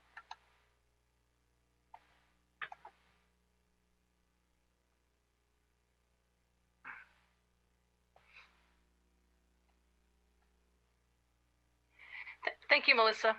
No problem. Thank you for bringing me, because I'm using the Chromebook where I can't speak unless I'm a panelist. Thank you. I just wanted to briefly say, and thank you for letting me speak once again.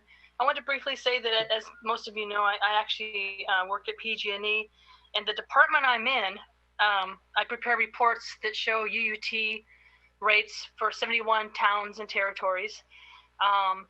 And as you said, the percentages are roughly 4 to 5% on average. For example, San Jose is 5%, the city of Richmond is 10%. What I wanted to say was a little bit of details. Most cities have it for residential, commercial, and ag customers. Some cities have it only for commercial. And there's a whole slew of customers that can be exempt. Most seniors are exempt. Most care customers are exempt.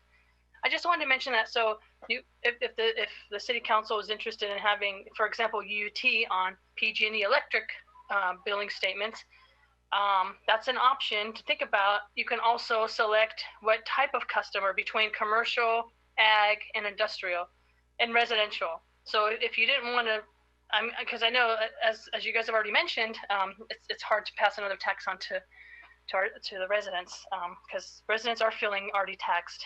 But if you thought about just taxing commercial businesses, and then you could still exempt some nonprofits, because there's a lot of, I just want to say that there's a lot of flexibility with the UUT taxes. And so that's what I wanted to say. Thanks for listening. Thank you. Thank you for your comments. I'm going to bring it back.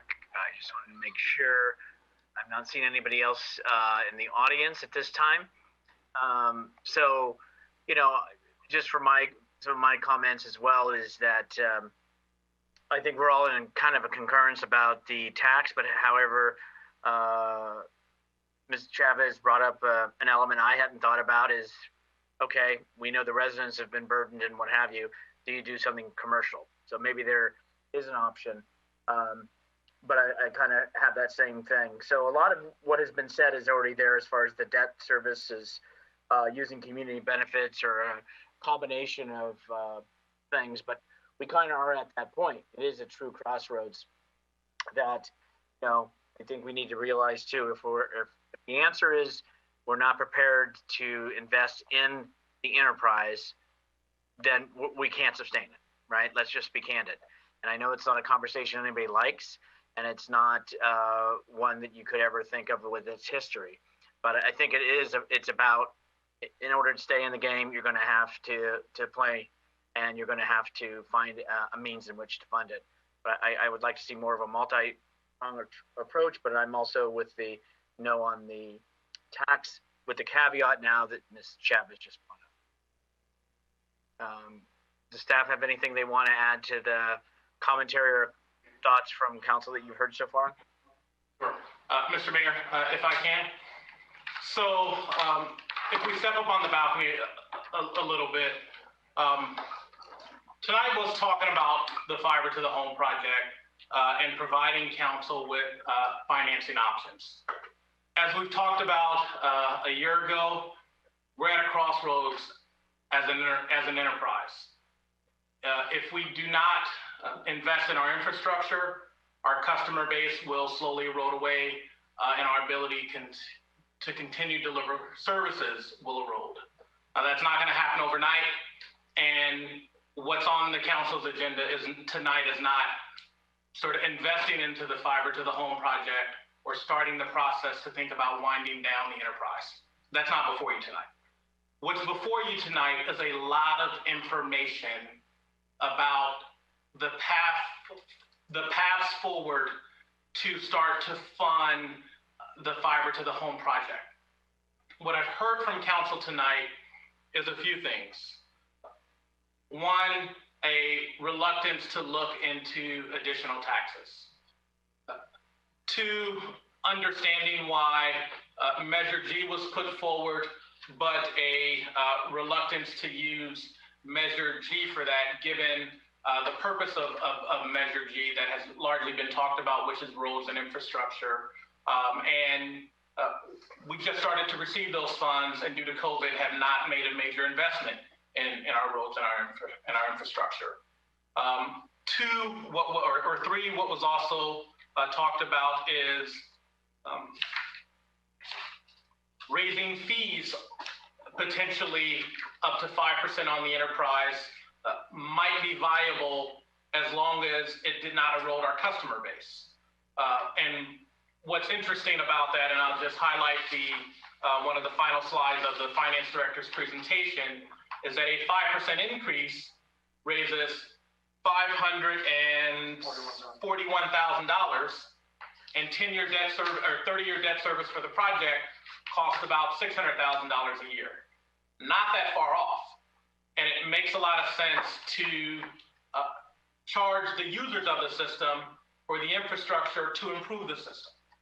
But we're not asking for that decision right now. We're just presenting options. There were other conversations about potentially using community benefits. There appeared to be a willingness to consider that, albeit mindful of the fact that San Bruno has a lot of needs and we were projecting those community benefits to go to a lot of other needs, and that money is likely not going to be in the city's coffers for 1 to 2 years. And so we probably don't have that time to postpone on this decision. And so what I'm hearing from council is sort of, one, the desire for more information.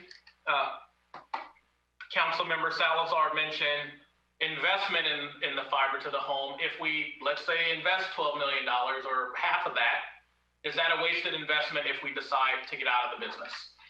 The answer to that is no, because fiber is the gold standard pipe for telecommunications. And if we sell the business, that is a value to whoever buys it. However, what we don't know is, will the person that buys the enterprise, if we go there, already have their fiber in the ground, and so then it may not be as valuable to them. And so the answer to that question would take substantial research and probably modeling and maybe even an RFP process, right? The other question was about being over leveraged on debt, or not, I'm sorry, not over leveraged on debt, using up some of our debt capacity, thus not having debt capacity for other things. We can bring back to you more information on that, because in the slide that was shown, it was true general fund money and what we think of as our general fund, but it didn't include the Measure G money. And I say that not to say that we would use Measure G money for debt elsewhere, but it's important to note that that debt capacity portrait did not take away the or preclude using a portion of Measure G for debt for road maintenance. That would not count towards that statistic that went up to 6.1% of the city's general fund expenditures. And I know that slide is up, so it may be hard for you to follow me, so we can come back with more information on that. But the key point there is we would still have capacity to use Measure G money to bond to do more road work today, which is something council has talked about. And if we took on debt for the fiber to the home, the two are not linked. And we can provide more information. I sort of see some head nods and some stares, but we can provide more information on that. And so what I think we are almost at is a pause point in the night where staff needs to go back, provide some answers to the questions that have been asked, and then hold another study session to have this conversation. But we do need a cadence to make a decision on this. It doesn't have to be today, it doesn't have to be next month. But what we know is that the infrastructure or the enterprise needs investment. And our infrastructure is old, it's failing, it's not duct tape and shoestring yet, but if we keep it up, it won't be far away. And I think we're all in agreement on if we stay in the business, what path to go down. And that path is fiber to the home. It aligns to where the market is. We have good results for the investments that we've already made. The MDUs have already paid for their self and providing over $800,000 in net new revenue a year to the enterprise. And so we know we have the right plan. I would also say that part of the reason why we're having this conversation is that we're a municipal entity. If this business was owned by a private market competitor, they would use their pocketbook or take out a loan to invest in the infrastructure because you have to make investments in utilities. It's the same issue with PG&E. You have to invest in these utilities. Our challenge is we're faced with the fact of if we invest in here, what else are we not doing elsewhere in the community, right? And so the enterprise needs to get to a point, and it has made amazing progress to get to a point to reduce that annual deficit from 1.2 million just 2.5 years ago to 200,000 last year and projected to be zero this year. Amazing progress. And so we're on the path back to profitability, and we know we have the right business model. The question that's before council, not tonight, is do we make that investment that we all know is needed to continue operating the enterprise? Or do we say, you know what, at some point, this is not the business that we're gonna be in. And that conversation is a whole host of other questions and analysis. And that is not a clear path either. And it's fraught with a lot of questions that of course involves staff and transition. But where we are tonight, it seems like council has asked a number of questions and staff needs to come back with additional information. And in particular, do some analysis around the 5% increase in fees, what that may do to our comparability in the market for services, and if we could potentially do that and be able to hold on to our customers and take out debt and cover that debt service, as well as some of the other questions that have been asked. I think you summarized that well. So I think council concurs, or they're tired, but I think they're concurring. But also to touch on what city manager said, Sandeep, thank you for and Mr. DiMartini, thank you for the presentation and the detail and the depth that you went into. And also, Sandeep, honestly, you know, when you talk about, and the city manager already said it, the 1.2, 2.5 years ago to a zero, that's significant. That's not growing a debt. That is, you know, you've made, and I know it's a lot of hard work that we don't see and we don't know, renegotiating contracts, et cetera, et cetera. So want to thank you for that. So with that, city manager, I think you've summarized well for us, and we're going to go ahead and move on to comments from council members, if that's okay. Yes. Okay. Item 7, comments from council members. Item A. So we'll start with Linda as we go to the item, and then she can go into her comments, and then we'll go around the room for anybody else's. Linda Mason requests for a resolution on behalf of the city of San Bruno, that the San Bruno City Council acknowledge that October is National Bullying Prevention Awareness Month and stands against bullying, including cyberbullying, that includes sharing information about someone else, causing embarrassment or humiliation, as well as sending, posting, or sharing negative, harmful, false, or mean content about someone else. Councilmember Mason. Great, thank you. So I've kind of tweaked this a little bit based on what we're hearing tonight. But bullying is to seek harm, intimidate, or curse, or another. Cyberbullying is bullying that takes place over digital devices such as cell phones, computers, and tablets, which includes but is not limited to SMS and text messages, social media, forums, online gambling, and any other app that allows people to view, participate, and share content. Overall, 36.5% of people feel they've been cyberbullied in their lifetime, and 17.4% have reported it has happened at some point in the last 30 days. These numbers are more than double what they were in 2007, and both represent an increase from 2018 to 2019, suggesting that we are heading in the wrong direction when it comes to cyberbullying. 87% of young people have seen cyberbullying occurring online. According to the Pew Research Center, 95% of teens are connected to the internet and 85% are social media users. And I would gamble that it may be safe to say that the number is closer to 100% post-COVID.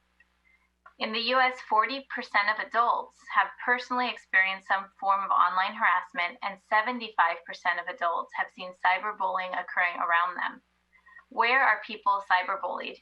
Twitter, 9%, YouTube, 10%, WhatsApp, 12%, Snapchat, 31%, Facebook 37%, and Instagram 42%.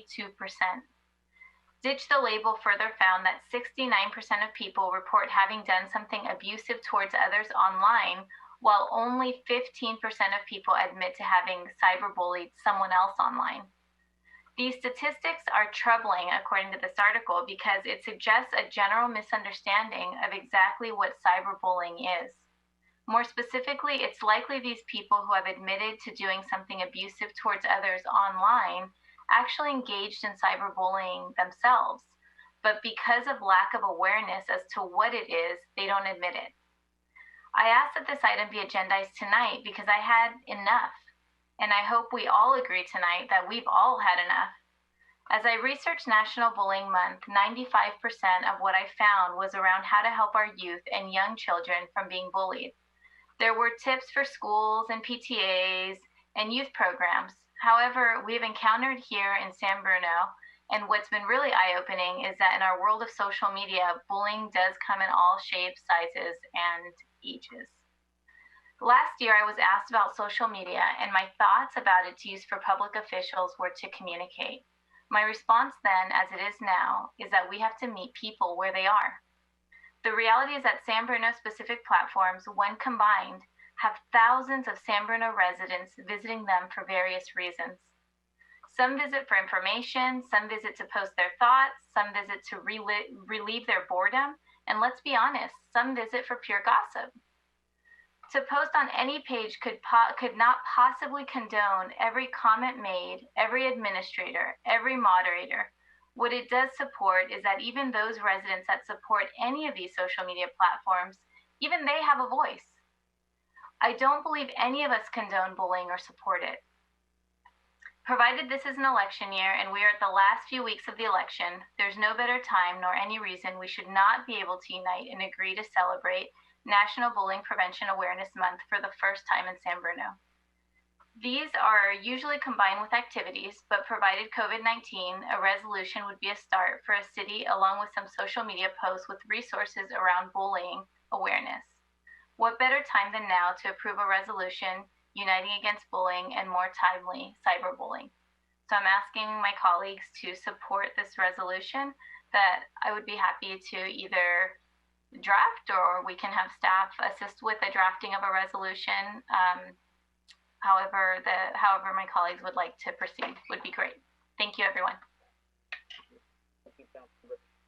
There's a member from the public, and with late hour, I want to give that opportunity in case they need to. So, can we please bring in Mr. Mersney, and if there is anybody else, bring them in. Okay. Ryan Mersney, just one moment.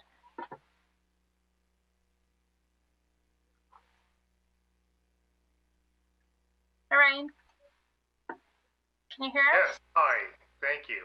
Whenever you're ready. I'm ready. So recently, I've been accused of falsely making claims online on Facebook and Nextdoor.com, and yet nobody can actually claim what I've said is inaccurate as part of bullying towards me. A council member, Laura Davis, has on several platforms accused me of hiding under an alias because I used the name Alan Ryan on Facebook. I prefer not to engage with people I knew 20 years ago and find out what their cat was doing. On Nextdoor.com, I am Ryan Mersney. Laura Davis knows this very well and yet has continued to bully me. Now let me put this as an example to you. Laura Davis has been to my house for drinks. We've been out for drinks. Excuse my yawn. I know her house. I've spoken to her in front of it many times. She has my phone number. I have her phone number. We've spoken on the phone. And yet she pretends like I'm some alien from another planet as part of her bullying program towards me. I would ask that Michael Salazar confront me personally online when I raise questions about his job performance and not have his wife or his son bully me. If I have said anything that is a lie, please confront me on that lie and not just call me mean and a bully. Facts are facts. I am not calling any person a bad name. I am not calling any person or judging, or I'm not questioning anybody's personal character. I'm judging their job performance and only their job performance. So bullying goes both ways. And I would ask our elected officials to stop bullying me. Thank you very much. Oh, also, I want to say one thing. Everything I say for myself. I am not saying for Linda Mason. I'm not speaking for Linda Mason. I am not speaking for Stephen Seymour. I am not speaking for Tom Hamilton. I am speaking for Ryan Murstein. Thank you very much.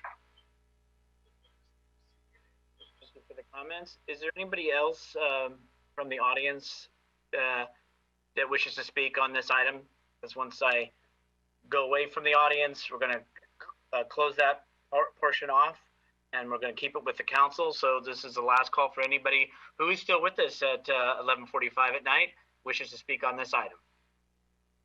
Seeing no hands coming up, we'll bring it back to the city council. The council member Mason has asked the question in regards to potential resolution. There were a lot of items within there. Is there any comments or thoughts? Keeping in mind what the topic is about. I'll make a comment. I wanted to make a comment earlier tonight, but didn't get an opportunity to do so, so I think I'll do that now. You know, it's actually really sad. I will say for staff who's listening and anybody who's listening, my first years on council was nothing like this. It actually all started last year when I think a campaign, council campaign, started being really negative. I think as we all witnessed tonight that social media is really a very toxic place, right? And as many council members, in fact, even Mayor Medina tries to stay off of it because he knows how toxic it is, and he's been on the council for many years. But it's difficult because as a council member, you need to monitor different sites because what you try to do is hear what the public is seeing and saying without being able to respond. Because when you respond, somebody wants to respond again, and before you know it, you find yourself going down a slippery slope, and there's really it's not a win-win situation. However, you know, I started speaking on behalf of cannabis dispensaries and defended it and didn't think that the staff had the bandwidth or the time to go down that process during a COVID pandemic. And to this day, I still believe in that. But we did, and thank you to those who worked tirelessly to get to this point where we now have that coming up on the ballot. But at that time, I started to get a lot of negative comments on social media. Comments that my mom reads, comments that my husband reads, comments my kids read. There was some days I can tell you that there were a lot of upset people. And it's not fair because it wasn't your names out there that were being mentioned, it was mine. But what's more hurtful is that nobody defended me on this team. We defended me publicly during these comments, but you have friends out there and you have supporters out there and a lot of San Bernal supporters that actually just laughed and encouraged it. Stephen Seymour went on tonight and said that it was a comment to the side. Well, this particular person who continued to badger me and call out my character with false accusations for the last few months, it was all over. It was a talk of the town. Who is this woman? What have you done? I don't know who she is. She went to school with my daughter a few years apart. I know a lot of people have made comments about her, but I don't know who she is. And so sad. So I finally, after a few months, just got tired of it and actually called her out and said, you can't do that. You can't do this and delete people's comments that support me. So I'm going to put it on my page and ask you to stay positive. Ask you to think about the people you do support and stay positive with what they have to say. And thank you to so many people who actually reached out either by phone calls, by email, people I actually went to high school with that came to my support and defended my character because I do take that into consideration. I do want to be a good person. I'm not doing this and I'm not part of the city council because it's something that I have to do. It's something that I want to do. And I always wanted to give back and help our community. In fact, all of our communities, not just one part of town, our entire town. And so when a resident wants to call me out and I want to be able to defend myself, as one of the last callers tonight said that I was wrong for doing that, I'm sorry. I think I have the opportunity to at least defend myself sometimes. Although it's not something I encourage council members to do, is simply comment. There's been a lot of comments that frankly I don't agree with. I don't agree with whether they're a friend or whether they're not a friend. Ryan Mersney, just calling in. I met Ryan Mersney, invited us to a house after one of our council meetings. I didn't know him. Seemed like a very nice gentleman. But honestly, I've been bothered by Ryan Mersney for the last year.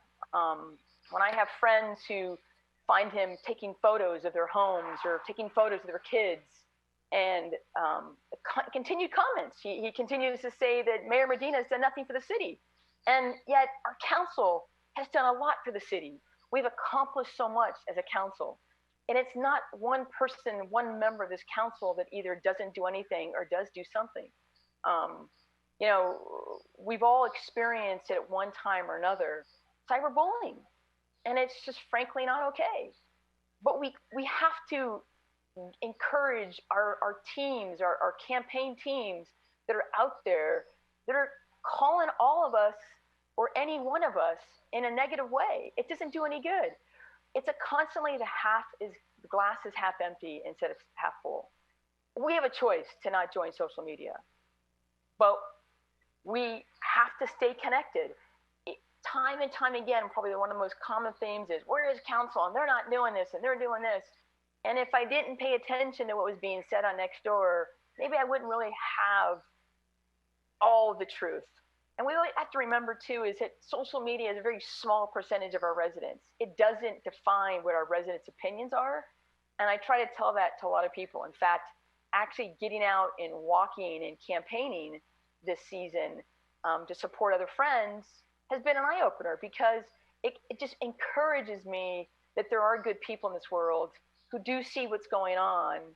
And although they want to contradict, you know, and defend one of their friends, they see through it. They see that, you know, a group of San Bruno folks who I think really started out to be a really good and positive thing in San Bruno got so big and powerful and became very negative on social media.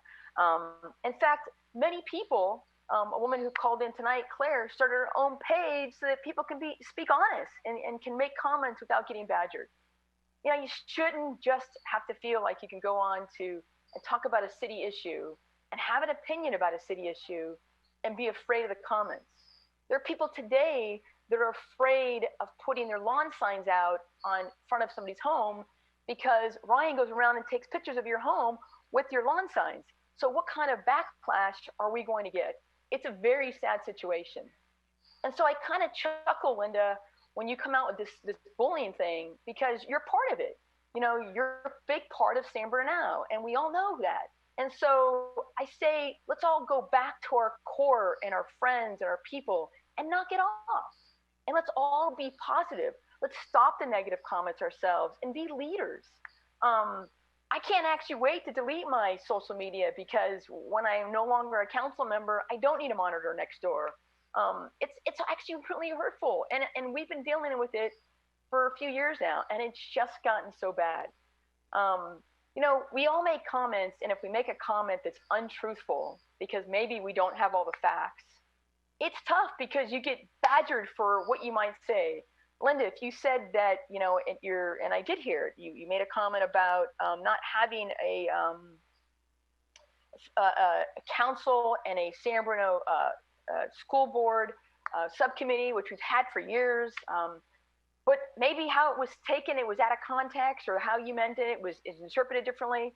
So it's, you know, it shouldn't be, you should be badgered for it. It's just simply a thing you're trying to do and improve. And I think all of us have that intention here. All of us want to actually be a better city. We need to stop for a moment and think about all the great things we've done. And if maybe we can focus on those. And if you're running for council, or if you're currently a council member, stay high, stay positive, talk about the things that you can do and things you can make better for San Bruno. I feel bad for the social media. I feel bad for these kids. I feel bad for the teenagers who are suffering from bullying, the teenagers who don't have the fear of being able to go out and be wrong amongst people because of what has been said for them. So those are my comments. Other council members wanting to respond to the resolution or other comments on the matter. Anything from Councilmember Medina? Yes. Please, sir. I'm unmuted. Good. Yeah, absolutely in favor of people not bullying. It's a terrible thing, and it's so much easier in today's world. Back when I was growing up, somebody bullied you, you probably got in a little fight, and now you're not supposed to fight, but here we are having adults on social media getting behind a keyboard saying the meanest, vilest things safely behind their computer. And when we're in the when we're in the public eye as electeds, and especially during controversial votes, whether it be cannabis, Mills Park, I had some people write some vile things who I thought were my friends. I didn't respond. I felt like I should have, but it just prolongs it, right? And they think they get the power out of your response, so they can come back and attack you again. But those they'll get there someday. That's how I look at karma, right? That's how I look at it, and it's terrible. I think somebody posted, and it might have been even the same person that made some other comments about Laura, said that the council doesn't care. And I was just like, you don't know me. So I'm a member of San Bruno Now discussion group. I reach out to my community to hear what's going on. I don't agree with the negative. 90+% of the people that I deal with, that I read comments about, probably there's a handful of people that go to that level of posting mean things. And it just gets even worse when there's an election from last year, an election this year, and this is a presidential election. So I think this is a really interesting time, and people feel frustrated in their own lives to have to strike out at others. So for the topic as it is, I'm in favor of this anti-bullying. What's it going to achieve? It's all up to us. I have some guy that's really upset with me for some reason, but I'm not going to give him a response. And he could wither away.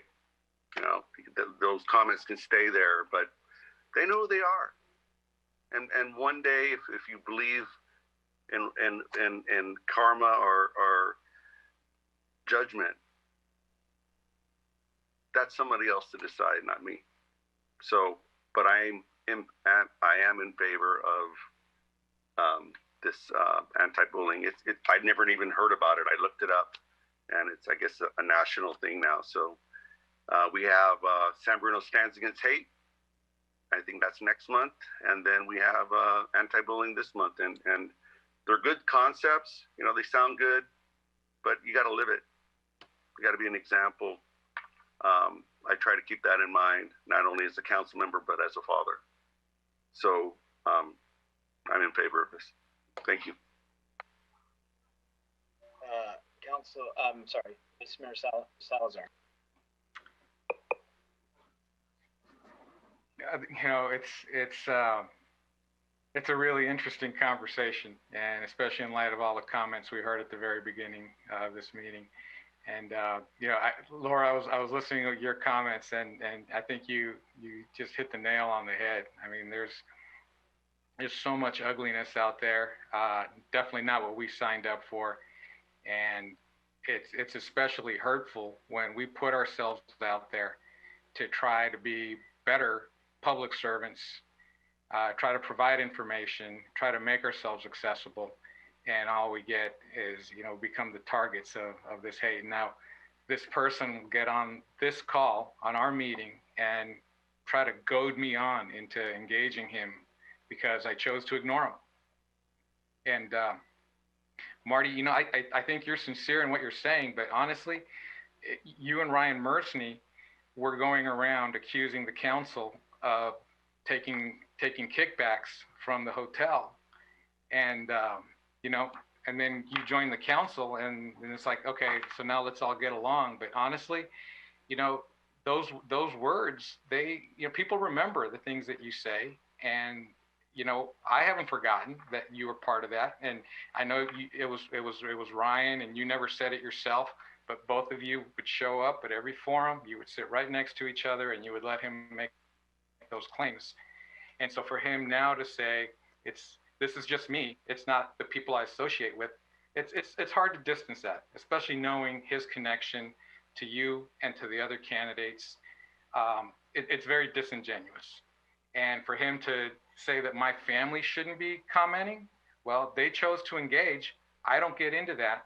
They felt the need to defend the people that they know and trust and believe in, and that's their prerogative to do it. They shouldn't be, chased away or denied. Their opinion is just as important as anyone's. So it's hard for me to rally behind this, just knowing all the politics that goes into this. And you're right. What does it change? Whose behavior are we hoping to change by doing this?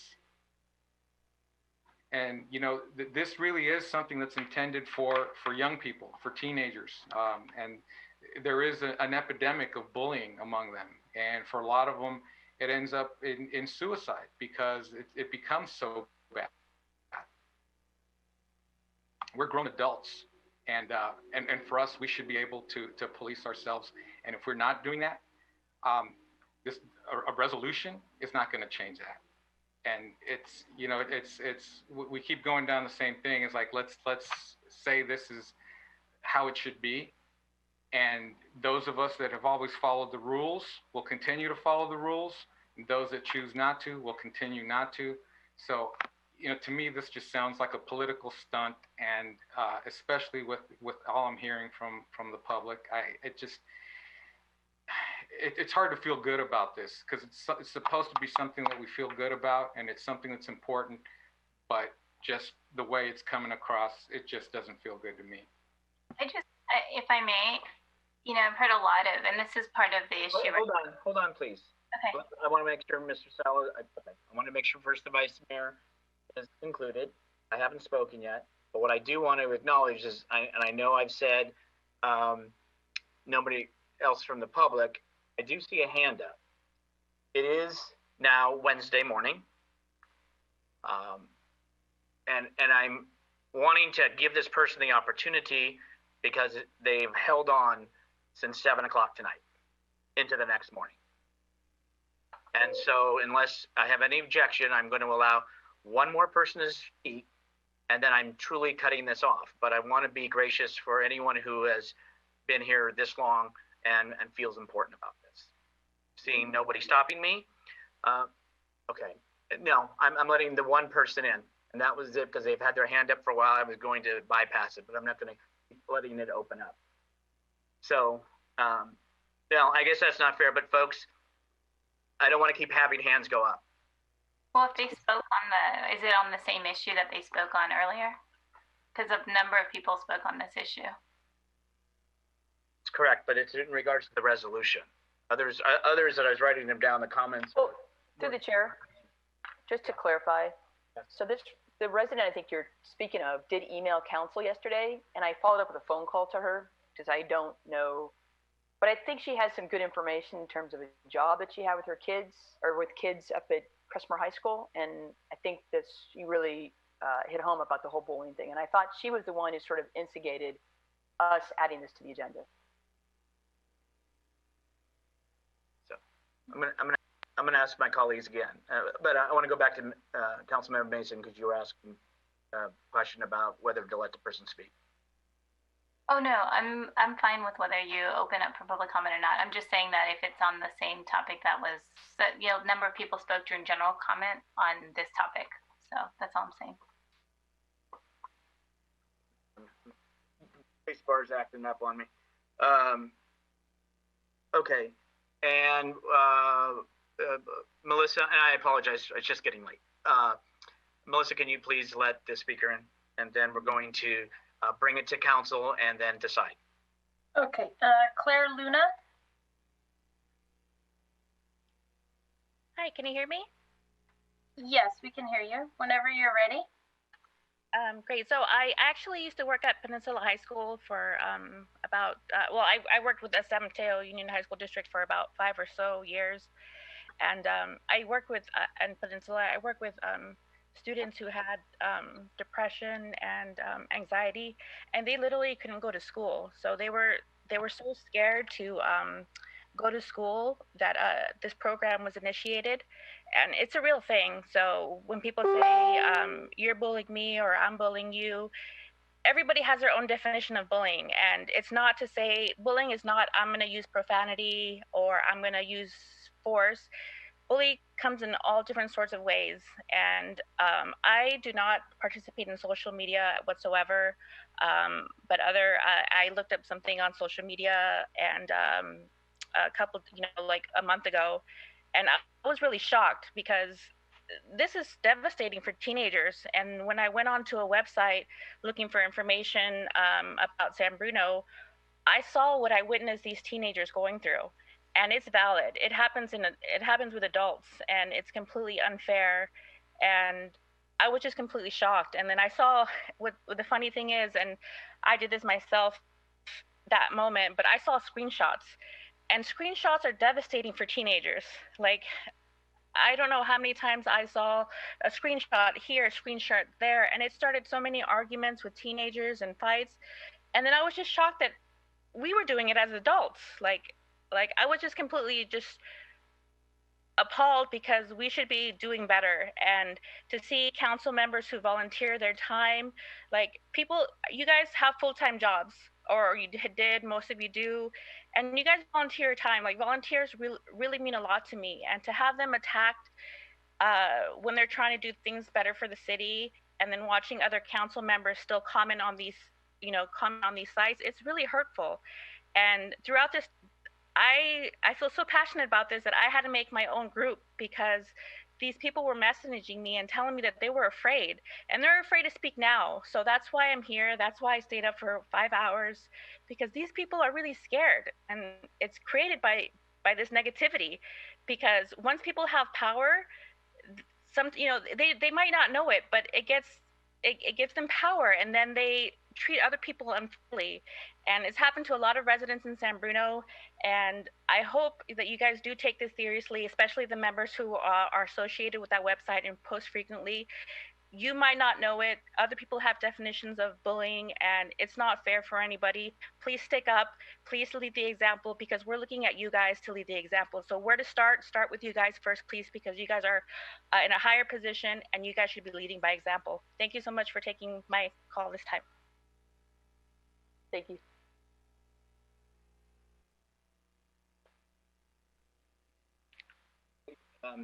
Bringing the perspective of the young people, because as was said, when you look it up, it is directly about the young people that are greatly affected, that leads to tragedies many times. And I apologize, Councilmember Mason, you had the floor next.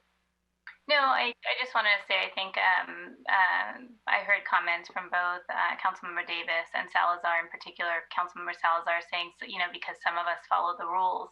I think those kinds of comments are quite damaging. They're very general.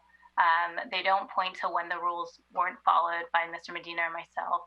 They don't point to, in my opinion, actually, a lot of what both of you said is broad. It's this broad scope to say that prior to a campaign last year, San Bruno was perfectly happy. You know, San Mateo Avenue was bustling. You go to the east side and everybody's smiling with their glass of champagne on their front store, you know, stairs. That's just not the reality. And you go to different platforms and there's different opinions on each platform. And all you're doing is trying to say, this is what's going on tonight. Tonight is a walk in the street. We're closing the streets tonight. Because you use a platform, because you associate, which by the way, everybody on this council is affiliated with San Bruno now. Everybody here is a member. Nobody here has steps in to validate myself or Mr. Medina or Ms. Salazar or Ms. Davis or, you know, Mr. Medina on any of these sites that I have seen, except for, you know, one, and it wasn't even a site. It was a personal page. So if you know, and in addition to that, I want to say that the reason I put bullying, not just cyberbullying, is because there's a lot of backdoor conversations that also happen among certain groups that are associated with yourselves that are not telling the truth about any of us. And I've heard them when I've gone door to door, and I've heard them that they came from specific mouths that are associated with some of you. And so what I'm saying tonight is that this is not disingenuous. You've seen my posts. Point to a post and tell me which one's wrong, which one's right, which one's wrong. Point to a like that I have, which is right and which is wrong. But the goal is to get to as many residents as we can using the media and the platforms that we have. Prior to COVID, the city didn't even have a Facebook page. And to make these illusions that this has been going on for years or this has been some buildup, I'm not part of that. And I don't appreciate those comments because it's just not true. And it continues to lead into this false narrative that everybody here is guilty of. And I don't want to be part of it. I'm sick of it. I've had enough. This week was enough. My family's on social media as well. You're not the only one, Councilmember Davis. So when I agendize this because all of us have to agree as the leadership of this community that this is unacceptable. And if you don't want to support it, you speak with your vote. But it's important that at this moment, based on what we have all witnessed and experienced in the last couple of months, that we unite and we say this is not enough. This is not good enough for our city. Because I'm tired of it. And I'm tired of having to worry about what I'm going to open the page up to. Do I have to defend myself to this private message, to that private message? Because just because they don't post it doesn't mean I'm not getting the messages from people you're aligned with as well.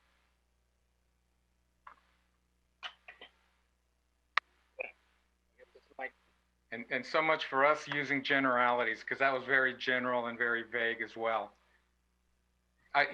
Why don't you vote with your actions instead of us voting with some resolution? I am the actions tonight. We vote as a council.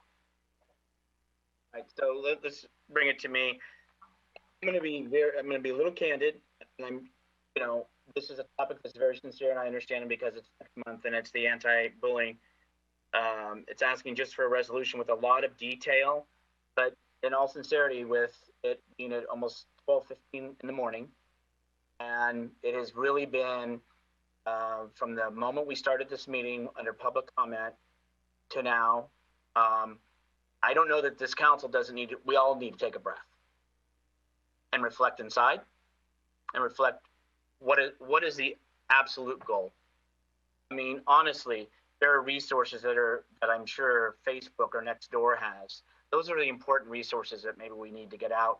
And I'm sure they've done the research. I'm sure they've done the homework. I'm sure they've been compelled to do so. And I think that's what we're trying to do, is communicate and educate. I think we're trying to protect our youth.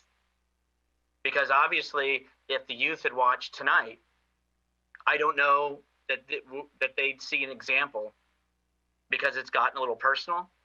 It's gotten into people's families, and obviously we're human. So the true emotion has come out. And no one likes to be attacked. For everyone to say you got to have a tough skin, yeah, that's true. We can be called names, and we have little recourse. But it doesn't take away the feel. everybody here that I'm looking at did not run for office and is not serving today because they're looking for riches and glory. I know that. But at the same time, too, we don't have to have a 5-0 vote. But I think what I have always heard is that a council can have a disagreement, have a vote, they get off the dais, and they move on. And they've been professional, and then they work together on the next thing. And I think the community has enjoyed that because it has not always been the time. Go back decades when the meetings were very contentious, would end in quite a display. And people wanted change because of the fact it's like, we want to respect our council. We don't want them fighting to where it embarrasses the community or from outsiders looking in. So, you know, I think the intent is right. And I think everybody here does not agree with the bullying. I don't think anybody would disagree with that. I think that there's a nerve that's been hit. It's a little raw. And I don't know if we're going to be moving in the direction that we should, in all honesty. And I'm looking at this, prevent awareness. There's a lot of elements. I know that there's probably proclamations or there's probably stuff. I saw something online that even you can ask the governor to send in something to actually make it more acknowledged. You know, I know May 4th of 2021 is the National Bullying Day. You know, so I'm rambling a little bit now, but I just, in listening and sitting back and watching, I just, you know, I think we're all in a unique frame of mind that I haven't seen. And it's unfortunate, but maybe a little honesty doesn't hurt either. But anyway, I'll stop right there for now. Thanks for letting me ramble at this hour. That was well said, Mayor. Thank you. It is 12:15, so your excuse, I think. Thank you. Okay. So with that said, you know, Councilmember Mason, I understand what the rationale is.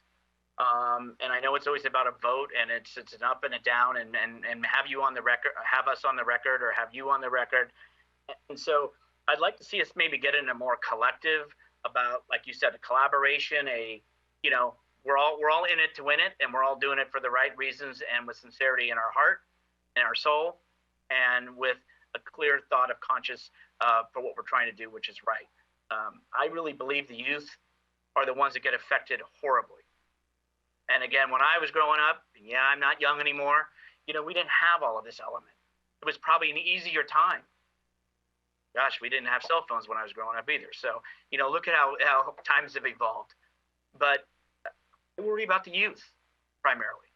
And I always still believe a resolution is something that comes up, it takes an action, and then it gets archived. And I would just like to see us trying to push out the city media resources of where people can call. When people are feeling like they want to commit suicide, when people have nowhere else to turn, what can we do for them? How can we help save them or direct them? Because sometimes they always can't do it at home. And that's what I worry about more. I know as adults, we're going to have to step it up and we're going to have to, you know, we know what's right or wrong. We just got to lead by example. But I worry mostly about the youth. That's part of awareness. So you share those kinds of resources throughout the month. But it's also, what is the expectation for staff to do other than bring back a resolution with some words? And I'm not trying to be, you know, curt about it. I'm just trying to be candid. Like you said, put messages out, put this out. Okay. Because I also look down the path and I'm go, you know, there are dozens and dozens of resolutions, proclamations, things, and I'm worried about staff too. This happens to be in today's moment, but November, like you said, is the anti-hate. December could be this, January. So I just also want to know really what we're trying to accomplish as far as you said, resources and giving that communication and who's doing that. Yeah, I think please. You're asking me the question. The goal was for the council to really symbolically align behind this and not say no because Linda brought it forth, but to actually say, we really can unite behind something that is a true action that the council, we can write it together, we can work on it together, we can agree on what will be shared on social media about it. But I just think that given where we are right now and how divided we are, I think that this is a really great exercise that we can do together. And I feel right now that the only reason that it is not being supported is because I'm bringing it forth. And I think that's unfortunate. I really thought this was an opportunity to work together, given where we are right now. Well, and I also saw us when we worked together when we had the statement that I asked each one of us to read, which is uncharacteristic. Usually the mayor will say, I'll read it. And I'd offered it to all of us. And you know what that, when I'm referencing that. And so we did work collaboratively. And thanks, for all your work you were doing, Linda, get various versions to us and coming up, but we all shared in that.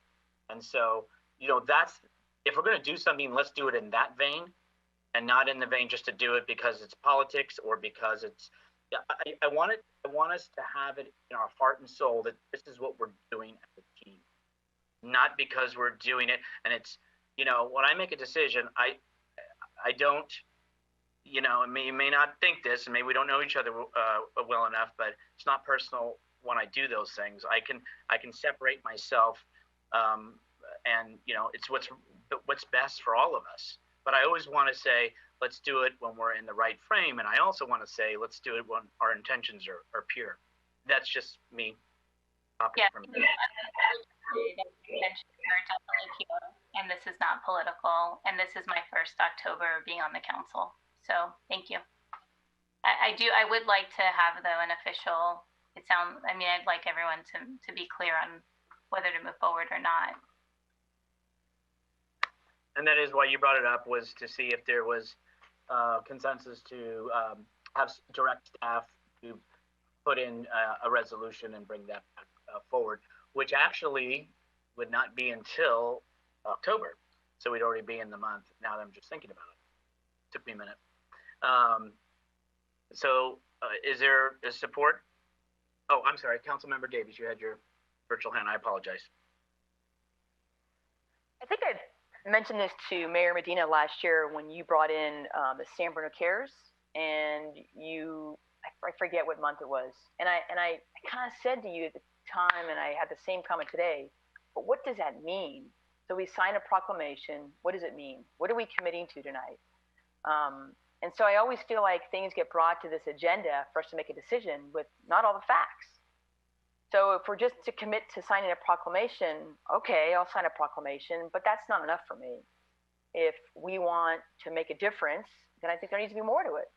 And I think that that's what should have been brought forward tonight in saying, I want to bring this proclamation, and I'd like to, and I've already discussed it with staff about the opportunities or things we can do.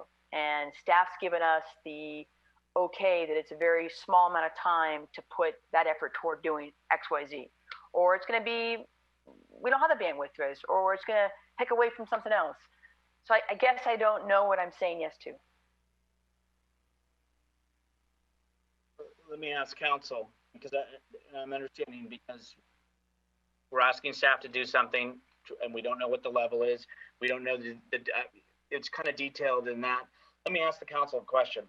If we were to do, which I know there's on the website, and we did a proclamation, but in this proclamation, we all signed it, not just the mayor, which is easy for the city clerk's office to do, that just acknowledges the October is that, as we just did Fire Awareness Week, right? 4th through the 10th, I believe.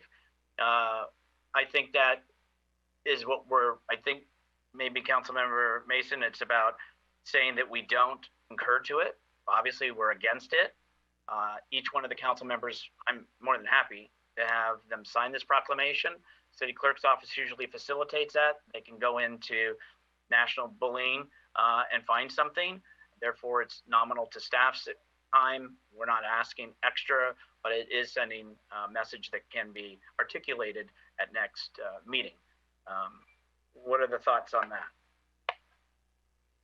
Yeah, if it gets us all to, absolutely. Because I think what I'm hearing from Councilmember Davis is just like, yeah, because we do the whereases, as you know, and that. And so, you know, I think that's something that minimizes staff's work. It acknowledges the month that it is, as we do for other significance, you know, cancer and other things, suffrage, etc. And usually I think that's the normal protocol too, is the proclamation because of that, because it's a lot of detail in a resolution. So that's my suggestion, and I'll open it up to my colleagues if that's something they're amenable to. Mr. Mayor, that sounds absolutely fine. I think we showed through the statement on George Floyd that we could work together. So I don't see a problem with this. So I'm in agreement with that. Minimize the amount of staff time, if at all. They don't need to do anything. We write it all up, send it around, and done. And honestly, there's probably something already online. I know there's one for the governor. So if they got one for the governor, I'm sure they have one for the city of San Bruno, right? Council Member Davis and Vice Mayor Salazar, thoughts? Yeah, and then, you know, maybe if it's something that comes up again next year, we can do more, and we're at a different time, and we can really think through this process, and maybe council can jump on it 2 months ahead of time and figure out what we can plan and prepare for. So, I mean, at the end of the day, folks, this is not about us. It's really about the residents. It's about these young kids. So whatever we can do to maybe, as somebody said earlier, is we've got to be the leaders. So. I agree. And it's got to start with us. So Linda, I apologize. I know I got a little emotional there, and I do apologize. I've known you for a long time. I've known Andy for a long time, and Marty, same with you. I know, you know, sometimes emotions flare. We've known each other a long time, and you know, the last thing I want is bad blood. We got to work together, you know, here, and you know, I agree. We need to be bigger than this. And I'll support it. Okay, so we've gone from one, just like I said before, we're going to end this meeting tonight, and we're all going to, I'm going to say walk off the dais, but we're not together. So we're all going to go into other rooms of wherever we're at, and on a collective note. And I appreciate that. And thank you, Vice Mayor, and thank you to everybody else, because you know, and I'll say it to anybody, here and away from here. Nobody that sits on this council, in my heart and in my mind, has nothing but the good intentions. Though we may not be a 5-0, we are a 5-0 when it comes to this city, and trying to do what's best in moving it forward and representing the residents that put us here, and it has given us that privilege. So I never doubt that for a moment. I think this is an example by us doing this together, and we'll work on that. So with that said, let's go now to council comments at 12:30 in the morning. Council Member Mason, did you have anything else? Oh, I wanted to thank Keith DeMartini. It's been an absolute pleasure working with you if he's still here. He really was helpful when I first started going through the entire budget with me. And so I wish you much luck. And then I wanted just to shout out to JC Bruno. JC Bruno had an awesome Mexican Independence Day dinner, and for anybody who hasn't had a chance to go down there, they've been having some nice events lately, and just a great ambiance. And then just lastly, I know that the eviction moratorium was just extended. I mentioned this at the last meeting, but just if we could get an update at some point around the commercial moratorium in San Bruno, and I guess what staff recommends and what the next steps are. That could be via email or at the next meeting, but that was one of the questions that came up from one of the small business owners. So thank you and good luck, Keith. Councilmember Medina. Yeah, it's Thursday is the fourth Thursday of the month, and that means that there will be a grocery distribution at Bel Air School at 450 3rd Avenue from 2:45 to 4:15, provided by Second Harvest of Silicon Valley, with plenty of volunteers. If you know somebody that needs food, 1-800-984-3663. Thank you. Vice Mayor Salazar.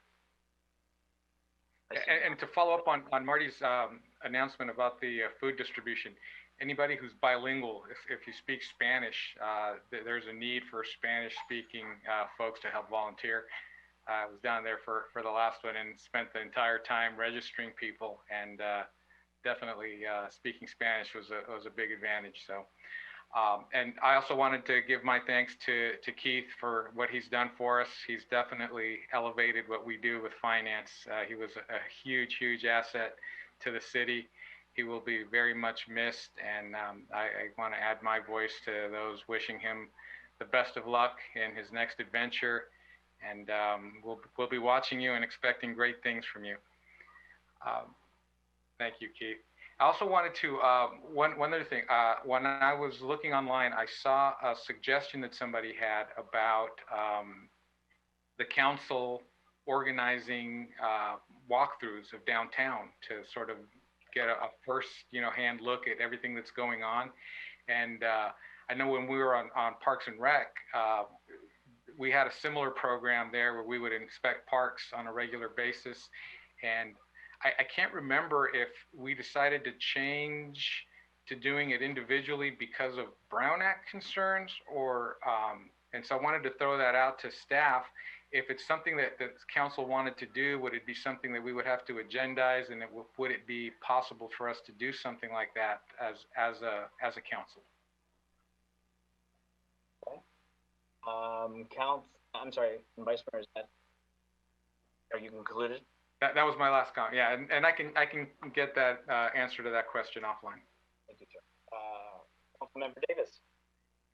Keith DeMartini. Oh, it is sad to see you leaving. Not only not going to be around in this area, but as a employee with San Bruno. Known your family for many years. Love your mom, and got to know you as a little boy and as a grown man and someone that I highly respected. I cannot tell you what a loss it is to the city to see you moving on. We have a standard for presentations, the succinctness of them. They're as Michael Salazar, Councilmember Salazar said earlier tonight, you get straight to the point. You give us all the facts, you summarize it up, you give us all the details. I refer to many of those so often. I can just feel confident in the information that you're giving me, as much as sometimes it could be over somebody's head, but you do it so well. You've made a lot of changes and impact to the city. A lot of the Measure G meetings that you went out and the presentations you did along with City Manager Jovan Grogan, fabulous. You addressed the internal issues first before we ever started to think about going out to the public. So cleaning up our own house and improving our processes and ensuring that we're collecting on age debt and all those things that you did to, contracts that need to get signed and merging all sorts of services we have into one contract to save money. So thank you for everything you've done, the awards that we've gotten, and I say to Jovan, good luck. You will need it, and you will be hugely missed, Keith. So thank you so much.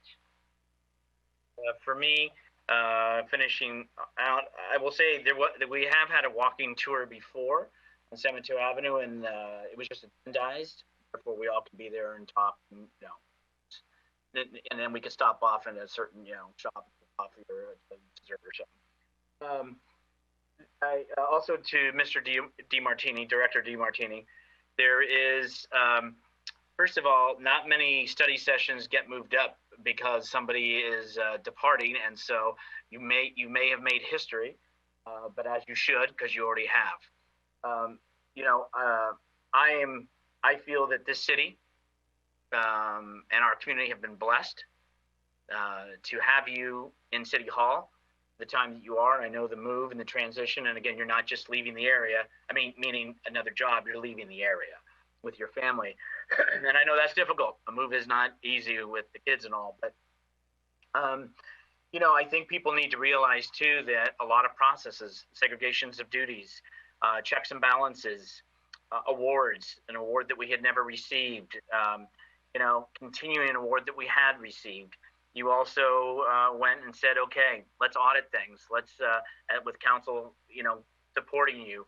And you also always remind me that we are doing a lot. And this finance department does a lot with not a lot of staff.